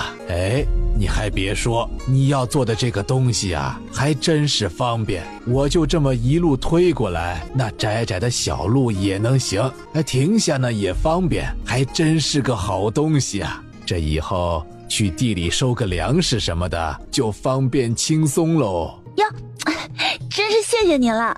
哎呀，您看我这几天啊，都把这事儿给忙忘了啊。那个工钱和木料一共是多少？我这就结给您。这个工钱和木料钱就算了吧。你看能不能让我按着你这个图纸，也给自己家里做一辆一样的？这车就算是我给你的学费，行不？蔡伯，你说什么呢？什么学费不学费的呀？您才是做这个的行家。原本啊，这东西我也没有准备藏着，你要做直接做就是了，不必跟我说的。若是可以的话，我还准备让您自己做了卖呢，毕竟也是多了一份进项，不是？不过这工钱什么的，您还是收着才行。不，既然你这样说了，那这钱我就更不能要了。你这都给了我赚钱的路子了，哪还能要你的钱呢？春风硬塞了好几次，蔡伯都不肯收钱，招呼着蔡伯又说了会儿话，这才送着蔡伯离开。咦，这是什么呀？是个车吗？好奇怪呀，怎么只有一个轮子？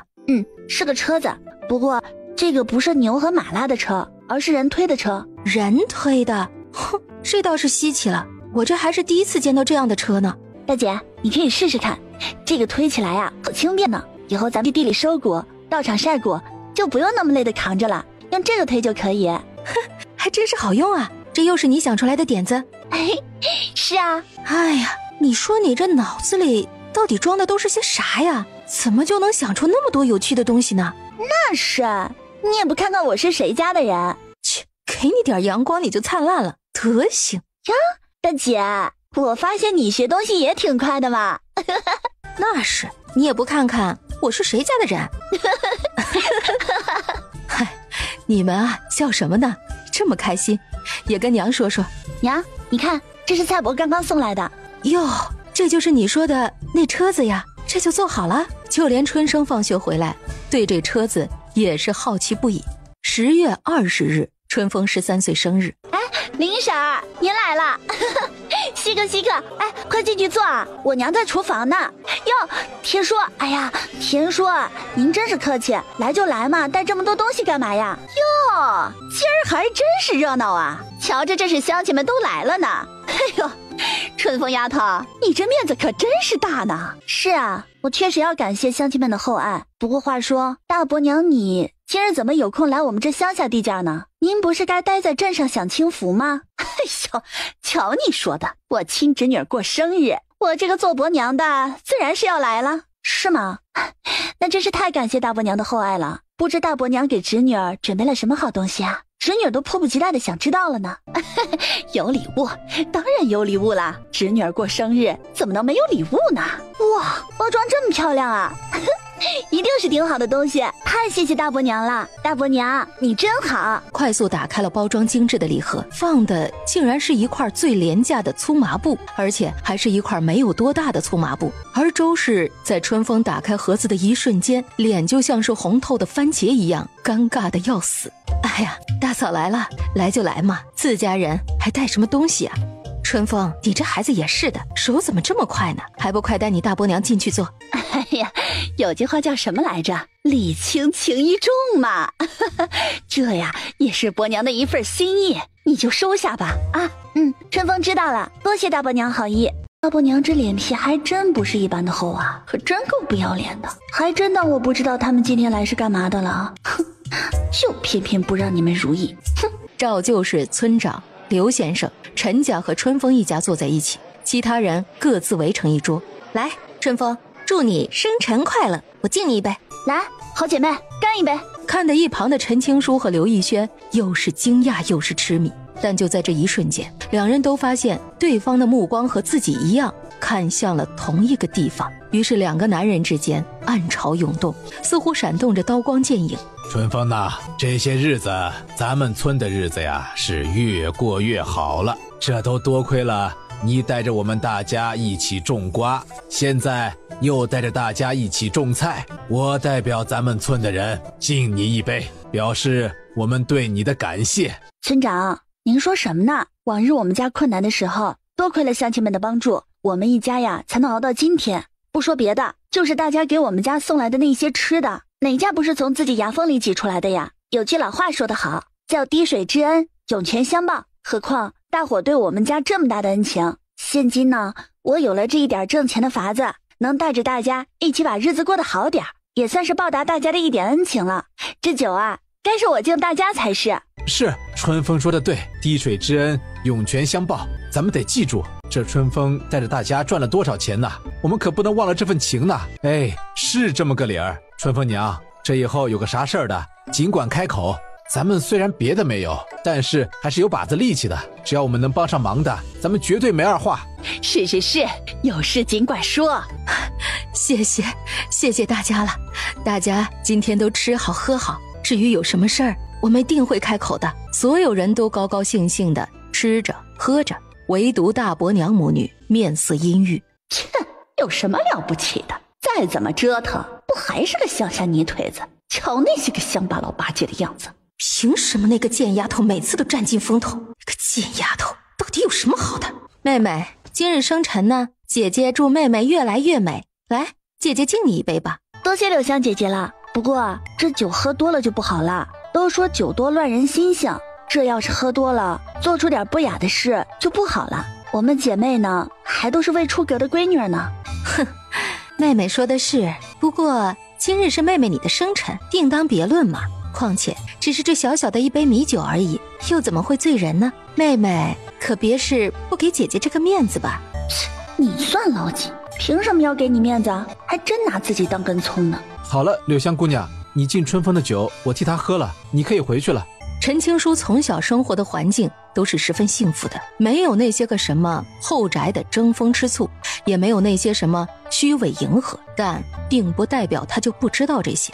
陈公子，你这是做什么？是我与春风姐妹间敬酒，你一个外人替她喝了，怕是不合适吧？我与春风妹妹的母亲还要叫一声姨母，你说我是外人，那你这个做姐姐的就不是外人了？什么姨母？之前可从来没有听说春风娘还有什么亲戚在这边的。她娘家不是在京城吗？难不成这陈家是从京城来的？家底子肯定很厚。还有那京城做官的亲戚靠山，这要是能嫁进他们家，那这辈子可就不用愁了，从此就是锦衣玉食的豪门夫人，到时候还怕踩不下去春风这个小贱人吗？原来如此，倒是我不知事了，还望陈公子勿怪。柳香这里敬陈公子一杯，算是赔罪了。既然赔罪了，本公子也就不追究了，这酒就免了吧，你还是回去继续吃吧，没事别来打扰我们就是了。娘，你知道三婶之前在咱们镇子上还有亲戚吗？没有啊，没听说过他在镇上还有什么亲戚啊。要是有亲戚，他们家前些年的日子也不能过成那样了。那陈公子说他管三婶叫姨母，是怎么回事啊？陈公子他们是什么时候来镇上的？哎呀，听人说是5、6年前来的吧。那时候我们还没去镇上开铺子，这都是听别人说的，具体的娘也不知道。那为什么之前一直没听三婶说过有这么一门亲戚啊？又为什么前些年三婶家这么困难，也不见这陈家来帮过一把呢？这其中肯定有什么我们不知道的。春风家的大院子一直到傍晚时分才消停下来，热闹的村民慢慢散去，陈家母子3人留在春风家过夜。刚闭上眼，便听见一丝细微的响声，察觉到有人靠近，春风一个凌厉的翻身，粉拳直接对准来人的面门出击。不错，许久不见，拳脚功夫有所长进呢。那声音好听的能让耳朵怀孕了。哟，你还活着呢，我还以为你死了呢。怎么，你就这么巴不得我死啊？那你当初又为什么救我？你怎么会来这里？我路过，顺便来看看我的救命恩人。毒解了吗？你这是在关心我？算是吧，一个医者关心病人应该的嘛。那大神医一定知道解这毒的难度喽。那就是没解了。修长笔直的大长腿，精炼劲瘦的腰身，再配上这张完美的不能再完美的脸，这简直是妥妥的美男子嘛，男神值满满的。过来，把手伸出来。百里墨尘不语，但还是乖乖地走进春风，伸出手臂。毒素暂时被压制回去了。我给你的药还在吃吗？虽说毒素现在被压制住了，但长期留在你体内还是会影响你体内的根基，还是趁早解决的好，若不然到时候毒解了又落下个内里虚空之症，可就不好了。多亏了你的药，我的毒才能如此轻易的被压制。至于解毒嘛，时机到了自然会解的。如果不是你身边的那位高手，单凭我给你的药，只怕也是不能全部压制的。果然是聪明人，不过能够诊断出他身中剧毒，知道自己身边有高手，也就不足为奇了。给你的。什么？给你的生辰礼，喜欢吗？还不错，不过你可别想着用这个来抵消你答应我的事儿啊，没门儿。自然不会，这是你的生辰礼物，之前答应你的，只要你想好了，随时来找我都可以。还真是个小财迷呢，改天是不是要带他去见见自己府上的珍宝库呢？村子里的棚子是你建的？一个乡下丫头为何会那么高深的医术，还会这么奇异的种植方法？现在居然还有一身不弱的拳脚功夫，他是那么的与众不同，让他忍不住想要去探寻他的究竟。是啊，怎么样？以前没见过吧？这个呀是用来种菜的，现在冬天也可以吃到夏天的一些蔬菜和水果了，而且还是最新鲜的。想法不错，如果大规模发展的话，可以卖到更北方的地方去，还有漠北的地方。对于这些地方，新鲜的东西可都是千金难求的。对呀，你的这个主意不错。可是哪有你说的那么容易啊？先不说要种多少才够卖的，就是怎么卖到那么远的地方去，那也是个大问题啊。何况我现在还只是个山里的小村姑。事在人为，不去做怎么就知道做不到呢？你有这个本事，还怕做不出成绩来吗？你说的对，不试试怎么知道能不能成呢？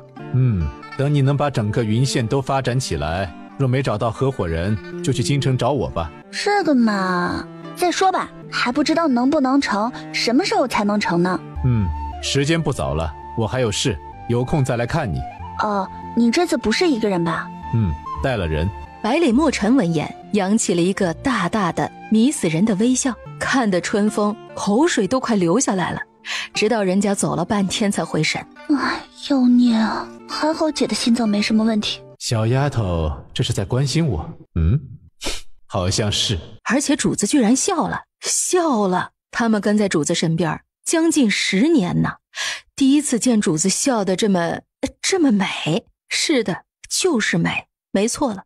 以前的主子不管对谁笑，都是一种十分冷漠的感觉，唯独今天，暗卫便深深地朝春风家的方向看了一眼。自百里墨尘走后，春风在床上兴奋地翻来覆去，直到半夜才睡着。村长，杨花婶子起来了吗？春风啊，这起这么早呢？快进屋，快进屋，进屋去烤烤火去，这外面忒冷了。哎，好的，婶子。哎，村长起来了吗？我找他说点事儿。起了，这会儿估计正洗脸呢，你等着，一会儿就来。春风来了呀？这是有事？我来是为了这几天从地里收回的那批菜，那些个菜呀，之前就有些受冻，只怕在地窖里也放不了几天了。哎，是啊，原本以为今年大家可以过个宽敞年的，不想这老天爷不成全咱们呐。那些个菜呢倒是还能卖的，可是这大雪封山的也出不去，这可怎么办呢？要是烂掉了多可惜呀。所以我们要赶快把这菜给卖出去才行。你可是有什么主意了？我是有个方法，就是不知道可不可行，这还需要大家伙的帮忙才行。行，不管成不成，总是要试一试的，总不能让这些菜都烂掉了才是啊。那好，麻烦村长在村里帮忙找20个体力好的壮丁来，再多备些干草才是。春风把要准备的东西交代给村长，自己则是去了秦叔、张婶、王大爷和蔡伯家里借了几辆板车回来。村长的行动很快，半个时辰便找齐了人。这你要我们准备这些是准备怎么用呢？把所有装菜的篮子里都铺上干草就成。春风从一旁的小屋里推出来一辆独轮小车。嘿，这是什么车呀？瞧着挺新鲜的。哎，春风，你是在哪里买的？好像还挺好用的呀。这个呀，是我特地的找蔡伯定制的。你们若是觉得好，也可以去请他们帮忙做。不过这价钱嘛，就得你们去自己讲了。这个我瞧着不错，改明儿去让蔡伯也给我做一个。嘿嘿。那我们就去装菜吧。装好了菜，一行人便朝着镇上进发了。春风姑娘，这么冷的天，这路上还上了冻，你怎么来了？这不是前几天下大雪吗？地里的大棚都受了灾，压垮了好些呢。我们收的及时，还有一些没有被冻坏，这不赶着给你送来了。是啊，今年这大雪可是太厉害了，在我们这地界可是几十年没见到过。我活了这40几年呐，也是第一次见。这送来的菜还在外面，你看是帮你卸下来，还是搬到里面去？是，我这就去叫人来搬。春风想着大家都还没有吃午饭，便让掌柜的做了几个简单的菜。春风却是没有留下来吃饭，而是带着一筐精选出来的菜和酒楼的一个伙计去了陈府。春风，你怎么来了？这么大的雪天，我还以为你会被困在山里出不来了呢。本来是出不来的，但是有事了，就不得不出来了。怎么了？出什么事儿了吗？跟我说说看。也不是什么特别大的事儿，就是前几日的大雪压塌了不少的大棚，里面好些蔬菜都坏掉了。我这次来就是给酒楼里送菜的，剩下的也不多了。对了，我也给你们带了一筐，尝尝鲜。真是谢谢你了，春风，这么多菜没了，真可惜。好了，既然来了，我带你去看看母亲吧。你这么久不来，母亲可是常常念叨你呢。姨母，春风亲热地叫了一声。春风来了，快坐，让姨母看看。春风可是越长越美了，就连我们家兰兰都比不上你了呢。姨母过奖了，我哪里有那么好啊？兰兰才是最好的，举止大方，端庄优雅，这才是大家气质呢。好了好了，快别夸她了，你看她那得意的都快眉飞色舞了。你母亲最近可还好啊？母亲一切都好，只是秋收过后家里繁琐的事情比较多，一直没有时间能来看您。都好就好，等有空了我去看她也是一样的，没事儿。今日里你就在这里住下吧，难得你出来一次。这个恐怕不行，姨母，村里来的人还在等着我呢。再说了，我出门没有告诉母亲会在您这里过夜，而且我怕这天又会下雪，不然家里的大棚怕是多危险了。这次来其实是有件事想要跟您说一下的。前几日的大雪导致大棚受了灾，今年的产量怕是没有预计的那么多了。啊，怎么样啊？受灾严重吗？大约有一半都损失了。这次送来的都是收的及时一些的，品相还可以的，我也给您带了一些，好尝尝鲜。哎呀，损失了这么多，真是可惜了。这样吧，今年的价格我再给你往上涨点，你看如何？你们种出这些东西啊，也是不容易。不必了，姨母，这本是天灾的事儿，又不是您的责任，怎么能让您来多花钱呢？剩下的只要不出什么问题，今年也够大家过个好年了。春风看天色不早了，快步赶到酒楼。山如哥，我来了。哎呀，让你们久等了。啊，没事，我们才出来不久。那好，你们等会儿啊，我去跟掌柜的把账结了，我们就回去。来了，哎呀，这里都给你们准备好了，一共30两。谢谢掌柜的了啊。还有这饭钱是多少？这菜都是你们送来的，就不算钱了，你就给几文面粉钱吧，就当是给你打折了。那就多谢掌柜的了。哎，还有馒头吗？再给我装几个吧，正好我还没吃呢。哎，好的，马上给您拿来。一旁的小二听见，飞快地跑去后厨，又给春风拿了3、4个馒头。春风也是有些饿了，拿着馒头就开吃。不过馒头做的还是挺实在的，春风只吃了2个就饱了。出了酒楼，一行人马不停蹄地往回赶，就怕晚了要摸黑着走路。春风突然看见前面路边的一棵大槐树下，像是躺着个人。走近一看，还真是个人，只是那人趴着躺在地上，也不知道还有没有气儿。单看那身量，倒像是个女子的模样。这是你醒了，感觉怎么样？好些了吗？是你救了我，谢谢恩人。哎，你先别动，你的手脚啊冻伤的有些严重，现在还不能下地呢，不然会留下后遗症的。别可是了，你就好好躺着吧，等到了我家，我给你开2副药调理一下，也就没什么大不了了。哦，对了，你一个女孩子家怎么会晕倒在路边呢？家里是遇到什么事儿了吗？你说你会配药，那你会看病吗？自然是会的了。太好了，太好了，大哥有救了。恩人，我能再求你一件事吗？你说什么事儿？我哥哥受了伤，就在前面小山边的破庙里，求你救救他行吗？他昨天晚上就开始发高热了，求你救救他，求你了。好了，你别激动啊，我救就是了，没事的，只要有我在，你哥还没断气儿，我就不会让他死的。谢谢你，谢谢。他日我定当会当牛做马来报答今日的恩情。好了，我也不用你当牛做马了，你现在啊先好好休息，不要自己病得更厉害，就是对我最大的报答了。走了一段路，春风发现前面的小山脚下确实有一座破庙，便叫了2个人帮忙，跟他一起去抬人。石像后面半躺着一个已经昏迷的男子，春风忙让一起来的人将他抬回车上去，并急忙赶着回村去。哎，慢点啊！哎，来抬进来，放床上。向大家道了谢，便让大家各自回去，并让他们明日继续帮村里其他人送菜。他已经跟掌柜的打好招呼了。大姐，你这是干嘛去呢？哦，娘说让我给那姑娘洗洗，娘在厨房熬了些粥，好给她喂些。等等，大姐，等一下。怎么了？还有事儿吗？她之前受过冻伤，这会儿啊，怕是受不住这热水的，还是把水兑成温水才好。是吗？这个我还不知道呢，我瞧着她躺下有些虚弱，还以为是被饿的呢。没事儿，这也怪我没给你们说清楚。怎么比照顾莫哥哥还累啊？累死宝宝了。那男子高烧一夜，在春生累死累活的照顾下，终于是退了烧了，并在第2天夜里醒了过来。二姐真醒了，你去看看吧。好，那我去看看，你再给他盛碗粥过来。你醒了，感觉怎么样？手伸出来我看看。是姑娘救了我。算是吧。多谢姑娘救命之恩。请问你可有看到过一个长得和我有些像，约莫13、14岁的少女？你说的是你妹妹彩蝶吧？她在隔壁，之前冻伤了，现在啊正在调养，已经没有什么大碍了。真的太好了，彩蝶没事就好，大恩不言谢。姑娘今日之恩，我杨彩叔他日定当以命相报。好了，你好好休息，什么报恩不报恩的事儿啊，等你伤好了以后再说吧。你这几天呢，还是要多躺着休息，你之前的伤口啊都发炎腐烂了，再加上长期没有休息好，饮食也不好，所以你现在的身体很虚弱。如果不好好养着，以后很容易留下病根的。2天后，哎，你怎么起来了？感觉好些了吗？饿了吧？再等一会儿，马上就可以吃了。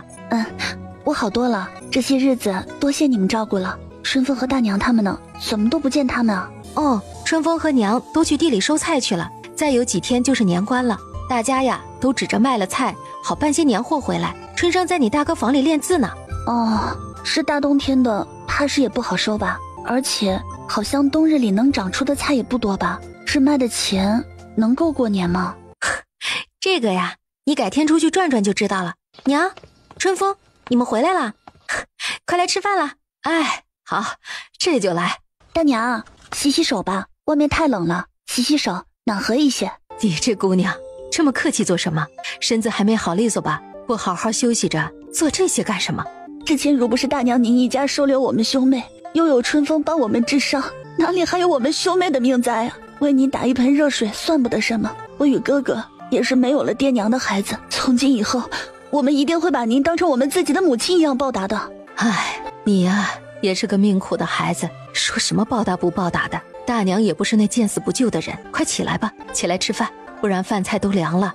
好啦，快吃饭吧，我去看看春生，顺便叫他过来吃饭。吃饭了，吃完再写吧。杨大哥，你现在可以下地了吗？差不多可以走动了，只是时间不能太长。那就出来跟大家一起吃饭吧，正好大家一起热闹些。好，那就一起吧。来，春生扶着杨大哥，把这个披上。来到饭桌前，大家热情地打着招呼。这一顿饭吃的杨家兄妹心里百转千回。腊月27，村里大部分的菜都已经收得差不多了，全部通过人力的方式送到镇上的鸿运楼。就在春风几个在屋里头烤着火聊着天的时候，一群黑衣打扮的人轻巧地翻墙而入。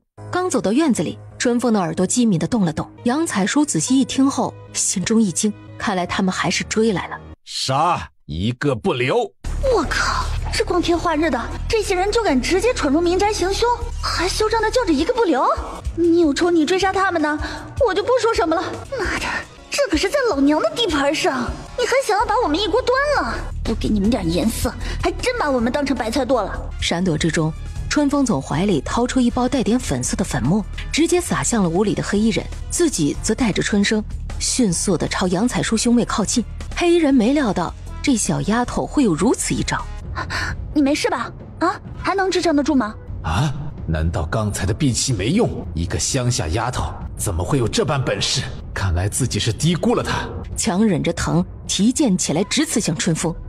就在这千钧一发的时刻，彩蝶突然挣脱了哥哥的保护，飞身抱住春风，准备用身体替春风挡住刺来的利剑。彩蝶，莫哥哥，莫哥哥，你来了，你来的太及时了。二姐，你看啊，是莫哥哥。怎么样？你没事吧？有没有受伤？行了行了，我都快被你转晕了，你这不是都看到了吗？你怎么会在这里啊？一旁的杨彩叔在看到自家妹妹没事的那一刻，直接便是昏迷了过去。春风自然是发现了杨彩叔的昏迷，不再跟百里墨尘多说，便上前为杨彩叔诊脉。收拾完这一切，春风才想起这些人能找到这里，那今天大姐和娘去镇上不会也有危险吧？你放心，我已经派人去保护伯母他们了，不会有事的。现在可以说你怎么会在这里了吧？怎么没事就不能来看看你吗？本公子想你了，不行吗？想我？我看你是想我的药了吧？还是老样子，我啊还是那句话，这毒还是早点解得好。现在虽然被压制，你可能感觉不到，但日后的五脏损伤却是不可想象的。我这次来是为了这2个人。他们？春风有些不解。他们本是雍城太守的儿女，因察觉了昌平王秘密谋反的事，而被昌平王派人灭口，一家人尽数被屠，只留下他们兄妹。那杨太守死前将昌平王谋反的证据交到他儿子手上，并拼死将他们兄妹送出城。原本百里墨尘也是不知道昌平王谋反一事的，还是在春风救人后，他命人去查才知道的。不得不说，春风还真是他的贵人，先是救了自己，这会儿随便救个人都能帮助自己。在朝廷上，药王百里墨尘和昌平王刘举可是死对头。其实我一直有留人在你身边，今日是我来迟了。那次遇到打劫被救，是你的人干的。周副生晕倒在我房里，也是你的人打晕的。百里墨尘点了点头。春风知道他这是在保护自己，原本心里那一丝怨念便悄然消散。那你要带他们走吗？他还能支撑得住吗？怕是有点困难呢。之前就伤过一次，这次实在伤得太重了，怕是……哎呀，且先等一晚再看情况吧。其实百里墨尘也不一定非要把人带走的，但是就是不想让他们再留在春风身边，不想他们给他带来危险，不想他身边有陌生的男人，一种莫名的保护欲和霸占欲。那就明日再说吧。怎么送给你的东西不喜欢吗？喜欢就得一定带着吗？那么好的东西当然是要好好收着啦。好东西就该收藏起来嘛，那我是不是也该把你珍藏起来呢？算了，他还小，还是让他自由自在的吧。那地方只怕是不适合他的。这人管的也太多了吧，东西都送给人家了，还要管人家怎么处置，真是啰嗦。这要是哪天手头紧，把这玩意儿给卖了，还不知道这人怎么嚷嚷呢。那就好好收着吧。那你今晚要留在清水镇吗？明天就要赶回京城去。那好吧，今天多谢你了。是吗？那你要怎么谢我呀？你的感谢我下次再来取。百里墨尘，你个混蛋！老娘救了你一命，你还敢跟我这蹬鼻子上脸了是吧？早知道就一把毒药毒死你算了。守在暗处的暗卫们听见这姑娘这般狮子吼的骂着自家主子，纷纷都捂住自己的耳朵。貌似这位也不是他们能动的呀。哎娘，你们都买了什么好吃的呀？我看看。也没什么，就是和去年差不多的那些糕点什么的。哟，我瞧着这买的比去年可要多呢。哼，这你就不知道了吧？娘啊，是想着今年咱们家过年不是多了2个人吗？所以就多买了些。啊，这样啊。娘，我得跟你说个事儿，这杨大哥的亲戚啊，早上来过了，说是明日就要接他们俩兄妹走呢。亲人？这之前怎么没有听说过呢？怎么这么着急走呢？娘，杨大哥家的亲戚知道他们家出了事，心里也是很着急的。再说这都快年节了，他们当然是要回自己亲人身边了。你说的也是，这2个苦命的孩子还是回到自己亲人的身边好啊。那我就把娘买的糕点包一些给他们，也算是相识一场，咱们的一份心意。好吧，就这么办吧。第二天一早，就有人早早的来接杨家兄妹了，好像真的是他们的亲人一般，对着春风娘连连道谢。你干嘛呀？人吓人吓死人呢，你知不知道？怎么昨天在面对那么多歹人的时候都不怕，这会儿怕了？那能一样吗？你这大清早的来干嘛呀？有事说事。我就是来告诉你我要走了，还有在这里留了保护你的人，有事直接叫就是了。好了，现在没事了，我走了。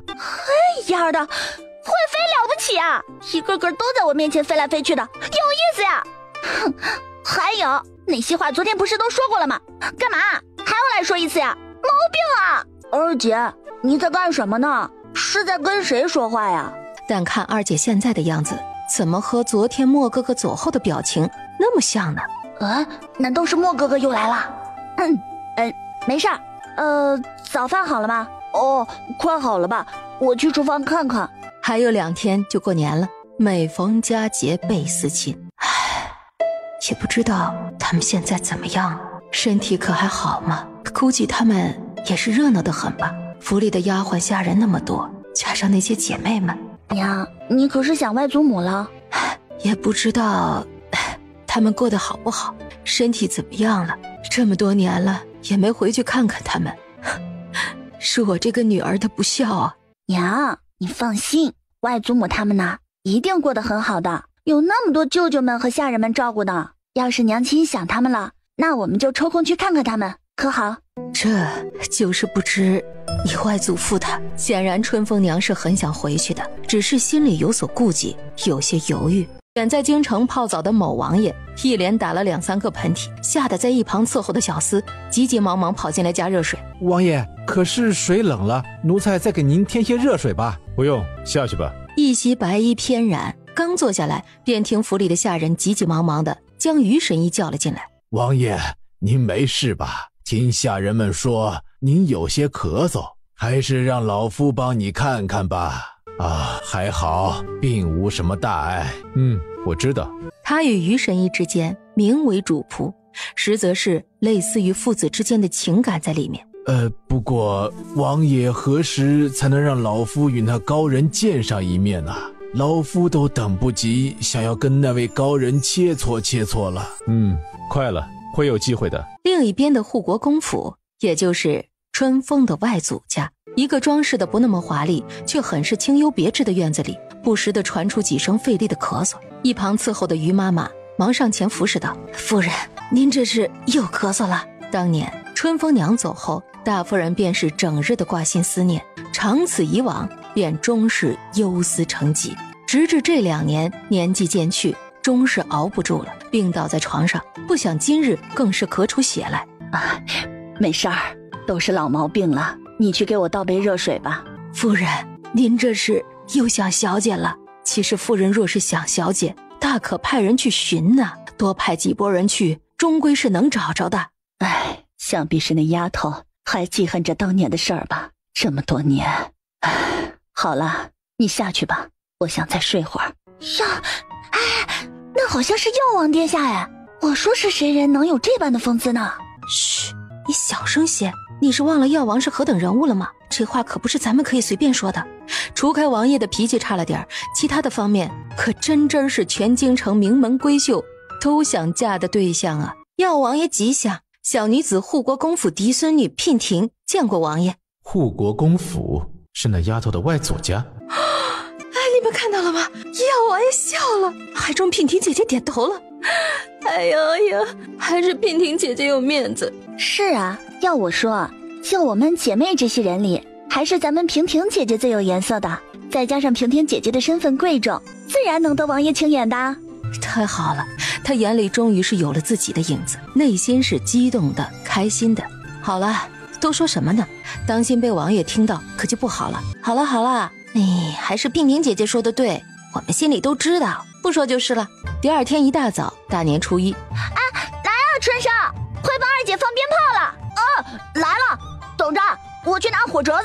噼里啪啦的一阵响之后，全村的鞭炮声都跟着响了起来。闻着空气中火药的味道，春风直觉得满满的都是年的味道。兰娜，姨母，你们怎么这么早过来了？按说是我们该去给姨母拜年的，还不是我们太想你们了，都这么长时间没见你母亲和你姐姐几个，可是想念的紧呐。陈夫人笑呵呵地说着这些话，说完了，这眼神还有意无意地瞟向自家儿子的方向，弄得陈青书一阵脸红，而陈兰兰也在一旁闷笑着不说话。是，我也想着你们呢，快进屋吧，站在外面做什么？云芝，快坐，春风，快去给你姨母泡茶去。娘，我这就去。陈青书的眼神自进门就没离开过春风，此刻正是满眼温柔地目送着春风的背影，而陈兰兰则是在一旁捂着嘴偷笑。瞧瞧自家大哥那副痴迷样子，还真是。不过春风做自己的嫂子还是蛮不错的，两个人的脾气爱好都差不多。最重要的是，春风还会做一手好饭菜，还有那么多稀奇的想法，可想而知，要是春风嫁进陈家，那她这个小姑子倒是从此再也不会感到寂寞无聊了。姨母，你送的那些东西也太贵重了吧？那些东西也没什么的，都是一些小玩意儿。倒是我瞧着那几匹料子不错，就想着呀，给你们娘几个拿来做几身衣服正合适。她是真的喜爱这几个孩子，特别是在知道自己儿子的心思后，就更是把这几个儿女当成自家孩子般疼爱了。别说是这点东西，就是更多的她也舍得。云芝啊，我知道你的好意，这以后可不行这样了啊。虽说呢，我们现在的日子比不上京城，但是也算是安乐的，所以啊，你也不必担心我们过得不好，更不用送东西给我们了。哎呀，你说什么话呢？你当我这是可怜你呢？才不是呢，我就是喜欢这几个孩子啊，想给他们呀做几身衣服。至于其他的，这春雨春风都不小了，迟早不是要出嫁的吗？那些呀，算是我这个做姨母的给他们添妆的一部分。哎，你可别跟我说什么不行的话呀！这姨母都叫了，送什么可由不得你说了算。行，怎么说都是你对，这么多年了，你呀，你那张嘴还是那么厉害，此时的春风娘还不知道自己的女儿早就被人给盯上了，就等着时间到了，准备跟她抢人呢。吃过晚饭，来到院子里，静静地站在院子里头，仰望着星空。陈大哥，你怎么出来了？哦，没事，出来透透气。你怎么也在外面？我也是出来透透气。哎呀，好了，外面比较冷，咱们快进去吧。春风，还有事吗，陈大哥？没事，就是想跟你说一声，我要走了。走？你要去哪里啊？去投军。哦，投军啊，很好啊。陈青书见春风眼里并没有丝毫的不舍，心里一阵的失落。陈大哥，你为什么想要去投军呢？因为我想要变得更强大，直到有一天能够有足够的实力保护自己想要保护的人。加油啊，陈大哥，我相信你可以的。我会努力的。这个送给你。哇，好漂亮的簪子啊！不过陈大哥为什么要送我东西啊？这个就当是留给你一个纪念品吧。我这次去投军，少不得要几年才会回来。哦，这样啊。那好吧，我就收下了。不过我是不是也该给你点东西啊？在春风看来，陈青书就像是自家的哥哥亲人一样，所以留点什么东西做纪念也很正常的吧，就像是他和兰兰一样的情感。要是春风能够看见陈青书此时脸上的红晕，还是就不会这么想了。要给我准备东西，给我准备的。陈青书出发的日子定在初5，第二天一早吃过早饭，母子3人便准备回镇上去了。陈大哥，这里面呢是我自己配的药，白色的瓶子是治跌打损伤的，红色的瓶子是治刀伤的，这个黑色的瓶子是解毒的，还有一些其他的常用药，我都制成了药丸，你带着吧，在军营里少不得要用到这些。陈青书看着手上的包袱，直觉心里像是被注入一汪温泉一般的温暖。春风，谢谢你。谢什么呀，左右不过是我会的一些东西罢了啊！要记得什么东西治什么的，可千万别弄混了。我都记住了。还是春风丫头细心呢，想得这么周全。姨母，您是不知道，我除了这个，别的是什么都不会啊，所以只得拿这个当一份送别礼物了。我瞧这个才是最实用的呢。我倒觉得这些都用不上，那才是好的呢。青书啊，你去了军营，可要照顾好自己啊，别让你母亲担心。是，姨母放心，我会照顾好自己的。以后还请姨母有空去多陪陪母亲，别叫母亲觉得寂寞。我会去的，好孩子。春风一家目送着陈家的马车缓缓离去。自己当初离开父亲母亲的时候，他们又该是多么难过呢？自己当初怎么就走得那么决绝呢？一晃到了正月15这天，今年春风则准备全家出动去县城里游花灯，各式各样的花灯，看得人眼花缭乱。娘，你看这个好看吗？好看好看，挺可爱的，喜欢吗？喜欢。那就买下吧。娘，不用了，还是再看看吧。我还是想去买一些纸墨，上次二姐给我买的已经用的差不多了。喜欢就买下呗，又花不了几个铜子，家里还不需要你来省这几文钱。说好了今日是来好好的玩一回的。是啊，你二姐说的对，拿着玩去吧。今天呢，就好好的玩一回。高高的站在一处阁楼的某人，就那样静静的看着，带着收获的各种小玩意儿、小吃的，各自心满意足的回到客栈。累了一天的春风，正准备躺在床上舒服的睡一觉，却又被一阵轻微的响声吵醒。难道这个时代的人都是那么爱爬窗户吗？还跟有瘾似的，4分几次的干这事儿。你怎么又来了？你很闲吗？自然是有事才来的。是吗？什么事儿啊？当然是来取我的东西喽。他的东西？什么东西啊？好像也就是那把匕首是他自己做主留下的，其他的好像都是他送给他的吧。思及此，春风把袖中的匕首又往里藏了藏，这东西已经被他用顺手了，而且一看也是有价无市的好东西，他怎么会舍得还回去呢？是吗？我怎么不知道你有什么东西落在我这里了？这么快就忘了？之前走的时候不是说好了我改日亲自来取的吗？这人看着长得倒是人模人样的，没想到居然这么……你不要脸，你还好意思说？哦，你倒是说说看，我怎么就不要脸了？我自己怎么就不知道呢？这人干嘛要长得这么好看吗？好看也就算了，干嘛又要这样盯着他看呢？这是要勾引他犯罪吗？怎么不说话了？说什么呀？你自己做的事还要我说啊？我做什么事了？我不过是想邀你一起看花灯罢了。你觉得我是想做什么呢？看花灯？妈的，看花灯就看花灯呗，干嘛说的那么暧昧呀？还有上次干嘛又露着那么想流的眼神啊？你这人有病吧？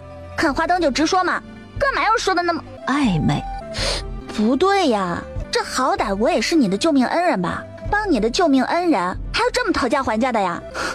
你也太没良心了吧！所以我答应你的条件，你现在是要把我救你的事当做对你的回报吗？靠，什么人嘛，还算得这么清楚啊？哼，真没劲。不过就这么放过他怎么能行呢？不过是陪他看花灯而已。所以呢，条件还是留着以后好好让他报答吧。不用了，我的条件本小姐还没想好呢。哎，不是要看花灯吗？怎么还不走啊？走吧。干嘛？走这儿啊？我又不会轻功，你想摔死我啊？那你想走大门，不怕被人发现你半夜与人幽会？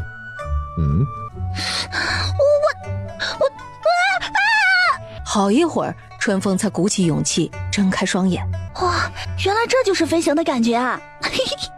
还蛮不错的嘛，挺好玩的。不知怎么的，春风就想抬头看看这个带着自己飞的人。干净的下颌，性感的薄唇，坚挺的鼻梁，微微眯起的狭长凤眸，长得真是好看呐！世间怎么会有如此好看的人呢？要是天天都能看见这么美的人，那该是多么愉快的一件事儿啊！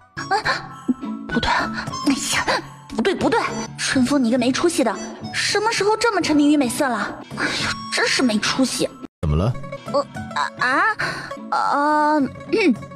没事，就是有些不喜欢用飞的，有些头晕。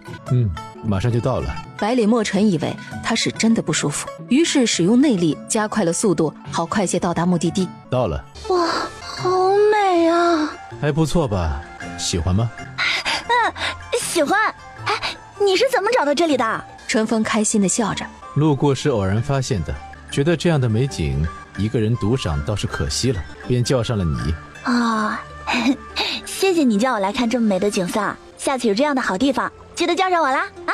好，一定叫你。好。哦对了，你怎么又回来云县啊？别告诉我你又是路过啊！还有杨家兄妹怎么样了？他们手上的东西对你有帮助吗？杨家兄妹我已经安置好了，有我的人保护，暂时不会有危险。至于他们手上的东西，自然是对我有用的，只是现在证据还不充足，时机未到，所以只好先将他们保护起来。其实他没说的是，他之所以会出现在这里，只是因为他突然想见他了。这个地方也不是他路过发现的，而是今天白天找了一天才找到的地方。这样啊。造反之事非同小可，对方必会十分的谨慎，你也要小心才是啊。你放心，我会小心的。你就不问问我的身份吗？你若愿意告诉我，不用我问你也会说呀。你若是不想说，我也问不出什么来，所以我又何必多问呢？每个人都有自己想要保护的秘密，有时候啊，并不是知道的越多越好，不是吗？有句话叫好奇害死猫。说得不错，那我现在告诉你，你愿意听吗？你愿说我就听啊。我其实是皇上的儿子，从小生在皇家那个充满斗争，如同魔窟一般冰冷而绝情的地方。虽然之前已经看出他的身份绝非常人，但是却没想到竟然会是皇子啊！皇子，那是不是就意味着将来有一天会登上那个顶峰的位置啊？有一天可能会成为掌握这一方天下人的命运？春风突然间觉得自己跟他的距离是那么遥不可及，站在原地没了声音。在我5岁的时候，我的母妃便死了，到现在我依然记得她临死前那不甘又不舍的眼神。你母妃是怎么死的呀？当年太医说母妃是得了恶疾，但真相究竟是什么，谁又会知道呢？听说人死之后就会变成天上的星星。你看天上这么多星星，说不定啊，最亮的那一颗就是你母妃在天上守护着你呢。是吗？谢谢你今晚陪我看花灯。对了，我想问问你啊，那个什么战神耀王爷你知道吗？他是你的兄弟吧？他真的有那么厉害吗？算是我的兄弟吧。至于他是不是那么厉害，以后有机会见到的。怎么，你对他很感兴趣？也不算是很感兴趣吧，只是之前在一本书上看到过有关于他的事儿，后来呢，又经常听一些人说起他如何厉害，就想着你也是皇室中人，那我就问问呗。哦，是吗？像你们这种小女生，不就是喜欢这种大英雄吗？又怎么会不感兴趣呢？喜欢谈不上，最多就算是尊敬吧。这样的人啊，是值得尊敬的。能喜欢的人，我希望啊，是能够每天安心的陪在我身边的人，而不是每天还要想着出去打打杀杀的事。至于感情嘛，我是自私的，我只希望我喜欢的人能够全心全意的陪伴着我一个人的。百里墨尘听着春风的话，心里暗暗地问自己，一心一意的只陪伴他一个人吗？你能做到吗？就因为这晚春风说的一席话，成了某位王爷一直奋斗的目标，一心一意地陪着他。于是多年后，就可怜了某个生性爱玩的皇子了，只能苦逼的每天被无数的政务缠身，再无天日啊。好了，时间不早了，我们回去吧，不然伯母他们发现你不在，该着急了。那好吧。准备好了吗？走吧。闻言，百里墨尘稍一运功，便带着春风离地而起，依然是悄无声息地翻窗而入。那个，下次你来的时候可以不要翻窗吗？那要走大门吗？你不怕别人说闲话？不怕你母亲被人说闲话？这个他倒是没想过，自己倒是不怕那些个什么闲话，估计自家娘亲没办法接受。那随你吧。乖，有空我会来看你的，照顾好自己，我走了。妈蛋，能不能不要每次走的时候都做一些这么无聊的事情？还有，谁要你来看我啊？春风倒在床上，默默地想着自己这是怎么了呀？好像一闭上眼睛都是那个人的笑脸，还有那温柔地摸着自己头的样子。前世的春风因为局里的事情太忙，都没有时间去谈恋爱，所以根本就不知道喜欢一个人是种什么样的感觉。春风只觉得自己只要想到那个人的笑脸就会觉得开心，想到两个人之间的事儿，有时候都会一个人傻笑出声。春风一夜没睡。二姐，你这是怎么了呀？昨晚睡得不好吗？还好啊，你是个女儿家，不然你这样子，别人还以为你半夜去干嘛了呢。那个，这客栈里的床，还是没有家里的好。第一次在外面过夜，有些睡不惯了。好了，快些吃完早饭，回家去再好好补一觉吧。吃完早饭，一家人便带着购买的大包小包的东西，雇了一辆马车往回走。摇摇晃晃的梦里，他好像又见到他带着他飞的样子。娘，你看二妹是在做梦捡银子呢，你瞧她笑的。你呀，你就会打趣你妹妹。我看呐，二姐肯定是在做梦吃肉包子呢。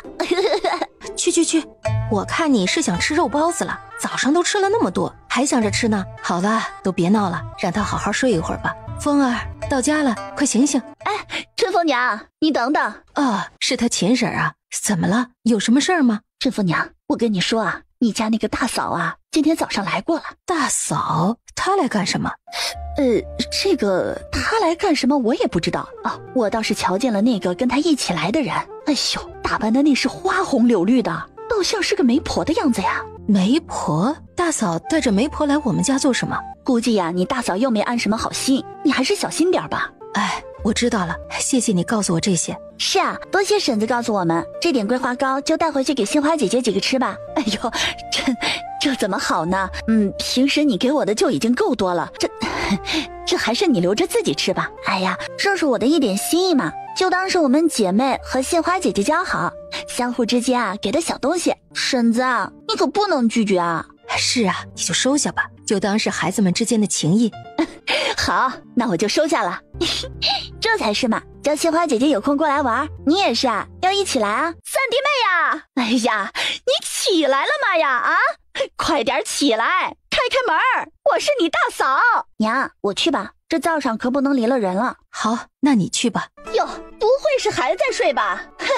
三弟妹一家可真是会享福呢，不过这以后啊，还有的是大福分呢。那是，那向家可是咱们镇上数一数二的大户，你侄女能嫁到他们家去，那可是大福气呀。是大伯娘啊，我当是谁啊？这么一大早的就上我这叫门呢？天哪，这都什么打扮呀？瞧那脸上的脂粉都堆得跟小山似的了，还有那脸涂得跟猴子屁股似的，红扑扑的。还有那头上那朵又大又红的绢花，那红红绿绿的衣裳，强忍下心中的恶心和笑意。怎么，大伯娘今日是到咱们村里来给大家表演耍猴的啦？你这孩子怎么说话的啊？我们来是有正事，还不快请咱们进去？怎的越来越没礼貌了呢？花婶子，小孩子家的不懂事儿，别跟他一般见识啊！只要今天这事儿成了，那好处啊！春芳，你大姐和你娘呢？怎么不见他们人呢？我娘在厨房，我大姐出门去了。大伯娘有什么事吗？啊，你去把你娘叫来，我找她有事儿。上次就是这样逼着娘借钱，这次又来这套呢。看来上次还是没让这个大伯娘长记性。大嫂，这是又有什么事儿要找我们帮忙吗？嗨呀，三弟妹，你这是说的什么话吗？难道我到你这里来就是找你帮忙的吗？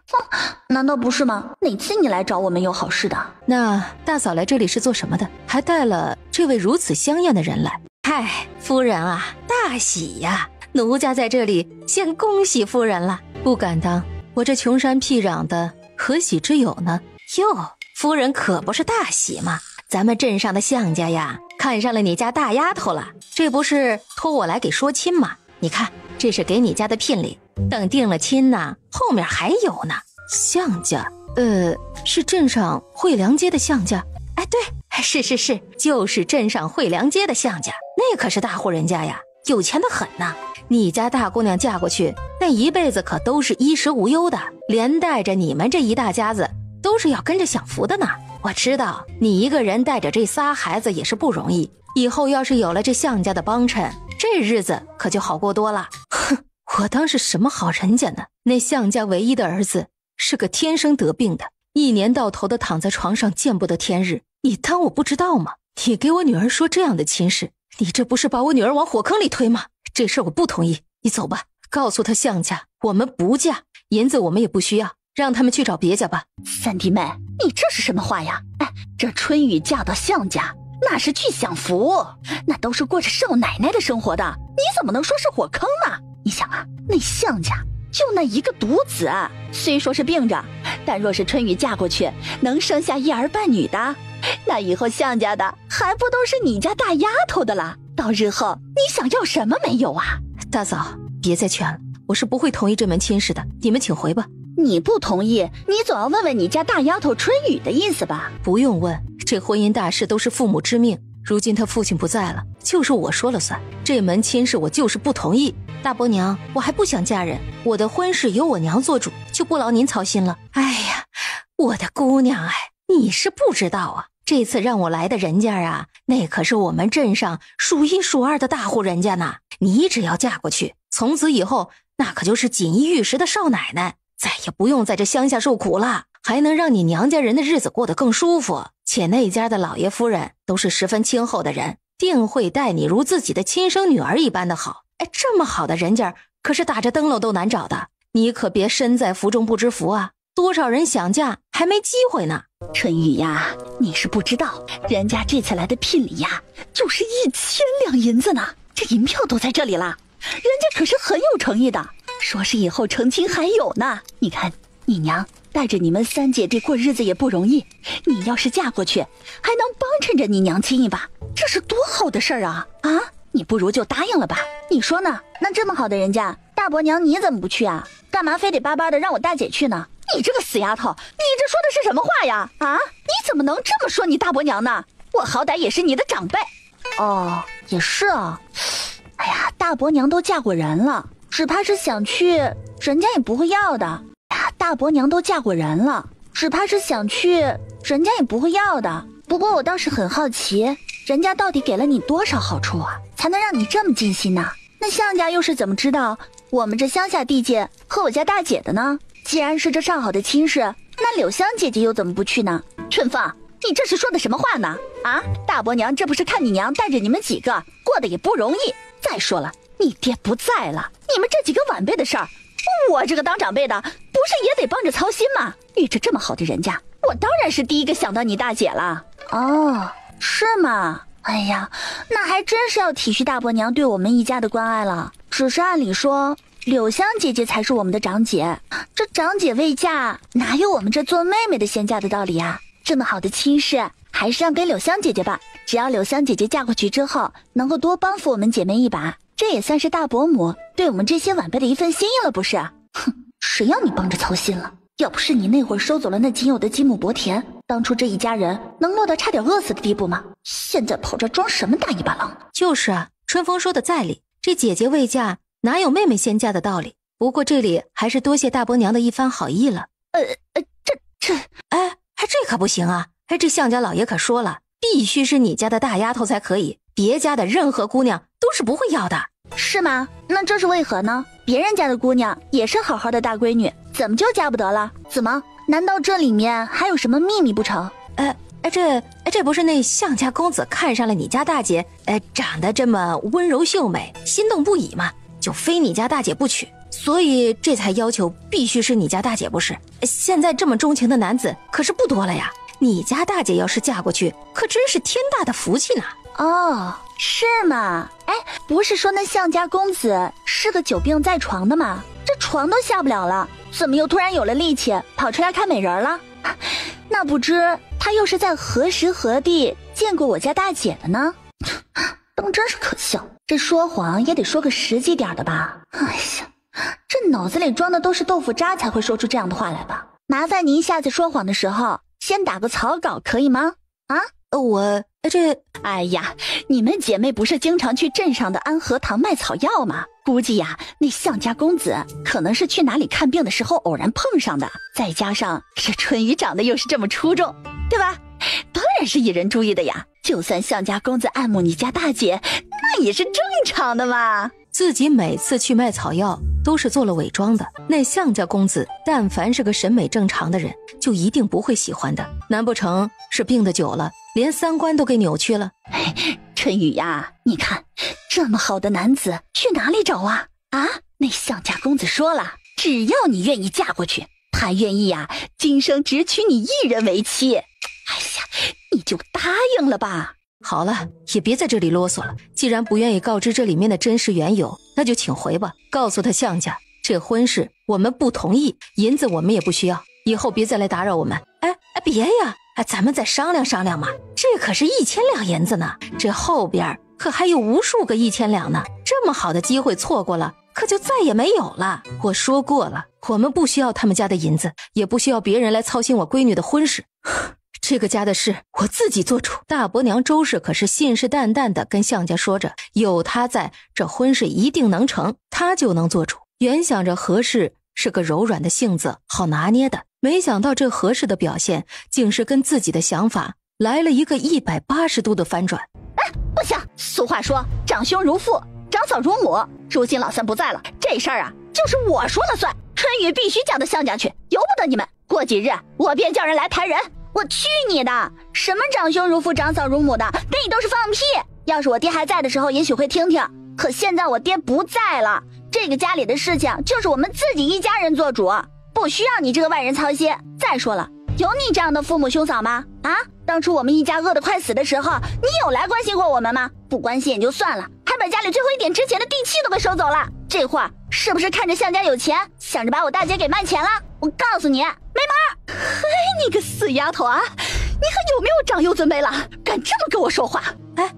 别呀！行了，快停下来！这会儿向家还得等着我们回去呢，等着我们给答复呢。哼，那今儿个就不和你个小丫头计较了，改日我再来教教你怎么尊敬长辈。站住！大伯娘还没告诉我们，为什么那向家公子非我大姐不娶呢？是准备就这样不明不白的走吗？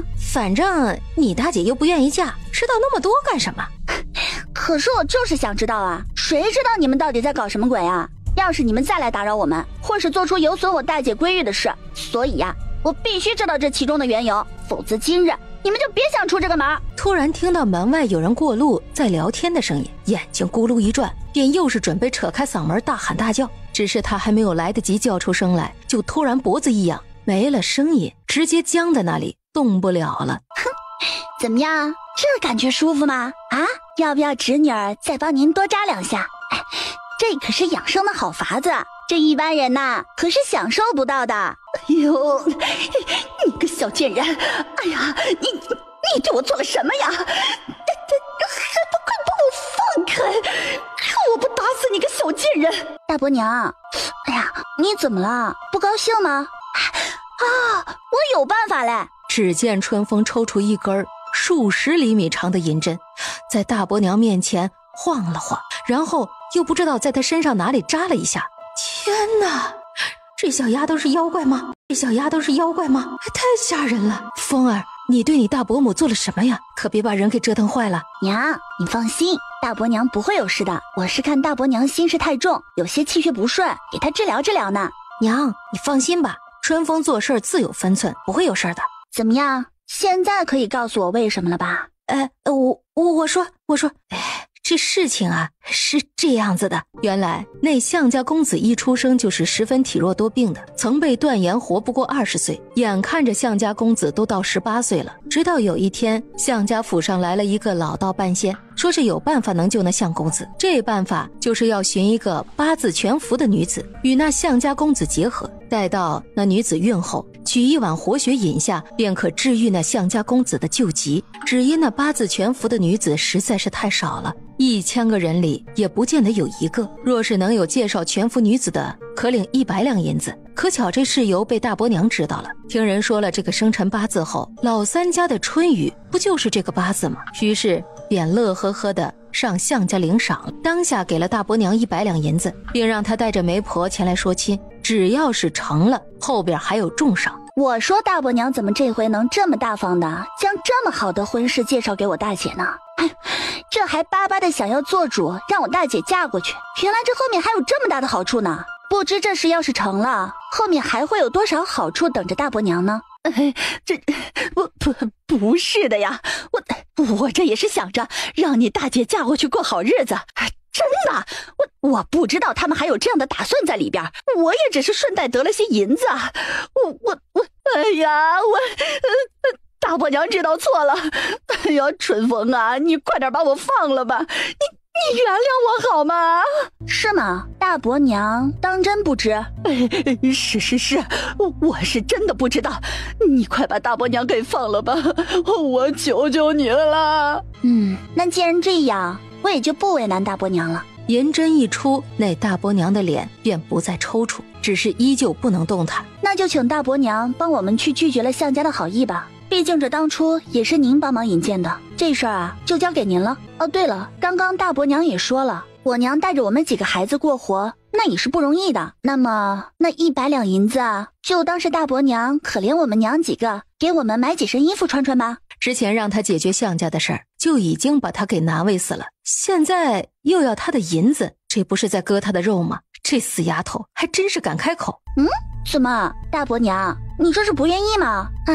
刚刚不是还说可怜我们日子过得不易吗？要是大伯娘不愿意也没关系，只是大伯娘今日是要躺着回去了。不是啊，大伯娘怎么会不愿意给呢？只是这100两也不是小数目，我这一时也没带那么多。这100两也不是小数目，我这一时也没带那么多。要不你看过几日，大伯娘再给你送来怎么样？过几日，只怕是过几日连他的人影都见不着了吧？没事儿，大伯娘带没带呀不要紧，只要肯给就好了。花婶子这里不是有现成的银票吗？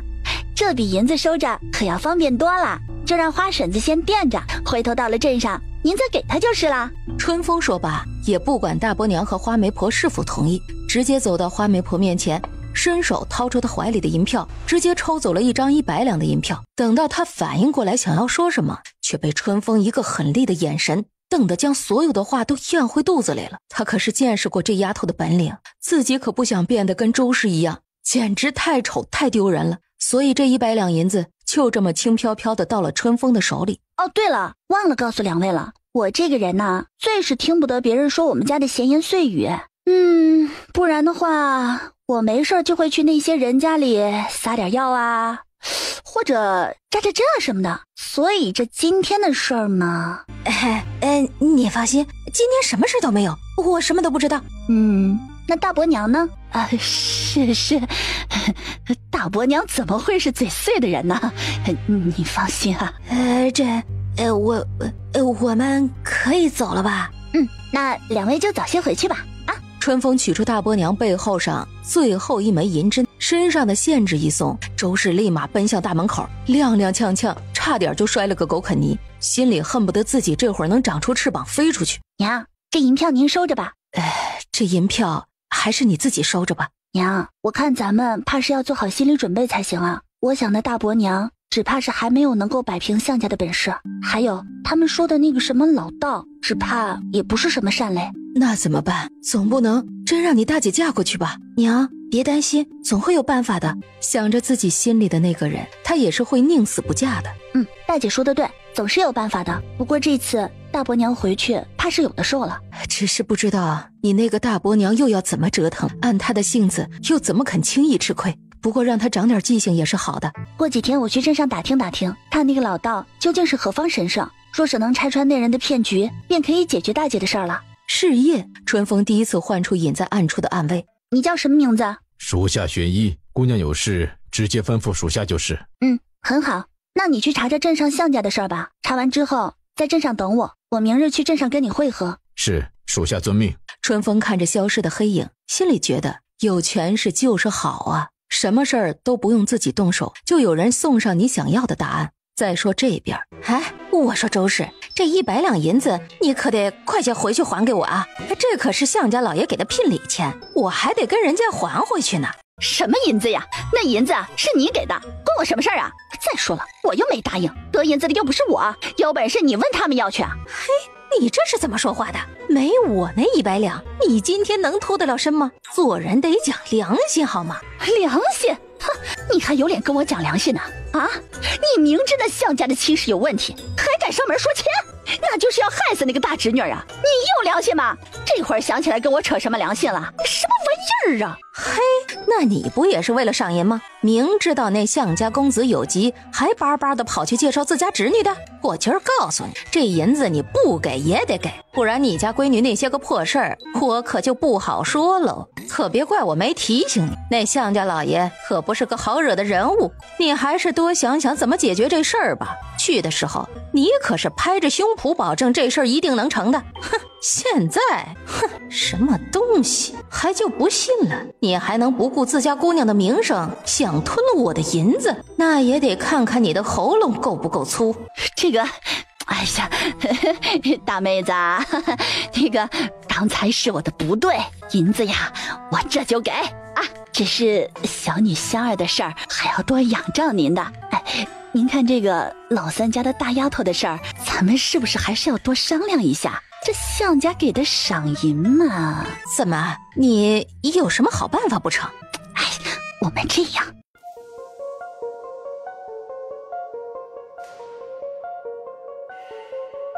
这个婆娘胆子也太大了吧，这可是犯法的事儿啊。不过转念一想，项家承诺了几百两的赏银，这心里就忍不住了。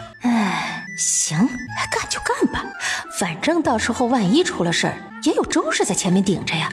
行，那就按你说的办吧。不过咱们可是说好了，这事儿可是你的主意，我只是帮你向项家打个掩护。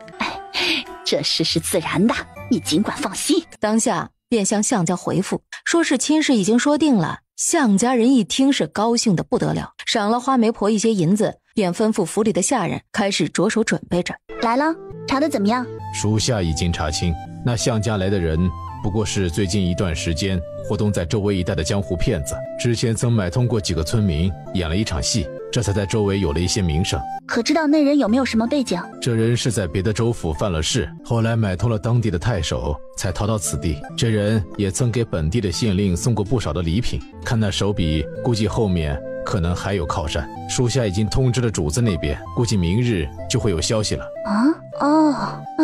这么点事儿也要告诉你的主子啊，有必要吗？你出去候着，等会儿你跟我去一趟项家。项家？玄一疑惑，去项家干嘛？但是主子交代过，姑娘就是他的主子，主子说的话他们是不能质疑的。这还是姑娘吗？真是太美了。这还是姑娘吗？真是太美了。春风故意咳嗽了一声，提醒呆住的玄一。姑娘，现在就走吗？走吧。那个，你会飞吗？一会儿你直接带我飞进去，飞到他们面前。玄一满头黑线。你要装逼就直说呗。就这样，两人一路来到向家的院外。走吧。我的姑奶奶，你能别靠这么近吗？这要是被主子知道，还不得扒了我的皮啊！还愣着干嘛呀？飞啊！旋即提起春风，一下子原地起飞，3下2下便飞到了相府内院。真是多谢黄道长赐方，让我小儿有了治愈的机会。我向家后继有人了，您对我向家有再造之恩呐，一杯薄酒聊表谢意，还望黄道长别嫌弃。哈哈，客气客气，不过是举手之劳，这也是令公子的福报，向老爷不必挂心。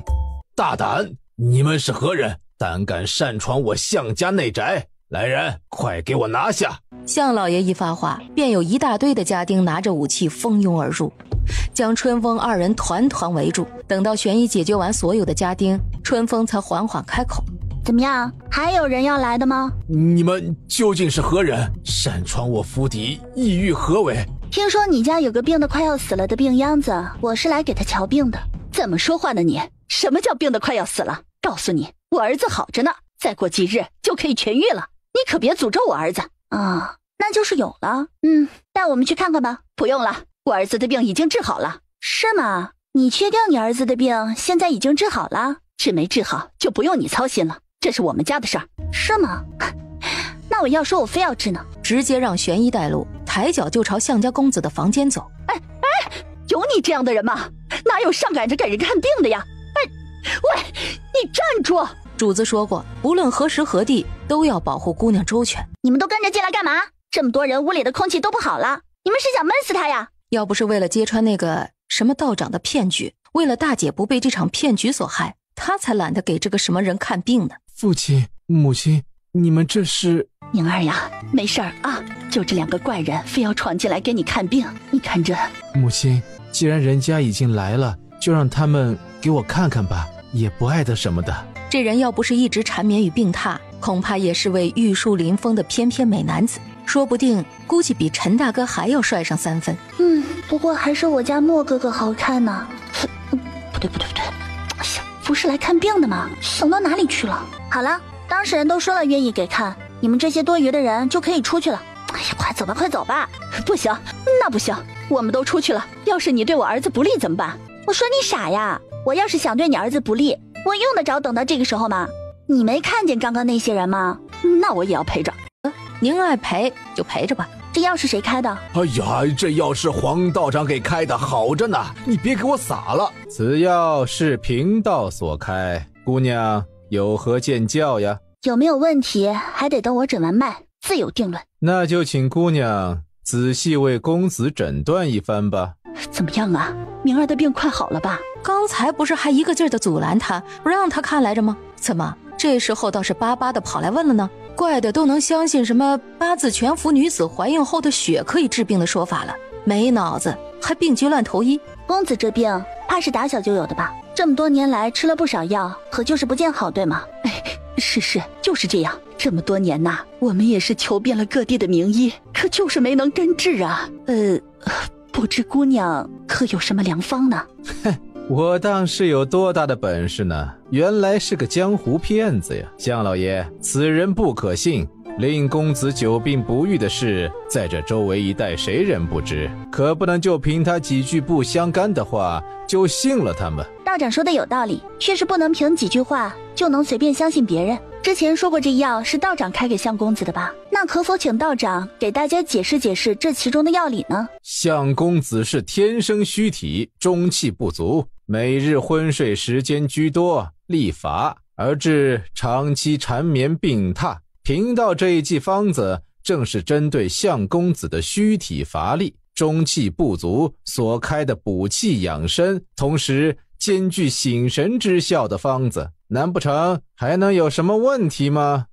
听上去是没什么问题，但实际上这药对相公子的病并无太多的益处，反而有害。相公子表面看起来像是先天虚体之症，其此类病症多见于未足月而出生的胎儿，可相公子的病却并不是先天虚体之症，应是母体中毒后意外怀孕，母体的毒素未清便产下了胎儿，从而导致胎儿带走了母体身上少部分的毒素。这毒素呢，一直潜伏在身体的经脉里，且数量稀少，一般人啊根本无法诊出。春风一说完，屋里的人眼神皆是一暗，母体中毒，尤其是床上的向进明更像是陷入了沉思。那再来说说这碗药吧，虽然这药呢是补药，平时相公子饮用起来倒也无事，只是啊这里面却多了一味提神的药。这提神的药放在平时用起来也是没有什么问题的，但却是和公子体内的毒相斥。不知公子最近是否觉得自己精神有些疲倦，但是神经却是十分的兴奋，困乏之极，却也无法入睡。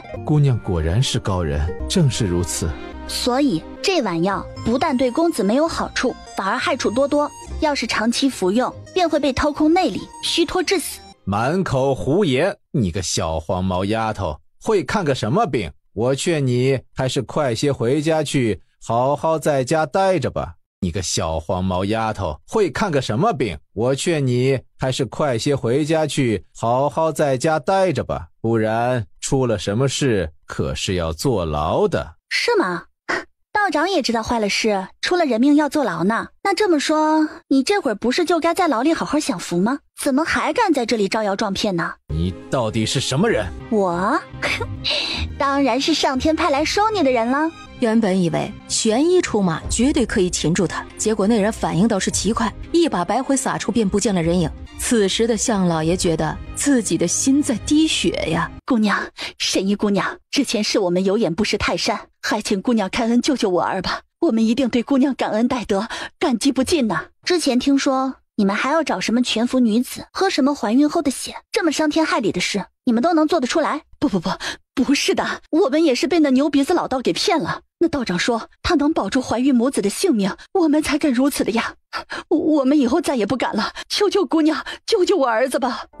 那好吧，只要你们以后多做好事，要救他也不难，只是花费的药材比较多，而且价格也不便宜。趁着下人买药的时间，春风便拿出银针为相公子施针。原本是要每天泡在浴桶里施针是最好的，可以在最短的时间内治愈。不过男女有别，再加上春风也没有时间每天过来给他做针灸，所以春风决定给他先扎上一次针灸，然后再泡药浴。药浴间隔1日泡一次，泡1个月的时间，差不多就能全部清除体内的毒素了。你现在感觉怎么样了？好多了，感觉浑身上下都轻松了。景明，多谢姑娘救命之恩。说完，向景明露出了一个灿烂的笑。公子真好看，公子的病马上就要好了，太好了。不用，我只是不想这世上再多一个早逝的阴魂，你好好养着吧，需要注意的我都交代过了。向景明躺在床上，静静地目送春风离开。到了前厅，向夫人夫妻又是一番千恩万谢，还送了1000两的银票给春风。春风倒也是不客气，大方地收下银票，揣进自己兜里。忙完了向家所有的事儿，已经是下午了。春生的学堂也应该放学了，急匆匆地找了个地方，换了身衣服，便往学堂赶。到了学堂，学堂里面早就放学了，哪里还有春生的影子？春风想，春生可能是等不及，自己先走了，便另外搭了一辆从他们村路过的牛车，赶回村里。玄一自然是不可能跟他一起坐牛车的，再说人家都是用飞的好吗？娘，我回来了，开门啊！哎，来了，怎么就你一个人呢？春生呢？不是说你们一起回来吗？什么？春生没有回来吗？我还以为他等不及我先回来了呢。什么？春生没有回来吗？我还以为他等不及我先回来了呢。没有啊，春生没回来呀。娘，春生可能不见了。都怪他，只顾着解决向家的事儿，连弟弟放学的时间都错过了。要是自己准时去找他，是不是他就不会不见了呢？春风娘一听说春生丢了，只觉得一股甜腥往上涌，眼前一黑。娘，你怎么样了？没事吧？啊，大姐，哎呀，大姐，你快出来呀！娘晕倒了，快点！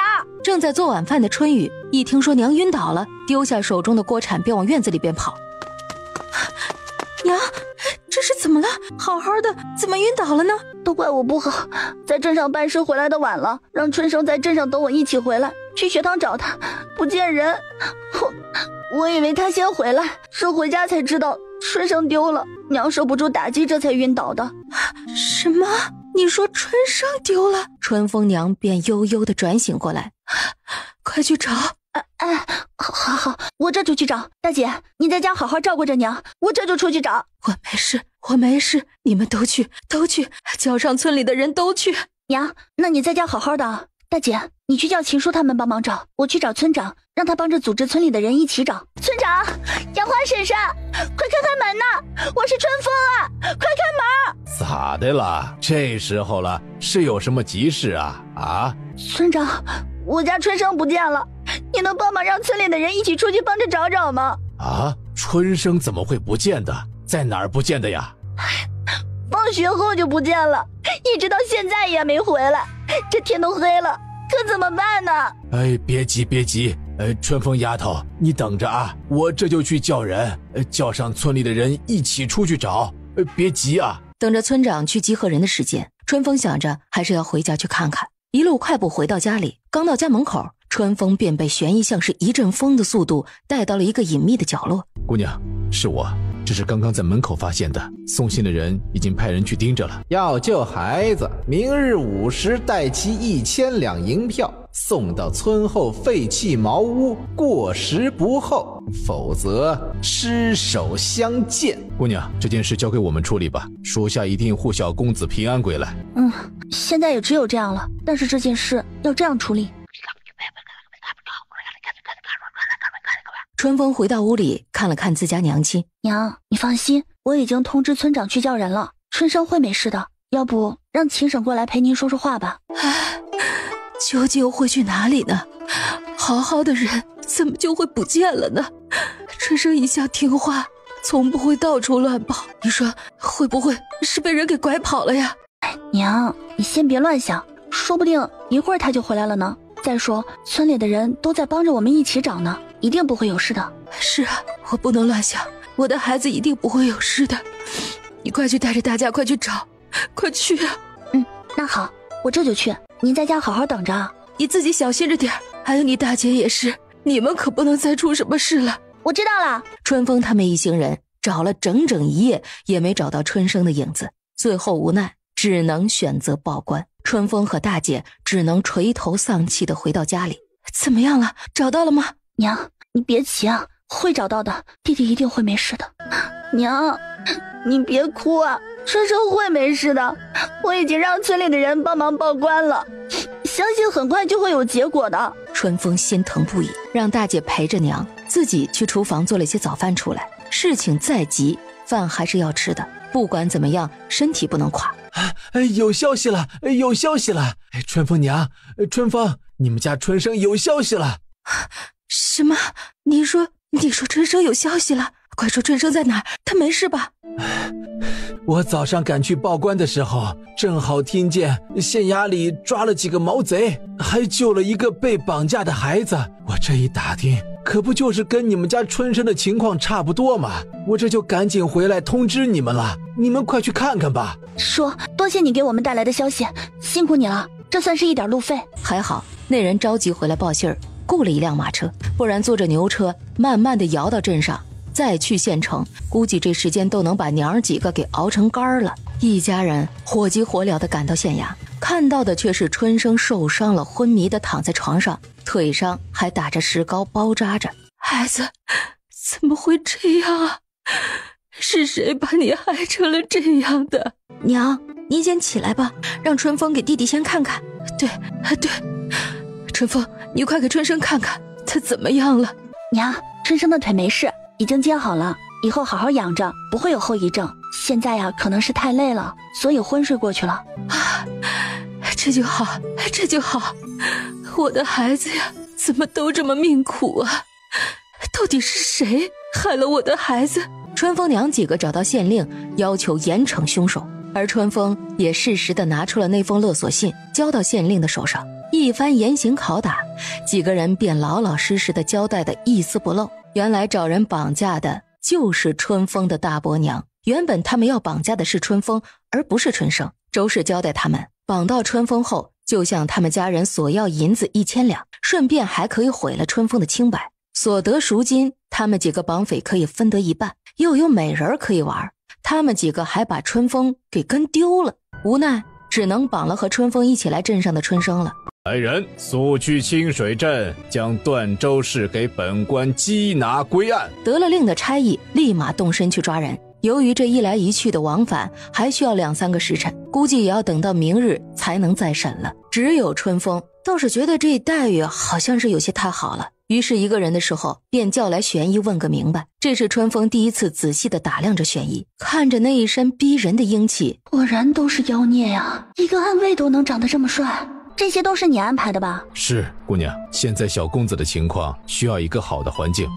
多谢了。说说昨晚的事吗？昨夜，原来昨天晚上玄衣派出去的人跟着送信的人兜兜转转，走得天都快亮了，才发现了他们藏人的地点。到的时候春生就已经受伤了，于是暗卫便将在附近抓捕黄道长的衙役引了过去，将几人抓住，又打点好县令，请了县城最好的大夫为春生医治，还将春生安排在县衙里保护着。属下未能保护好小公子平安，还请姑娘责罚。你起来吧，这事儿不怪你，你也不是神，许多事情难免不可掌控的。再说他受伤也是在你的人到之前，你不必自责的。哦，对了，之前那个黄骗子抓住了吗？昨夜已经落网，现正关在县衙大牢里。晚上我们去看看他吧。是夜来到县衙大牢，掏出一块碎银子递给狱卒，牢房的门便被打开了。怎么样，黄道长在这里过得可还舒服？你是何人？你怎么会认得我？黄道长还真是贵人多忘事啊，咱们不是前几天才在项家见过吗？这么快就忘了？原来眼前的人就是那日的蒙面医女，也是拆穿了他的骗局，让他今日被捕的罪魁祸首。一想到这里，黄道才便是怒气冲冲，恨不得冲上前去掐死春风。刚要动作，不知哪里突然一阵劲风直接弹在他的膝盖上。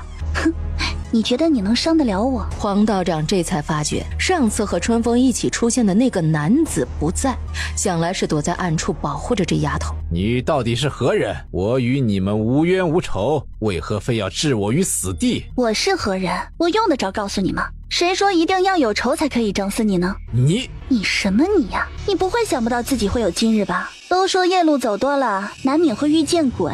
今日遇见我，就是你的结束。哎呀，我瞧着你在这里面日子过得不错嘛，本姑娘让你再舒服点如何？你要干什么？你别乱来啊！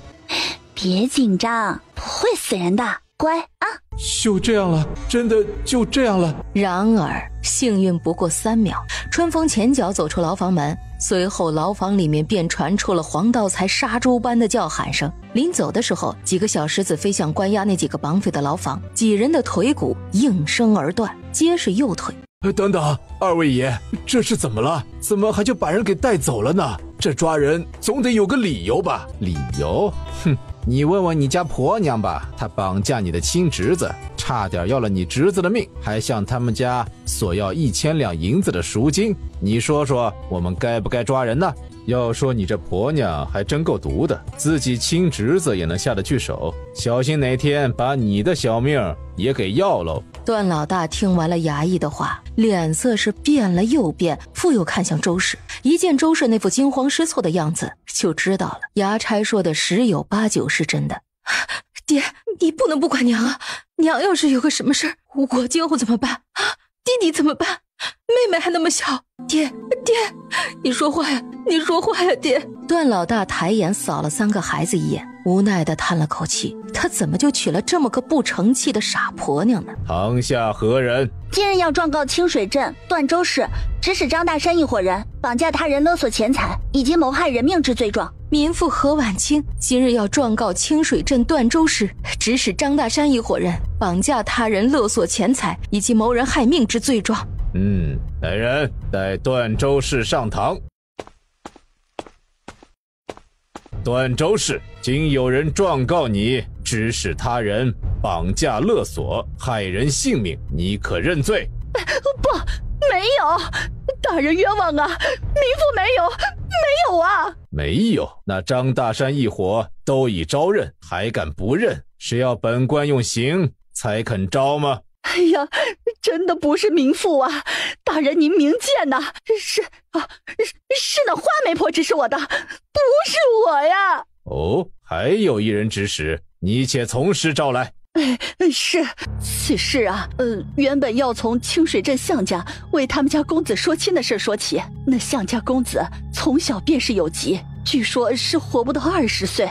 这不，今年那公子已经18了，向家人便想着找个女子好传宗接代，但是听说非要什么8字全福女子才行。刚好啊，我的那位大侄女儿就是这样的8字。向家知道后，便派那花媒婆带着1000两银票前去求娶，结果我那弟妹不同意呀。可是那花媒婆又眼馋向家许诺的赏银，那花媒婆子便是找到民妇，想出了这个绑架的法子。民妇没答应啊，可那花媒婆拿我家闺女的名声要挟我，那民妇也是不得已呀。这原本是要绑架了他家2丫头的，问他们要那1000两银子，也只是知道他们拿不出这么多银子，想让他们被迫答应向家的亲事，这没成想他们绑错了人，还错手杀了我的侄子。哎呀，这事儿真不是民妇干的呀，民妇只是介绍张大山给那花媒婆认识，民妇没有指使他们绑人呐，都是那花媒婆眼馋的1000两银子，民妇冤枉啊，求大老爷明鉴呐。那县令一听完，立马派人去抓了那花媒婆。你说你并未指使过他们绑人，那为何他们都说是你指使的，且是你与他们接头商议的呢？哎呀，这定是那花媒婆给了他们好处，出了事儿便让他们说是我指使的，好让他自己脱身呢。大人，既然张大山和周氏所说的并不一致，那么不妨带张大山一伙人上来对质如何？如此也不会冤枉了什么人，也显得大人您公正明理。有道理，那就带张大山等人上来吧。张大山，你等招认说是周氏指使你等绑架勒索，可还有什么证据或是证人吗？回县太爷的话，那周氏每次都是约我们在无人处见面，行事较为谨慎，所以怕是没有人证的。大人，小的虽然没有人证，但是小的有物证。那日周氏来找小人商量此事的时候，给了小人1包银子，那荷包上就有周氏的记号。哦，那荷包现在何处？快呈上来。张大山忙在身上摸索着，拿出来那个青色的布袋荷包，只见上面绣着一个小小的巧字，巧乃是周氏在娘家的小名。周氏看着呈上去的荷包，顿时便瘫软在地，知道自己今日怕是逃脱不了了，自己怎么就那么大意呢？周氏此时悔不当初，不过他悔的并不是绑架的事儿，而是怎么就能把带有标记的荷包给了张大山呢？周氏，你还有何话要说？还不认罪？不是我，不是我呀！我不要坐牢，我不要坐牢啊！肃静！公堂之上，岂容你放肆喧哗？看这周氏的样子，接下来也没有什么好审的了。再加上还有花媒婆没带到，县太爷便宣布休息1个时辰后再审。有没有哪里不舒服啊？疼不疼啊？饿不饿？娘，还是让我来给弟弟看看吧。快给你弟弟瞧瞧。这里疼吗？这里呢？有一点痛，但是我还能坚持。对不起啊，是二姐不好，二姐没保护好你，才让你受了伤，对不起。二姐，不是你的问题，是那些人心术不正，怎么能怪你呢？而且我现在已经没事了，不是吗？好了，你好好休息，不要多动。等会儿我和娘还要去前面听审，你等着姐姐给你报仇吧。好，你去吧，二姐，这里有大姐照顾我就行了。娘，你放心，回去我给春生开2副好药，要不了多久，春生就又是那个活蹦乱跳的小伙子了。娘相信你，这次你大伯娘的事儿，你准备怎么处理？当然是要让他付出该有的代价了。这样心毒的人，要是继续纵容下去，将来说不定连我们一家子全都给害了。如今春生都这样了，我是绝不可能放过他的。娘，你不会心软了吧？你说的对，春生都这样了，绝不能再让他祸害我们家。段姑娘，后门有个人说是要见你们，你看。见我们？他有说他是谁吗？是男是女？是一男一女2个人。那就去看看吧。去看看吧。弟妹，春风，你们俩干什么？春风啊，我知道你大伯娘之前做过许多错事，都是她不好，也是我这个做大伯的没管教好她。在这里大伯跟你们道歉，对不起。确实是大伯没管教好，现在都闯出这么大的篓子了，现在才后悔，是不是有点晚了呢？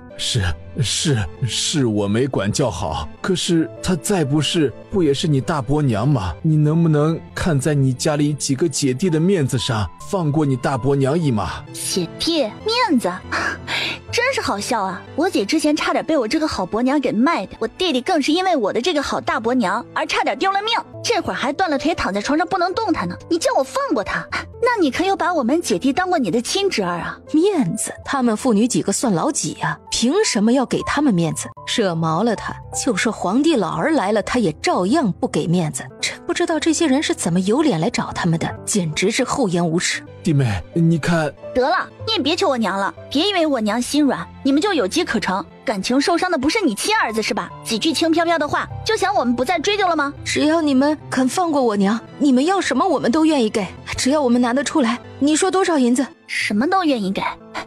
那我说要你的一条腿呢，你舍得吗？凤儿，别，怎么说香儿也是你姐姐，她将来还要嫁人的，你看还是给你银子怎么样？银子？好啊，那我要1万两白银，你拿得出来吗？要是拿不出来，就别在这里啰嗦。别说你拿不出来，就是你拿得出来也没用。放不放过周氏，那都是县太爷说了算。你就非要这么绝情吗？那好歹也是你的长辈，你的亲人呐。绝情？亲人？哼！当初周氏明知向家公子是个活不久的人，却为了银子非要我大姐嫁过去的时候就不绝情。他让人绑架我和春生的时候，想过我们是他的亲人吗？亲人？我现在有的亲人就只有我娘和我大姐跟春生，其他人算是哪门子的亲人呢？你们也别再打什么别的主意了。县令大人自有公断，绝对不会冤枉一个好人的。没事回去好好管教管教你的儿女吧，别等哪天他们几个都跟他们的好娘一个德行就是了。下午时分，花媒婆被带到了。经过和周氏的一番口水大战，最后县太爷宣判，花媒婆和周氏共同主使张大山等人绑架勒索，企图毁坏他人名誉以及清白，判处10年刑罚，并赔偿100两纹银给受害人春生作为治疗费和补偿。张大山等人助纣为虐，贪图利益绑架他人，失手挫伤人质，但念在几人揭发主谋有功，判5年刑罚。老大，你不能不管我呀！啊，你不管我了，孩子们怎么办呢？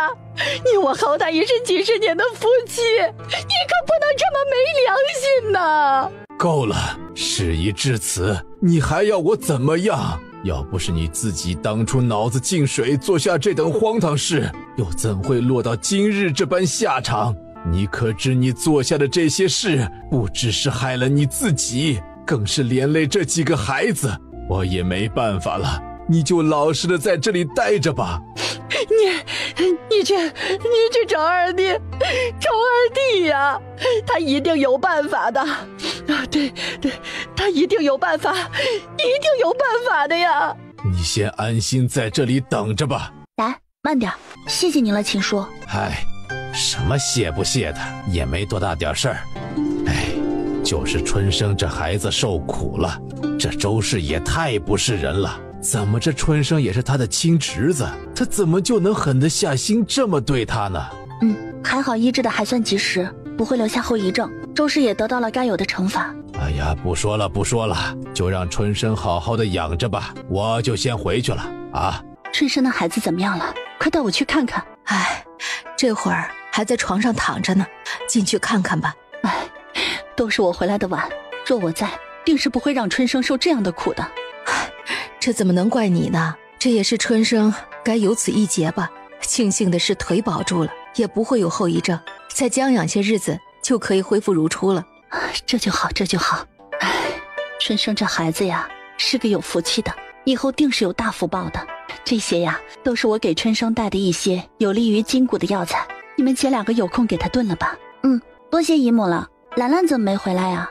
哦，兰兰呀，她祖母一定要留她多住一些日子，这会儿还没回来呢。等她回来，我一定让她来找你们姐妹啊。那行，等她回来，可一定记得让她来找我们。今日姨母就在这里留宿吧，顺便也给我娘说说京城的新鲜事儿呗。其实春风不光是想让陈夫人陪陪他娘说说话，更是想让陈夫人跟自家娘说说京城外家的情况，免得娘亲一个人在家忧思过多。也缓解一下娘的思亲之情。那也好，赶了这几日的路啊，也是累了，正好你们这里安静得很，休息休息也好。传夫人是个心思玲珑的，自是领会到春风的用意。哎，我这就去给姨母收拾房间，还收拾个什么呀？我和你娘住一间就是了。你这孩子。翌日，弟妹在家呢。二哥，你怎么突然回来了？也没提前招呼一声。哦，原来是传说中的二伯啊，难怪怎么看都觉得让人觉得不顺眼。哎呀，早些时候听说老三去世之后，你们娘几个的日子过得有些艰辛啊，想着早些时候过来看看，无奈主家的事情太多啊，一时脱不开身，所以回来的有些晚了，还真是对不住了啊，弟妹。听说老三去世之后，你们娘几个的日子过得有些艰辛，看今日这样子，那些传言倒是不实的了。哎，不过这样也好，能看到你们过得好，也不枉我跑了这一趟。是啊，现今三弟妹家过得可比我们家的日子都要好了。这三弟妹真是个能干的。不知道这次二哥回来可还有其他事情吗？哎，弟妹，你这说的什么话呀？咱们都是一家人，我这不就是想回来看看你们吗？你说这老三也不在了，也就剩下咱们这些亲人了，那咱们不相互帮衬着，谁还能来帮衬着呀？那真是多谢二哥了，只是我们家现在也没有什么能帮上二哥的了，还真是不好意思，怕是要让二哥白跑一趟了。哎，弟妹，这是说的什么话呀？二哥也没什么需要你们帮忙的，弟妹不必担心，这有事需要你们帮忙的人不是我，是咱们大哥呀。弟妹，这些都是些上好的补品，是我特意买来给春生补身子的。难得呀，大哥还能有这份心。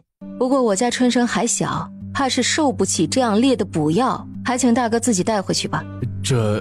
弟妹，这是我们的一点心意，就当是替他大伯娘赔罪了，还请收下吧，不然我这心里难安呐。那既然大伯这么有诚意，那咱就收下吧。娘，虽说弟弟吃不了这个补品，但是拿去卖了，给弟弟买些好的吃回来也是可以的呀。对，这是二丫头春风吧？哎呦，还真是长大了，越发的懂事理了。嗨，我还以为大伯要求咱们什么事儿呢。原来啊，就是收下这些个好东西啊，这又有何难呢？以后啊，若还有，大伯只管送来就是了，不用说什么求不求的话了。这是自然。以后有什么好东西，大伯定会先紧着你们娘几个的。弟妹呀，之前你大嫂做的实在是太过分了，我已经好好教训过她了。这些日子她待在里面，已经吃尽了苦头了，况且她也已经悔改了，你就放了她吧，好歹也为你这几个侄子侄女考虑一下吧。要是他们有一个有罪名的娘，这以后还让他们姐妹如何嫁人，如何成家立业呀？大哥说的对，有了一个这样的娘，以后柳香和柳云的婚事怕是不好说了，也实在是可怜。只是做下这事的又不是我呀，我又有何能力放了大嫂呢？那定罪的人可是县令大人，岂是我一个小小村妇能决定的？就算是我有那个能耐，大哥，你又如何能堵住这众人的悠悠之口呢？弟妹这话说的就谦虚了。实话说吧，这之前呢，我们也想了各种法子，可就是没能把大嫂给弄出来。要说这里面没有你在中间做点什么，我是不会相信的。我知道你娘家在京城是有权有势的门户，可是咱们怎么说也是一家人。虽说老三不在了，可这几个孩子流的总是一样的血，这事儿也不好做得太绝，不是吗？二伯，你这是说县令大人处事不公，断案不明了，还是说县令大人曾经收受贿赂，是个贪官吗？怎么说话呢你？刚刚还夸你聪明懂事，怎么这一会儿就糊涂了？我何时说过这样的话了？哎呀，刚才二伯您口口声声的说我娘在中间作梗，那不就是在说县令大人收受了我们的贿赂，所以处事不公，断案不明，冤枉了大伯娘了？我不是这个意思呀。啊，不是这个意思啊？那您是什么意思呢？不说我娘现在和外祖家已经多年不来往了，就算现在还有联系，难道二伯还想说县令大人和我家外祖家官官相护，狼狈为奸不成？他们有没有官官相护我不知道，我就知道以前的法子现在都行不通了，肯定是你们在中间做什么伎俩。这事怎么说都是我们的家事，什么事我们关起门来在家里解决就是了。你看看现在都闹成什么样子了，我们老段家的脸都被你们给丢尽了，还不快去县衙跟县老爷说清楚，把你大伯娘给放出来。真是一群头发长见识短的婆娘。是吗？我这个头发长见识短的倒是不知道，都已经判罪的案子，还能凭我们几个小小的村妇的话就能把人给放了？哎呀，难不成县衙大牢是我家后院不成？哎，要说啊，这做出丢脸事的人嘛，好像也不是我们。哎，不该是大伯娘吗？二伯不关心我们这受害的人也就算了，怎么还反过来怪起我们来了？难不成只是大伯他们是你的亲人，我们三房一家就不是了吗？哼，你大伯娘做那些还不都是为你们好？难不成跟你爹当年一样只顾自己啊？我爹当年怎样了？当年我爹给你们花钱开店，出主意给你们谋出路，甚至拿出我娘的私房钱给你们做本钱，难道还错了？是啊，我爹是错了，尽心尽力的帮的都是一群白眼狼。他死之后连他的妻儿都无人问津，现在更是要合起伙来要了他儿子的命。我爹可真是大错特错，真是瞎了眼才会对你们这么好。哼，那是你爹应该的，当初我们全家花光所有积蓄送你爹去赶考，结果却被你娘这个不要脸的给勾搭上了，科考没赶上不说，还花光了所有的银子，那他不得给哥几个一些补偿啊？那都是他欠我们的。再说你们又不是过不下去了，瞧瞧你们住的这房子这院子还用得着我们来照顾呀？你说谁不要脸呢？有种你再说一句试试。怎么着，难道不是吗？你说谁不要脸呢？有种你再说一句试试。怎么着，难道不是吗？要不是你娘，我们老段家会变成今天这样吗？怎么着，自己做了那不要脸的事还不让别人说了？春风便直接上前对准段老二的面门就是一拳。啊，我的鼻子啊！哎呀，我的鼻子！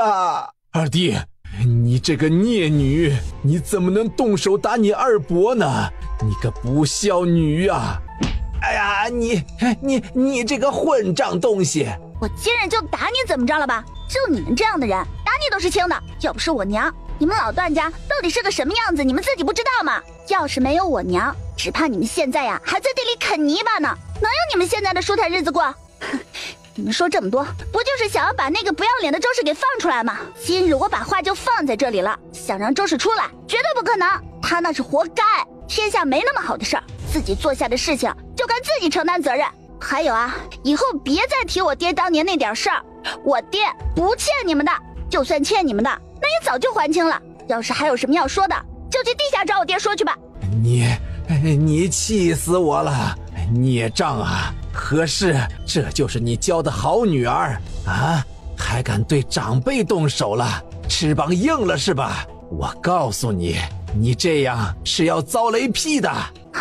是吗？那就让他劈呗，我倒是要看看他是先劈你们呢，还是先劈我。不过我奉劝你一句，还是赶紧去找个大夫看看吧，不然你这鼻子破了相，或者是流血过多，有个好歹，那可就不划算了。好，既然你爹娘不会教女儿，那就由我这个做二伯的来教你吧。我今日就好好教训教训你。要教训我？那就要看你有没有那个本事啦。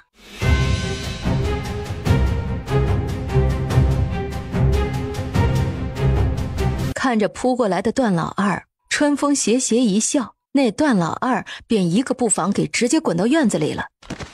段老大看着滚出去的老二，急忙追出去扶起了段老二。放开，你这个小畜生，还敢躲？看我今天不打死你！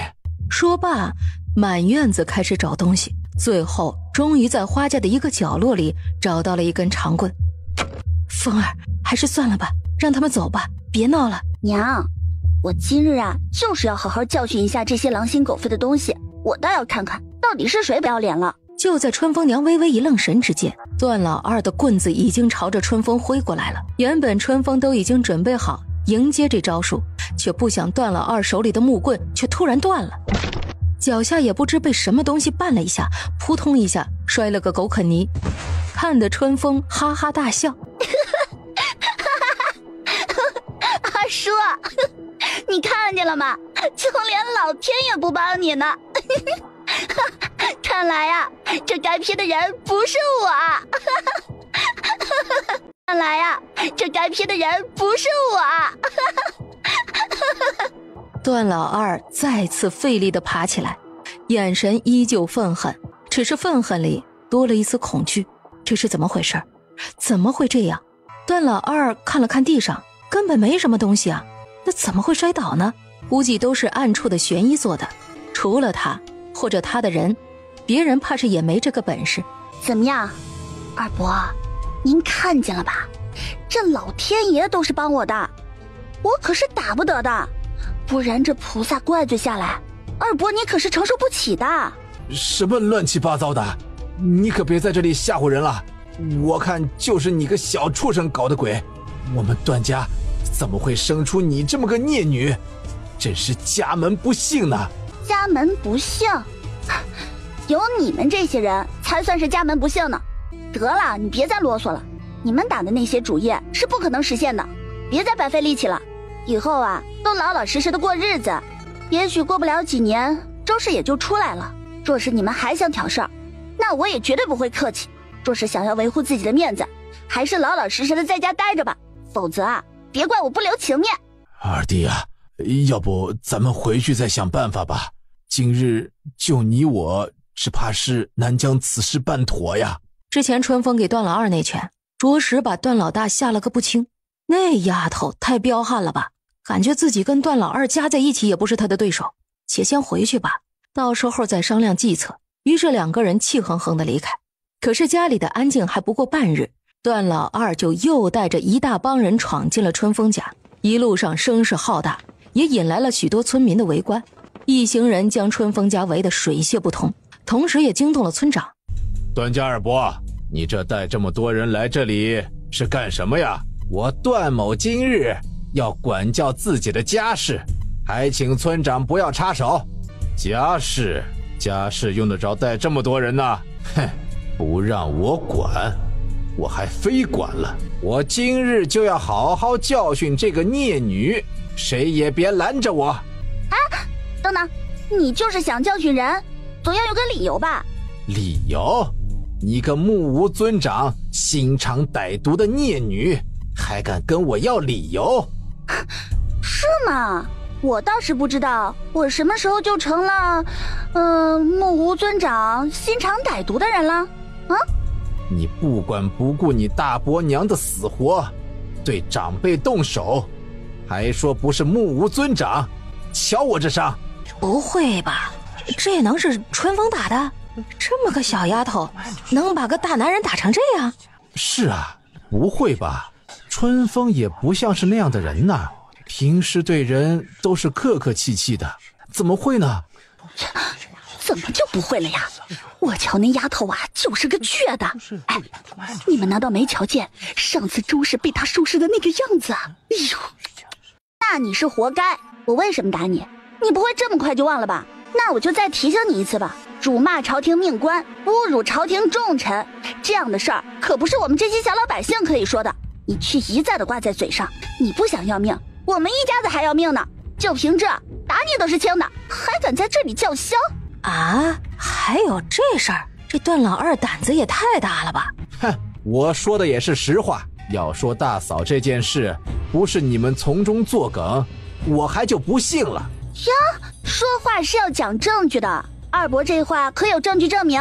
大伯娘的事儿那是真凭实据的，县令大人秉公断案，怎么到了二伯这里就是我们从中作梗呢？你还敢在这里胡搅蛮缠？你们给我上，把这死丫头给我绑了，今日就要好好的教训教训她。还有你们都给我滚出去，滚滚滚！春风娘和春雨皆是紧张的护在春风面前，就在春风娘的心都快要揪到一起的时候，门口突然传来一群人的议论声。哎，这谁呀？哎呦，这马车可真漂亮啊！是啊，这是哪来的马车呀？可真够气派的。哎呦，今日这是怎么了呀？这段家怎么如此热闹？哎，瞧见那车上赶车的人没？那气质可是比咱们镇上那些公子哥都要好上几分呢。哎，该不会是谁来向段家的闺女提亲的吧？我看有可能。哎，这段家三媳妇儿还真是好福气呀。哎，听说呀，原本的项家可是出了1000两银子来求娶他家大姑娘呢。再看看这个，马车行至春风家的院子门口，便戛然而止。跟在车后的一干护卫也随着马车的停止而停下。马车刚停下，马车上驾车的男子便跳下了马车。请问这可是何婉清母女的住处啊？正是何氏母女的居所。不知阁下是？我等是京城何家派来接三小姐回去的。不知您是？这是在……据他所收的消息，三小姐的夫婿已经离世了。那么这位是？还有院子里这么多人又是怎么回事？我是本村的村长，来此处理一些村中事务。公子要找的人在那边。楚幽见过三小姐和2位孙小姐。起来吧。看着眼前的人，春风娘隐约觉得有些眼熟，可就是一时没有想起来。啊，这是怎么回事？不是说这何氏早就不和他娘家人来往了吗？这又是什么情况？难不成大嫂那事还真是他们使了法子？好啊，何氏这个贱人竟然联合起娘家来欺负我们段家人。多谢小姐，三小姐这里的事是否需要属下帮忙处理？这一眼，这一句话，看得段老二心里有点麻麻的感觉。明明那人的眼神也不算凶恶，怎么就觉得那么可怕呢？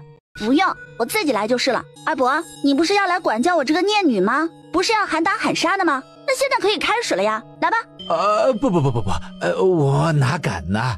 之前是二伯弄错了，是二伯的不好，二伯冤枉你了。我这就走，这就走。嘿嘿嘿。春风恨不得呸他一脸，看着段老二带着他的人连滚带爬的跑出去。哎，二伯，哎呀，这就走了呀？怎么不再多待一会儿啦？啊？不了，二伯还有事要忙，就不多打扰了。段老二头也不回的喊道，一溜烟的没影了。好了，大家都散了吧，回家忙自己的事去吧。村长，今日多谢您了。嗨，谢什么呀？我也没起多大作用，不是吗？不过这次京城来人了，你怕是不久就要走了吧？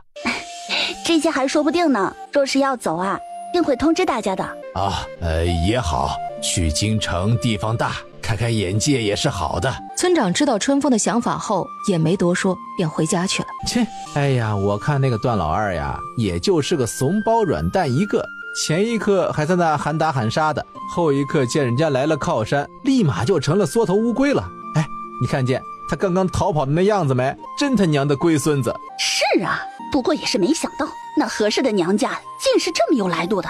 哎，还是京城的，看那马车的装扮，还有那些个护卫的样子，估计是大官家的小姐吧。三小姐，此次是老爷和夫人派我前来接您和几位孙小姐和孙少爷回去的。夫人这些年身子是愈发的不好了，寻了小姐多时，这才寻到小姐的下落，还望三小姐早日随属下一同回京，免得夫人挂念。娘，你听见了吗？外祖母来接您回去了。你说母亲的病又重了，前几日云芝告诉我母亲的身体情况尚可呀，怎么会突然这样？三小姐，这是夫人为了后宅的安定和公府大局才对外散布的消息，实际上……这怎么会这样？其实三小姐离开这些年，夫人一直在派人找您，只是这么多年一直未能有您的消息。什么？母亲一直在找我？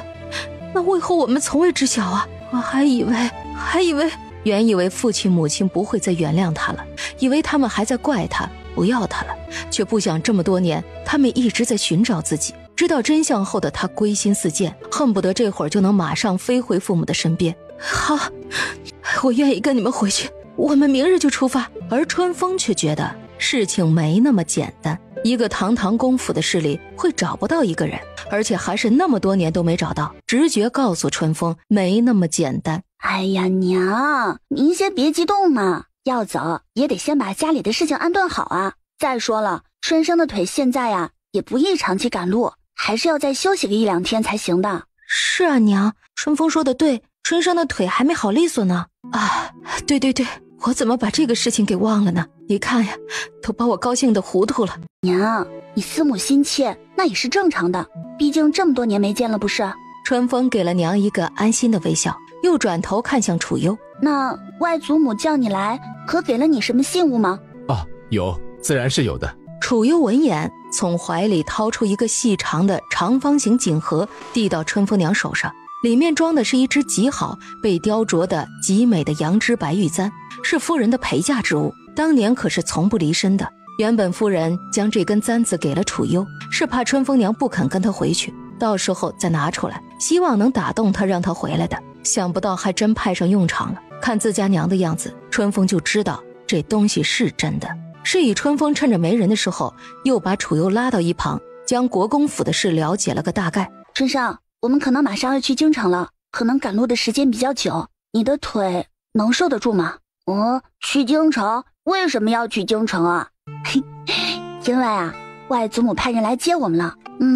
应该是想娘亲了吧？京城很远吗？有点吧，大概要3-4天的路程。那我应该可以的，这几天腿已经不那么疼了。那就好，你的腿啊，其实恢复的也差不多了，明天起就不用再上药了。你也可以自己试着走走路，但是不要走得太快，时间太长，要是疼啊，就立马休息。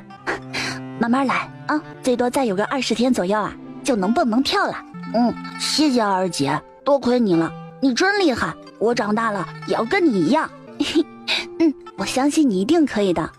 这几天的医书看得怎么样了？我可是要检查的哦。第2天，春风起了个大早，来到村长家，他们还没吃早饭。哎，春风，怎么这么早就来了？这就要走了？估计就这2日就要走了。今天来是要把关于西瓜和大鹏的一些事情跟您说一声。是这事儿啊？那你这是不准备回来了？春风这是要将这些个种植的方子交给我，然后准备去京城常住了。也是啊，春风外祖家是何等的门第，如今段老三已经去了，接回去住也是迟早的事吧？这个倒不是，往后呢自然是要回来的，毕竟这里才是我的根嘛。只是这一去怕是要耽搁许多时日，到时候啊会影响到瓜苗下田的时间，所以我就想着把这个方法交给村里几个能干的人去做，若大家做得好，以后也省了我操心不是？说得好，这里才是你的根，有你这话，你爹泉下有知，也该欣慰了。不过你这方子就这么给了我们，你以后……哎呀，我以后不还可以照旧种吗？这也少不了我什么呀。村里人的日子都好起来了，大家都开心了，也就少了那些糟心事儿不是？您去帮忙把蔡伯、张婶、杨叔还有秦叔都叫来一下吧。好啊，现在像你这样有胸襟有远见的女子真是少啊。不过叫他们几个人来干嘛呀？三小姐，前面有家驿馆，天色也不早了，我们去歇息一晚再赶路吧。之前因为春风娘归家心切，所以连着赶了2天2夜的路，大家都有些疲累了。楚幽也是担心他们身体受不了，才提议休息一夜。那好吧，就休息一晚上再走吧。春风娘也觉得自己有些累了，考虑到儿子腿上的伤还没好透，也就答应下来。楚幽上前去开好房间，处理好一切，才返回马车接春风几个下了马车。此刻的春风觉得有人使唤还真是不错，怪不得那么多人想要荣华富贵、权力金钱呢。三小姐、孙少爷、孙小姐，请下车。进到驿馆，疲累的一家人洗了个舒服的热水澡，才坐到一起吃晚饭。二妹、三弟，你说咱们外祖家是什么样啊？有多大？咱们的外祖母和外祖父长什么样？我觉得外祖父家肯定好大好大，还有外祖父和外祖母肯定长得也特别可爱。你怎么就知道外祖父和外祖母长得就是可爱的呢？比如以前日子过得比他们好很多的周氏，再比如二伯，哎，要我说呀，咱们还是多吃点儿，再好好的睡上一觉，等明日到了，不就什么都知道了吗？何须我们自己在这里费神猜想呢？是啊，你们几个多吃点饭，明日就可以看到了。吃过晚饭，大家都各自回房休息。春风走到自己的房门口，打了个哈欠，随手推门进去。哦，对不起，我走错房间了。春风拍了拍自己的胸口，看了看外面，还好没人看见。哎呀，不过再看看走廊，看看房间号，没错呀，这是自己的房间呀，天字丁号房，自己没走错呀。春风反复看了几次门牌，确定了自己没走错以后，再次推门而入。喂，老兄，你走错房间了吧？只见那人依旧是刚刚背对着他而坐的样子。刚刚他应该什么都没看到吧？一定没看到，人家是背对着我的，肯定看不见。就在春风自我歪歪的时候，那对面的人却动了，动作极快地来到春风面前。春风本能的防御就是想出声，想打人，却被来人堵住了嘴，止住了身形。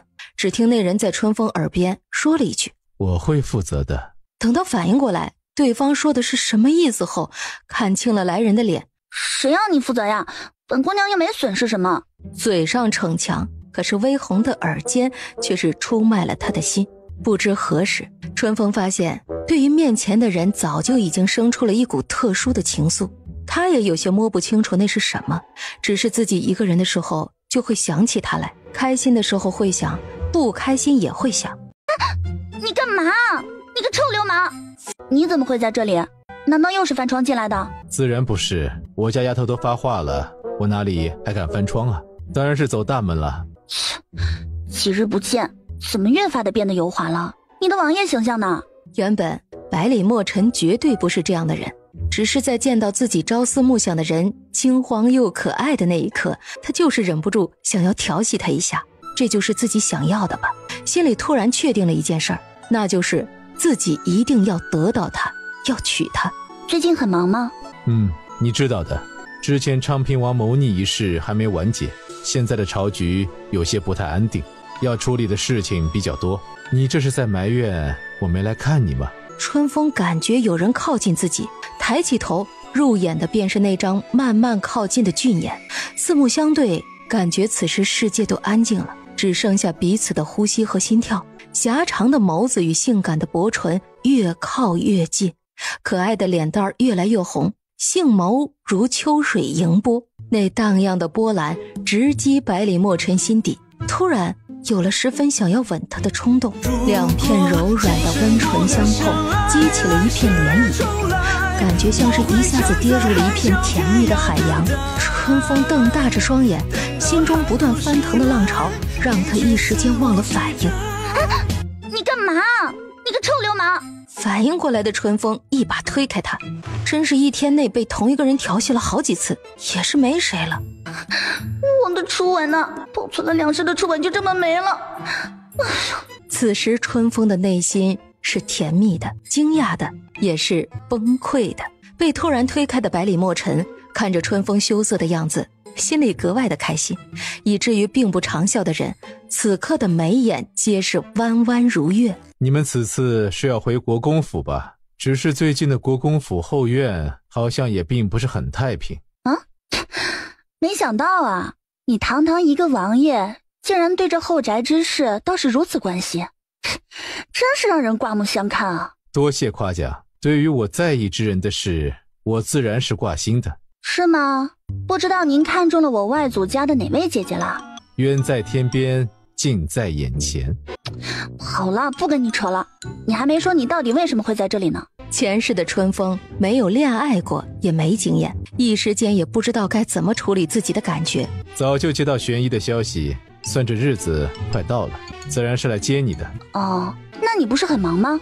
傻瓜，你早点睡，我晚上还有点事要处理，等你到了外祖家，我会去看你的。谁要你看啊？本姑娘才不稀罕呢！哎呀，快走吧你！百里墨尘知道他害羞了，也不生气，只笑着看了他一眼，便离开了。第二日一早，春风娘几个再次早早地踏上行程。娘，昨夜还休息的好吗？还不错，估计着下午时分便能到了。我这还真是有些激动了。娘马上就可以见到日夜思念的家人了，当然是激动的呀。不过娘这会儿还是多休息一下吧，不然等下午到了没有好精神，那就不好了。放心，娘没事，你们几个要是累了就多休息一会儿，到时候到了你们外祖家，可一定要记得娘教你们的礼数啊，可别弄错了，惹得你们祖父不开心。好，娘，我们几个知道了。春生，你的腿这几天感觉怎么样？走路的时候有没有什么不适啊？二姐，你放心，我没事。就是有时候会有点痒痒的感觉。那就好，痒啊，说明伤口在恢复，注意着点就没事了啊。痒，说明恢复的情况不错。车轱辘转得飞快，时间一晃已经到了下午时分。马车由南门驶进京城，楚幽拿出国公府的令牌，与那守门的首领说了些什么，便得以轻松地进入城门。他终于回来了，16年了，他终于可以再见自己的父母，对他们尽尽孝道了。护国公府在得知自己女儿消息的那一刻起，夫人就已经激动不已，当天便强撑着起来，要求下人将春风娘之前住过的香菱院再收拾一遍，打扫得干干净净。打从晌午时分起，护国公府门前便站了一大堆人。终于在等了1个时辰之后，远远地看见那辆熟悉的蓝锦马车缓缓驶来。马车定定地停在国公府高大的门庭前，春风娘掀开车帘的那一刻，第一眼看见的便是已经苍老的两鬓斑白的父亲，还有久病孱弱的母亲。那一刻，眼泪再也忍不住，如同断线的珠帘，吧嗒吧嗒地落下。父亲，母亲，不孝女儿回来了。哎呀，我的婉儿，你可算回来了，娘总算是活着盼到你回来了呀。娘，是女儿不孝，这么多年没能好好的孝敬您，还让您日夜担心，留下了旧疾，都是女儿的错。不是我的错呀，我当初不该让你们离开，让你平白受了那么多的苦。好了娘，咱们还是进去屋里说话吧，妹妹这一路走来估计也是累了。此人便是护国公府的大夫人，也就是和聘亭的生身母亲王氏王芳华，也是春风几个的大舅母。是，芳华说的对，咱们进屋去说话。经过一番提醒，老妇人也觉得在这大门口说话甚是不妥，便带着一干人进了屋里去。父亲，母亲，这是我的3个孩子，这个是大女儿春雨，今年16岁了；二女儿春风，今年14岁；这是最小的儿子春生，今年9岁了。好啊，哎呀，都是好孩子，到祖父祖母这里来，让我们好好看看。老妇人拉过春风姐妹2个，看了又看，长得真是俊呐。老国公也是将春生揽在怀里，瞧着春生也没有怯懦的意思，心里也是十分开心。婉儿，这些日子你们赶路都辛苦了，这次回来呀，就别走了吧。你的香菱院我都让人给你收拾好了，还有给几个孩子的一些小玩意儿，也都放在了他们各自的房间里。让你受了这么多年的苦，就当是为娘的一些补偿吧。娘，谢谢您，不怪女儿不孝，谢谢。该说对不起的是我让您二老挂心了。父亲，女儿知错了，请父亲原谅女儿的不孝。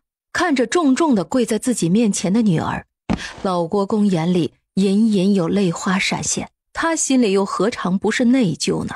要不是自己当年的固执，又何至于这至亲骨肉生生分别了10几年呢？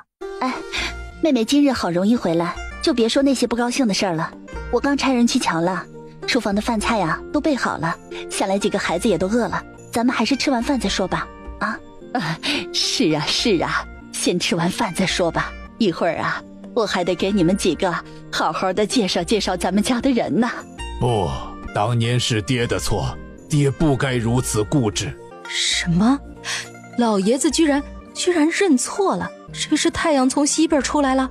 要知道，老爷子一向固执，这么多年，不论是谁，不论对错，身居高位的老爷子可是从未向谁低过头的，更遑论道歉认错。爹，祖父，什么错与不错的，都是一家人。小姑是您的亲女儿，又哪里舍得怪您呢？这会儿饭菜都已经摆好了，咱们还是快些去吃饭吧。凉了可就不好了。原本这样的事儿用不着他堂堂一个嫡孙小姐该做的事儿，可是眼看着一向最疼爱自己的人都在围绕着这一家子乡下来的人转，他心里也是有些微微的不爽。尤其是看见春风姐妹生在乡下还能有那般颜色，竟是丝毫不亚于自己。何娉婷心里莫名的有种危机感。春风自打进门后就一直很少说话，而是在一旁默默地观察着大厅里的所有人。对于何娉婷这般的动作，春风自然也是看在眼里。虽然何娉婷说得很自然，看起来好像也没有什么不对，但是春风就是觉得有种故意刷存在感的意思。春风的直觉向来很灵，他可以断定这个表姐并不是个好相处的人。哇塞，这也太夸张了吧，这简直是满汉全席啊！哎呀，这就是古代的权贵高官们的生活呀。那些个皇帝王爷什么的，是不是会更加奢华呀？婉儿啊，你离开这些年，家里也发生了不少的变化，也添了不少的后辈，娘带你认认啊。你大哥我就不必说了，这个呀是你大嫂，你走后的1年进的门。大嫂，妹妹这一路辛苦了，来多吃点啊。这个呀是你大姐，你走后就过继到了我的名下，顶着你的嫡女身份加入了骆家。骆家则是当年老爷子为春风娘指的人家。由于老夫人身体的原因，下来便是大夫人给春风几个介绍了他们平辈的几个姐妹。这个呢是你们的大表哥，叫骆华，这是大表姐平婷，还有这个是大姐家的骆云依，跟春风是差不多的年纪。认识完所有的长辈，春风姐弟几个也上前一一见礼。一顿饭是在看起来和和美美，实际上各怀心思的情况下吃完的。奴婢们见过三小姐，见过2位孙小姐，见过2位孙少爷，孙小姐、孙少爷。春风再次体会到了古代权力顶端的奢靡。春雨和春生内心也是一直处于震撼的状态中。一眼扫过院子里的一众仆人，春风娘意外地发现了2个熟悉的身影。你们是香兰和香梅？小姐你回来了，我们俩可算是等到小姐回来了。小姐，这些年你在外面可好，可有受过苦楚啊？我一切都好，你们呢？我走后父亲母亲可有为难你们？小姐，奴婢们没事儿。小姐没回来前，我和香梅都是在夫人的院子里做事，也没有人为难我们的。小姐的奶嬷嬷因为年纪大了，所以被送回乡下养老去了。见到屋内，小姐，奴婢们先将几位孙小姐和孙少爷的东西送去房间，再过来伺候您沐浴。去吧。这个呀是春雨小姐您的房间，里面有老夫人送给您的一些东西，您可以先看看，若是还差什么，跟奴婢说一声便可。多谢香兰姑姑，既然是祖母准备的，想来自然是齐全的，还请香兰姑姑替我多谢谢祖母了。春雨小姐客气了，老夫人年纪大了，若是2位孙小姐有空，就多去陪陪就是了。春风小姐，这是您的房间，稍后呢会有下人来伺候您沐浴休息，若是需要什么，您直接吩咐就好。多谢兰香姑姑，我们初次回来，有许多规矩啊都不懂，还望姑姑多多提点啊。春风看了一眼周围，笑着说完，随后又掏出1块银子塞进香兰手里。孙小姐客气了，这是咱们做奴婢的本分，小姐当年待我们也是极好的，奴婢们自当是要为小姐尽心的。还好娘亲当年跟爹走了，不然啊，就凭自家娘的单纯的性子，还真是不敢想。怪不得听陈夫人说娘小时候会失足掉下水，只怕不是失足那么简单吧。孙小姐，奴婢们来伺候您沐浴休息了。进来吧，你们几个把水准备好就出去吧，我自己来就可以了。是，奴婢们就在门外候着，小姐有事儿叫奴婢便是。准备好热水，浴桶里撒上新鲜娇嫩的花瓣后，下人们便一一退出门去。闻着浴桶里冒出的热气中带着的玫瑰花香，春风突然就觉得十分的疲惫，只想好好的泡个热水澡，好好的休息一晚上。所以春风便退进衣衫，迈入浴桶中，尽情地享受着沐浴带来的舒适。舒适的温度洗净了多日赶路的奔波疲惫，浑身上下的细胞都得以放松。浴桶中的美人舒服的昏昏欲睡，直到脚步声逼近，浴桶中的人才有了一丝反应。不是说不用伺候了吗？都说了不用伺候了，赶紧出去。话音一落，便呆呆地愣在了原地。你若是想让所有人都知道，就叫吧。你有病啊！怎么又突然出现了？你快转过身去！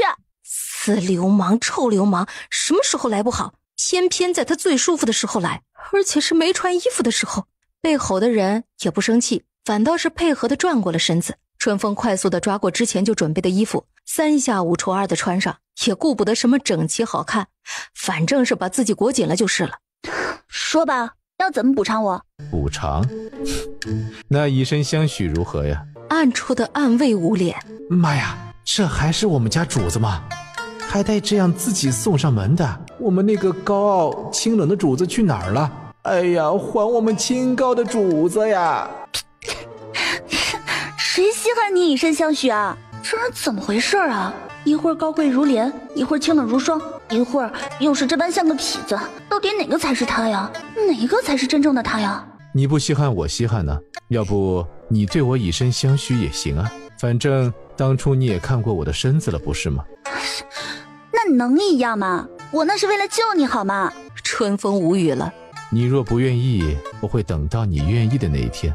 看着他小心细腻的动作，春风的心底再次被撞击得一片柔软。看到他为自己擦发，春风突然觉得就这么一辈子过下去也挺好的。他为了他洗手做羹汤，他为了他弯发画眉妆，相携到老，一生厮守。你怎么弄疼你了？这是他第一次为人擦发，他以为是自己的生疏让他不舒服了。没有。哦，对了，杨家兄妹还好吗？他们很好，现在都安排在我的府邸中。你放心，玄一还是会继续保护你。这国公府的事不像你想的那么简单，你要多注意身边的人和事。早就知道这府里的事情不简单。是吗？那你倒是说说看，如何不简单呢？之前啊，我问过楚幽，说是祖母找了我们很多年，就是没有找到我们，前不久才得知我们的消息的。可是这不合理呀，以堂堂国公府力量，还能找不到我们这几个平头百姓的人吗？再说了，我们一家从未隐藏过自己的行踪，京城离云县也不过3、4日的路程，怎么会这么多年都找不到人呢？所以呢？所以啊，这国公府里有问题，至少有人不希望我们回来的。至于这人是谁，还有待考证了。表面上看起来大家都很欢迎我们回来，可实际上整个府里却有几分低沉的感觉。你分析得很对。那你可知这背后不希望你们回来的是何人？你知道？那是自然。若是你以身相许，我倒是可以告诉你，顺便帮你把这府里的事都摆平了。那还是算了吧。什么嘛，动不动就要人以身相许，他这是发情了吗？他能不能愉快的玩耍了？怎么，真不要？百里墨尘定定地看着春风的眼睛，见春风还是没有反应，心里不由得有一丝丝失落。他是不愿意跟自己在一起吗？是嫌弃自己身上的毒，还是不喜欢他这个人呢？你怎么了？没事，时间不早了，我先走了，你好好休息。就这么走了？哎呀，这是怎么了呀？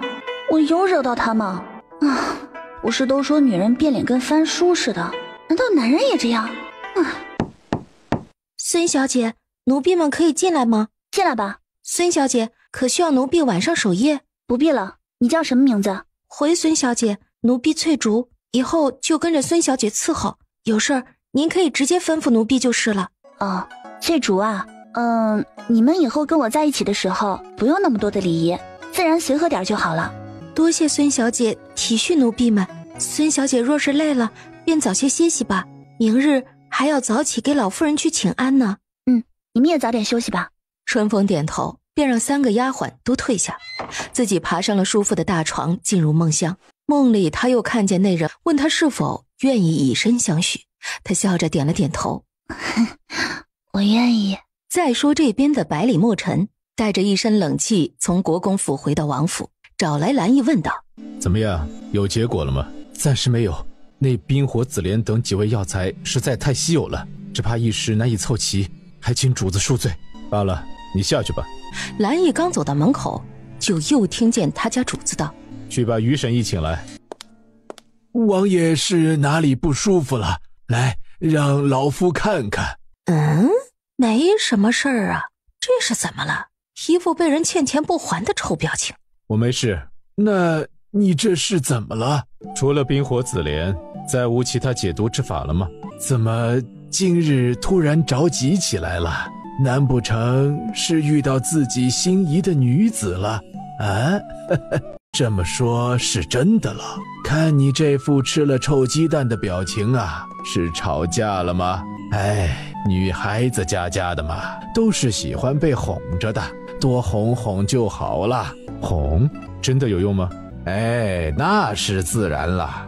女孩子都是喜欢漂亮的东西的，比如衣服、首饰什么的。哎，你们这些愣头小子是不会懂的。是吗？说的你好像谈过恋爱似的。哎，你这个臭小子！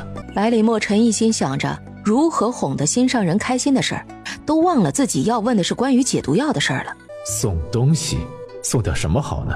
金银珠宝，俗，绫罗绸缎，土，到底送什么好呢？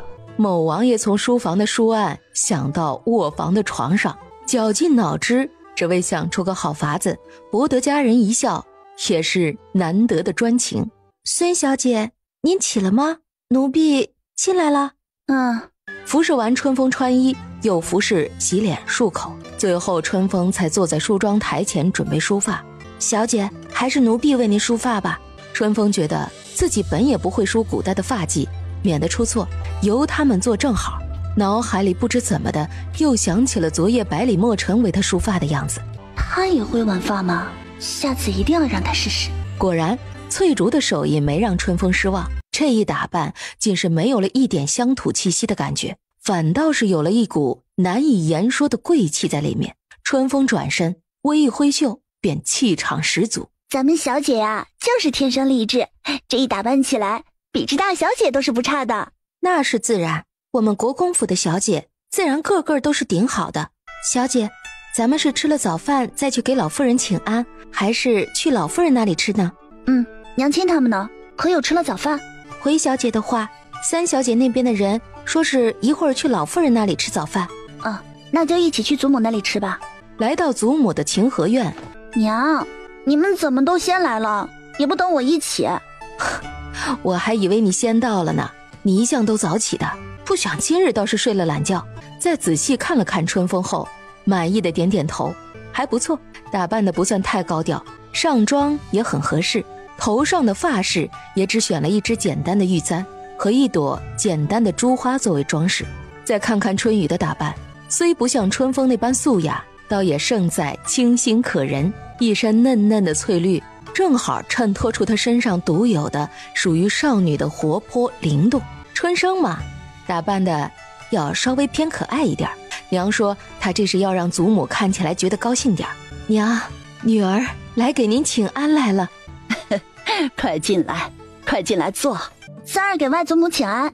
哎呦，我的好孙儿们，快起来吧！啊，吃了早饭吗？快来跟着一起吃点吧。祖母，我瞧着您的气色不太好，要不孙女给您看看？哦，丫头，你还会医术啊？早些年有幸学一些皮毛，今日就在祖母面前卖弄卖弄啦。那好，一起给祖母看看吧。祖母，可否让孙儿看看您的舌苔？我这一把老骨头了，病自然是少不了的，也不知道还能撑多久，你也别多费心思了啊。老夫人淡淡的说着，但还是配合的张嘴让春风查看。哟，祖母、风妹妹、姑姑，你们这是在干嘛呢？啊，风儿小姐这是在给老夫人瞧病呢。哦，是吗？没想到妹妹竟还有这般本事。不过在看到春风那美的惊艳的脸蛋的时候，眼里的目光变了变。云衣给祖母和姨母请安。骆云衣的这一动作倒是提醒了何娉婷，忙跟着向老夫人行礼请安道：好孩子，都是好孩子啊，都起来吧。多谢祖母。骆云衣与何娉婷两人齐齐起身后便退到一旁。不知道妹妹给祖母看得如何了？祖母只是多日长久的忧思成疾，只需要保持好心情，好好的将养就好。看来春风妹妹果然是会医术的，诊出的结果都是和宫里的御医一样。想了妹妹长大的地方，当真是个人杰地灵的好地界呀！多谢云衣表姐夸奖。好了，你们姐几个呀，也是难得见面。你们年轻人聊的话多，婷婷啊，你是大姐，你带着他们几个一起出去转转，熟悉一下府里的环境吧。春风娘坐在床头，服侍完老夫人吃下汤药。娘，都是女儿不孝，若不是女儿当年，您又怎么会……哎，好啦，都过去了，你这不是都回来了吗？其实这些年，女儿也曾经想回来看望您二老，但是又怕您二老不肯原谅我，所以……傻孩子，怎么会呢？你是我的女儿，是我身上掉下来的肉，纵然有再大的过错，你都还是娘的女儿啊。春风娘听着自己娘亲的话，眼泪再次不受控制的决堤。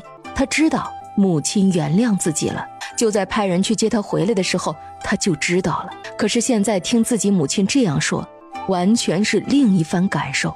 这些年我一直在找你，只是没有你的消息。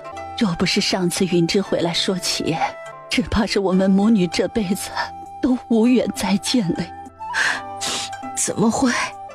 母亲的身子只需要好好调养便会恢复，母亲莫要这样说。哎，我自己的身子我清楚，只怕是时日无多了，能看见你安然无恙的回来，我也算是无憾了。娘，不会的，你好好养着，女儿就陪在你身边，你一定会好起来的，别说这些丧气话。好，不说了，我也乏了，睡会儿。哎，你也回去休息吧。娘，你怎么了？脸色这么不好看。娘没事儿，你坐吧。风儿，你跟娘说说，你祖母的病到底怎么样了？娘，你先喝口水，别着急，女儿慢慢跟您说。娘，可是祖母跟您说了什么？你怎么知道？这么说，母亲的身子当真是不好了。祖母的身子确实不大好，不过祖母的病情并不是忧思过度导致的，而是中毒。什么？中毒？哎呀，娘，你小声点儿。妈呀，这个娘什么时候也变得这样咋咋呼呼了？不过也难怪，关心则乱嘛，这也是一时情急。怎么可能啊？谁会给你祖母下毒？是谁下的毒就不得而知了，但是可以肯定是中毒无疑了。这是一种慢性的毒药，看起来呀像是忧思过度、精神不振的样子，但若是长期服用这种毒药，便会使人越来越倦怠，越来越乏力，身体虚空，最后精力衰竭而亡。我今日为祖母诊脉，发现这毒至少在祖母的身上潜藏了有15年之久，而且毒素的堆积已经快要到达顶点了，一旦毒发，便无回天之力。那可有解毒之法？15年，那就是自己离开后的事儿。要是自己当年一直陪着母亲，是不是就会……解毒之法自然是有的，不过这里面有一味药不太好找，且现在这下毒之人尚未查出，所以我们不能大肆的寻找这解毒的药材，只能悄悄的进行。这好办，我这就去找大哥，让他暗中寻药，再查清这中间到底是谁心思如此歹毒。就这么办，我跟您一起去。这个舅舅是跟自己娘亲异母同胞的兄妹，应该是值得信任的。我也去。娘，书房。三小姐。大哥在吗？国公爷在里面。大哥。哦，婉妹，你怎么来了？哎，我这几日太忙了，正准备下午过去看你的。大哥，妹妹来是有要事要跟你说的。哦，什么事？你说。春风娘看了看屋里，四周都没有外人，便附耳小声地在大哥耳边说出了事情的缘由。何仁宇听后亦是大惊，此话当真？那为何宫里的御医都未能查出来？舅舅，若无把握，侄女是断不敢妄言的。这用毒之人下的药量极轻，靠的就是日积月累的效果，一般人自然是无法察觉的。好，舅舅相信你，那需要我做什么？何仁宇是个久经官场的人，知道他们来此必是有什么需要他做的，况且出事的是自己的母亲，要做什么也是他义不容辞的。侄女这里已经有解毒的方子，只是还差一味药材，但是在这真凶还未查出，解毒之事又刻不容缓，所以啊，还请舅舅帮忙找到这缺失的草药，顺便查清此事的幕后真凶。好，有解毒的方子就好，药材的事就交给我了，无论如何我一定会找到的。这就好，只是这时间要快，不然祖母的身子怕是受不住了。哦，还有，这事一定要保密才是啊。婉妹啊，你生了个好女儿啊，要不是春风，这次只怕我们都还蒙在鼓里呢。这就谬赞了，春风不过是运气好，恰巧近几日在研究这方面的医术罢了。哪是在研究医术啊，明明是毒术好吗？看来你的医术已经很不错了。好啊，现在有这样绝佳医术的女子可是不多了。好了，你们回去好好休息吧，等着我的好消息。春风要找的是一种产自墨兰国的草药，名曰落霞草，产量也不高，据说在这个时代每年都作为贡品或是礼物进献给皇家的东西。不过还好，目前京城内就有几株这落霞草，其中一株就在药王府上，另外2株则在皇上的珍宝库里。请通报一声，就说护国公府何仁宇求见药王殿下，请在此稍后。内守门的侍卫面无表情地说完，转身便朝里边走去。过了一会儿，还是那人出来，直接走到马车前。我家王爷有请国公爷，请国公爷在此稍后，我家王爷随后就来。不一会儿，一身墨衣的百里墨尘走了出来。参见药王爷。护国公不必多礼，不知今日护国公亲自前来，所谓何事啊？下官今日前来是想向药王求一样东西的。不知护国公要的是什么东西呢？是那墨兰国的进献宝物落霞草。落霞草那可是解毒良品，难道护国公府上是有人中毒了吗？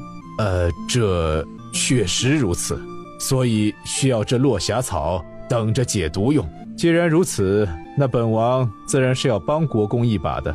不过前些日子府上的库房不小心走了水，这落霞草还在不在还未可知，不如护国公先回府上等着，等本王的人寻到后再派人送到府上，如何？那就劳烦王爷了。大哥，怎么样？找到了吗？我刚刚去药王府上问过了，原本药王府上是有这落霞草的，只是前几日药王府的库房里走了水，说是不知道那落霞草有没有损坏。不过药王说了，只要找到便会立刻派人送过来。那药王可有说什么时候能找到？这个药王没说你也别着急，若过了明日药王那边还没有消息，我便进宫去求皇上。想来我们何家几代忠良，皇上也会垂怜几分的。那也只好等等看了。但愿药王能早早的找到落霞草，这样母亲也能少一分危险。娘，您别太担心了，虽说祖母的事情比较急，但是我现在呀已经将祖母的病情控制住了，这段时间倒是不会有什么大碍，我们还有时间的。是吗？那就好，还有时间就好。娘，您早些睡吧，有消息舅舅会第一时间派人通知您的。现在还是先养好精神重要。娘一会儿就睡，你要是困了就早些休息吧。那我就多陪会儿您吧，您什么时候想睡了我们再睡吧。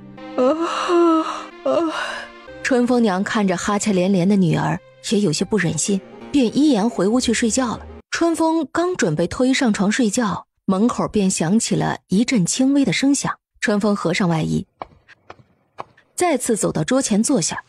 来啦，坐吧，喝茶。今日怎么想起来请我喝茶了？什么？怕我下毒啊？怎么会呢？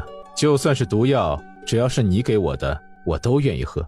搞什么飞机嘛？为什么每次跟这个人在一起都会让他突然间变得这么慌乱？为什么总有那么一刻控制不住自己的心跳呢？一定是这个家伙长得太好看了，对，这家伙就是个妖孽，肯定是他使了什么妖术。那你就把这杯毒药喝了呀。好。百里墨尘听完春风的话，毫不犹豫地端起桌子上的茶杯，一饮而尽。知道没毒还装作一副视死如归的模样，这还真是碍眼呢。王爷都是这副德性吗？不料百里墨尘喝下那杯茶后，突然捂起肚子，一脸痛苦的表情。还演？我看你继续演，说还真演上瘾了。这是要去拿奥斯卡小金人？百里墨尘的动作非但没有停下来，反倒是更加痛苦了，整个人都蜷缩起来，眼看着快要从凳子上掉了下去。突然百里墨尘一口鲜血喷出来，直接倒在地上。春风忙一个箭步冲过去，从地上扶起百里墨尘的头，让他靠在自己怀里，手里慌乱地抓起他修长的手臂诊脉，嘴里还不停地喊着：喂，百里墨尘，你怎么样了？你别吓我呀，这茶没毒的，你到底怎么了？百里墨尘，哎呀，你醒醒啊，快醒醒！春风给百里墨尘诊完脉，发现他此时脉象乱窜，十分不稳。难道是他体内的毒素爆发了？别走！好，我不走，我去拿银针给你逼毒，我不会走的。啊！不，来不及了，你……话没说完，春风却被他一把抱住，感觉怀里的人身体微微颤抖。春风哪里还能不明白，自己这是被骗了。春风一把推开百里墨尘，站起身来，头也不回的直接朝内室走去。丫头，生气了？开个玩笑嘛，别那么小气嘛。你这是哪里的话呀？你堂堂一个皇子王爷，我一个小小平民女子，怎么敢惹您生气啊？还说没生气，都这么大的火药味了。好了，别生气了，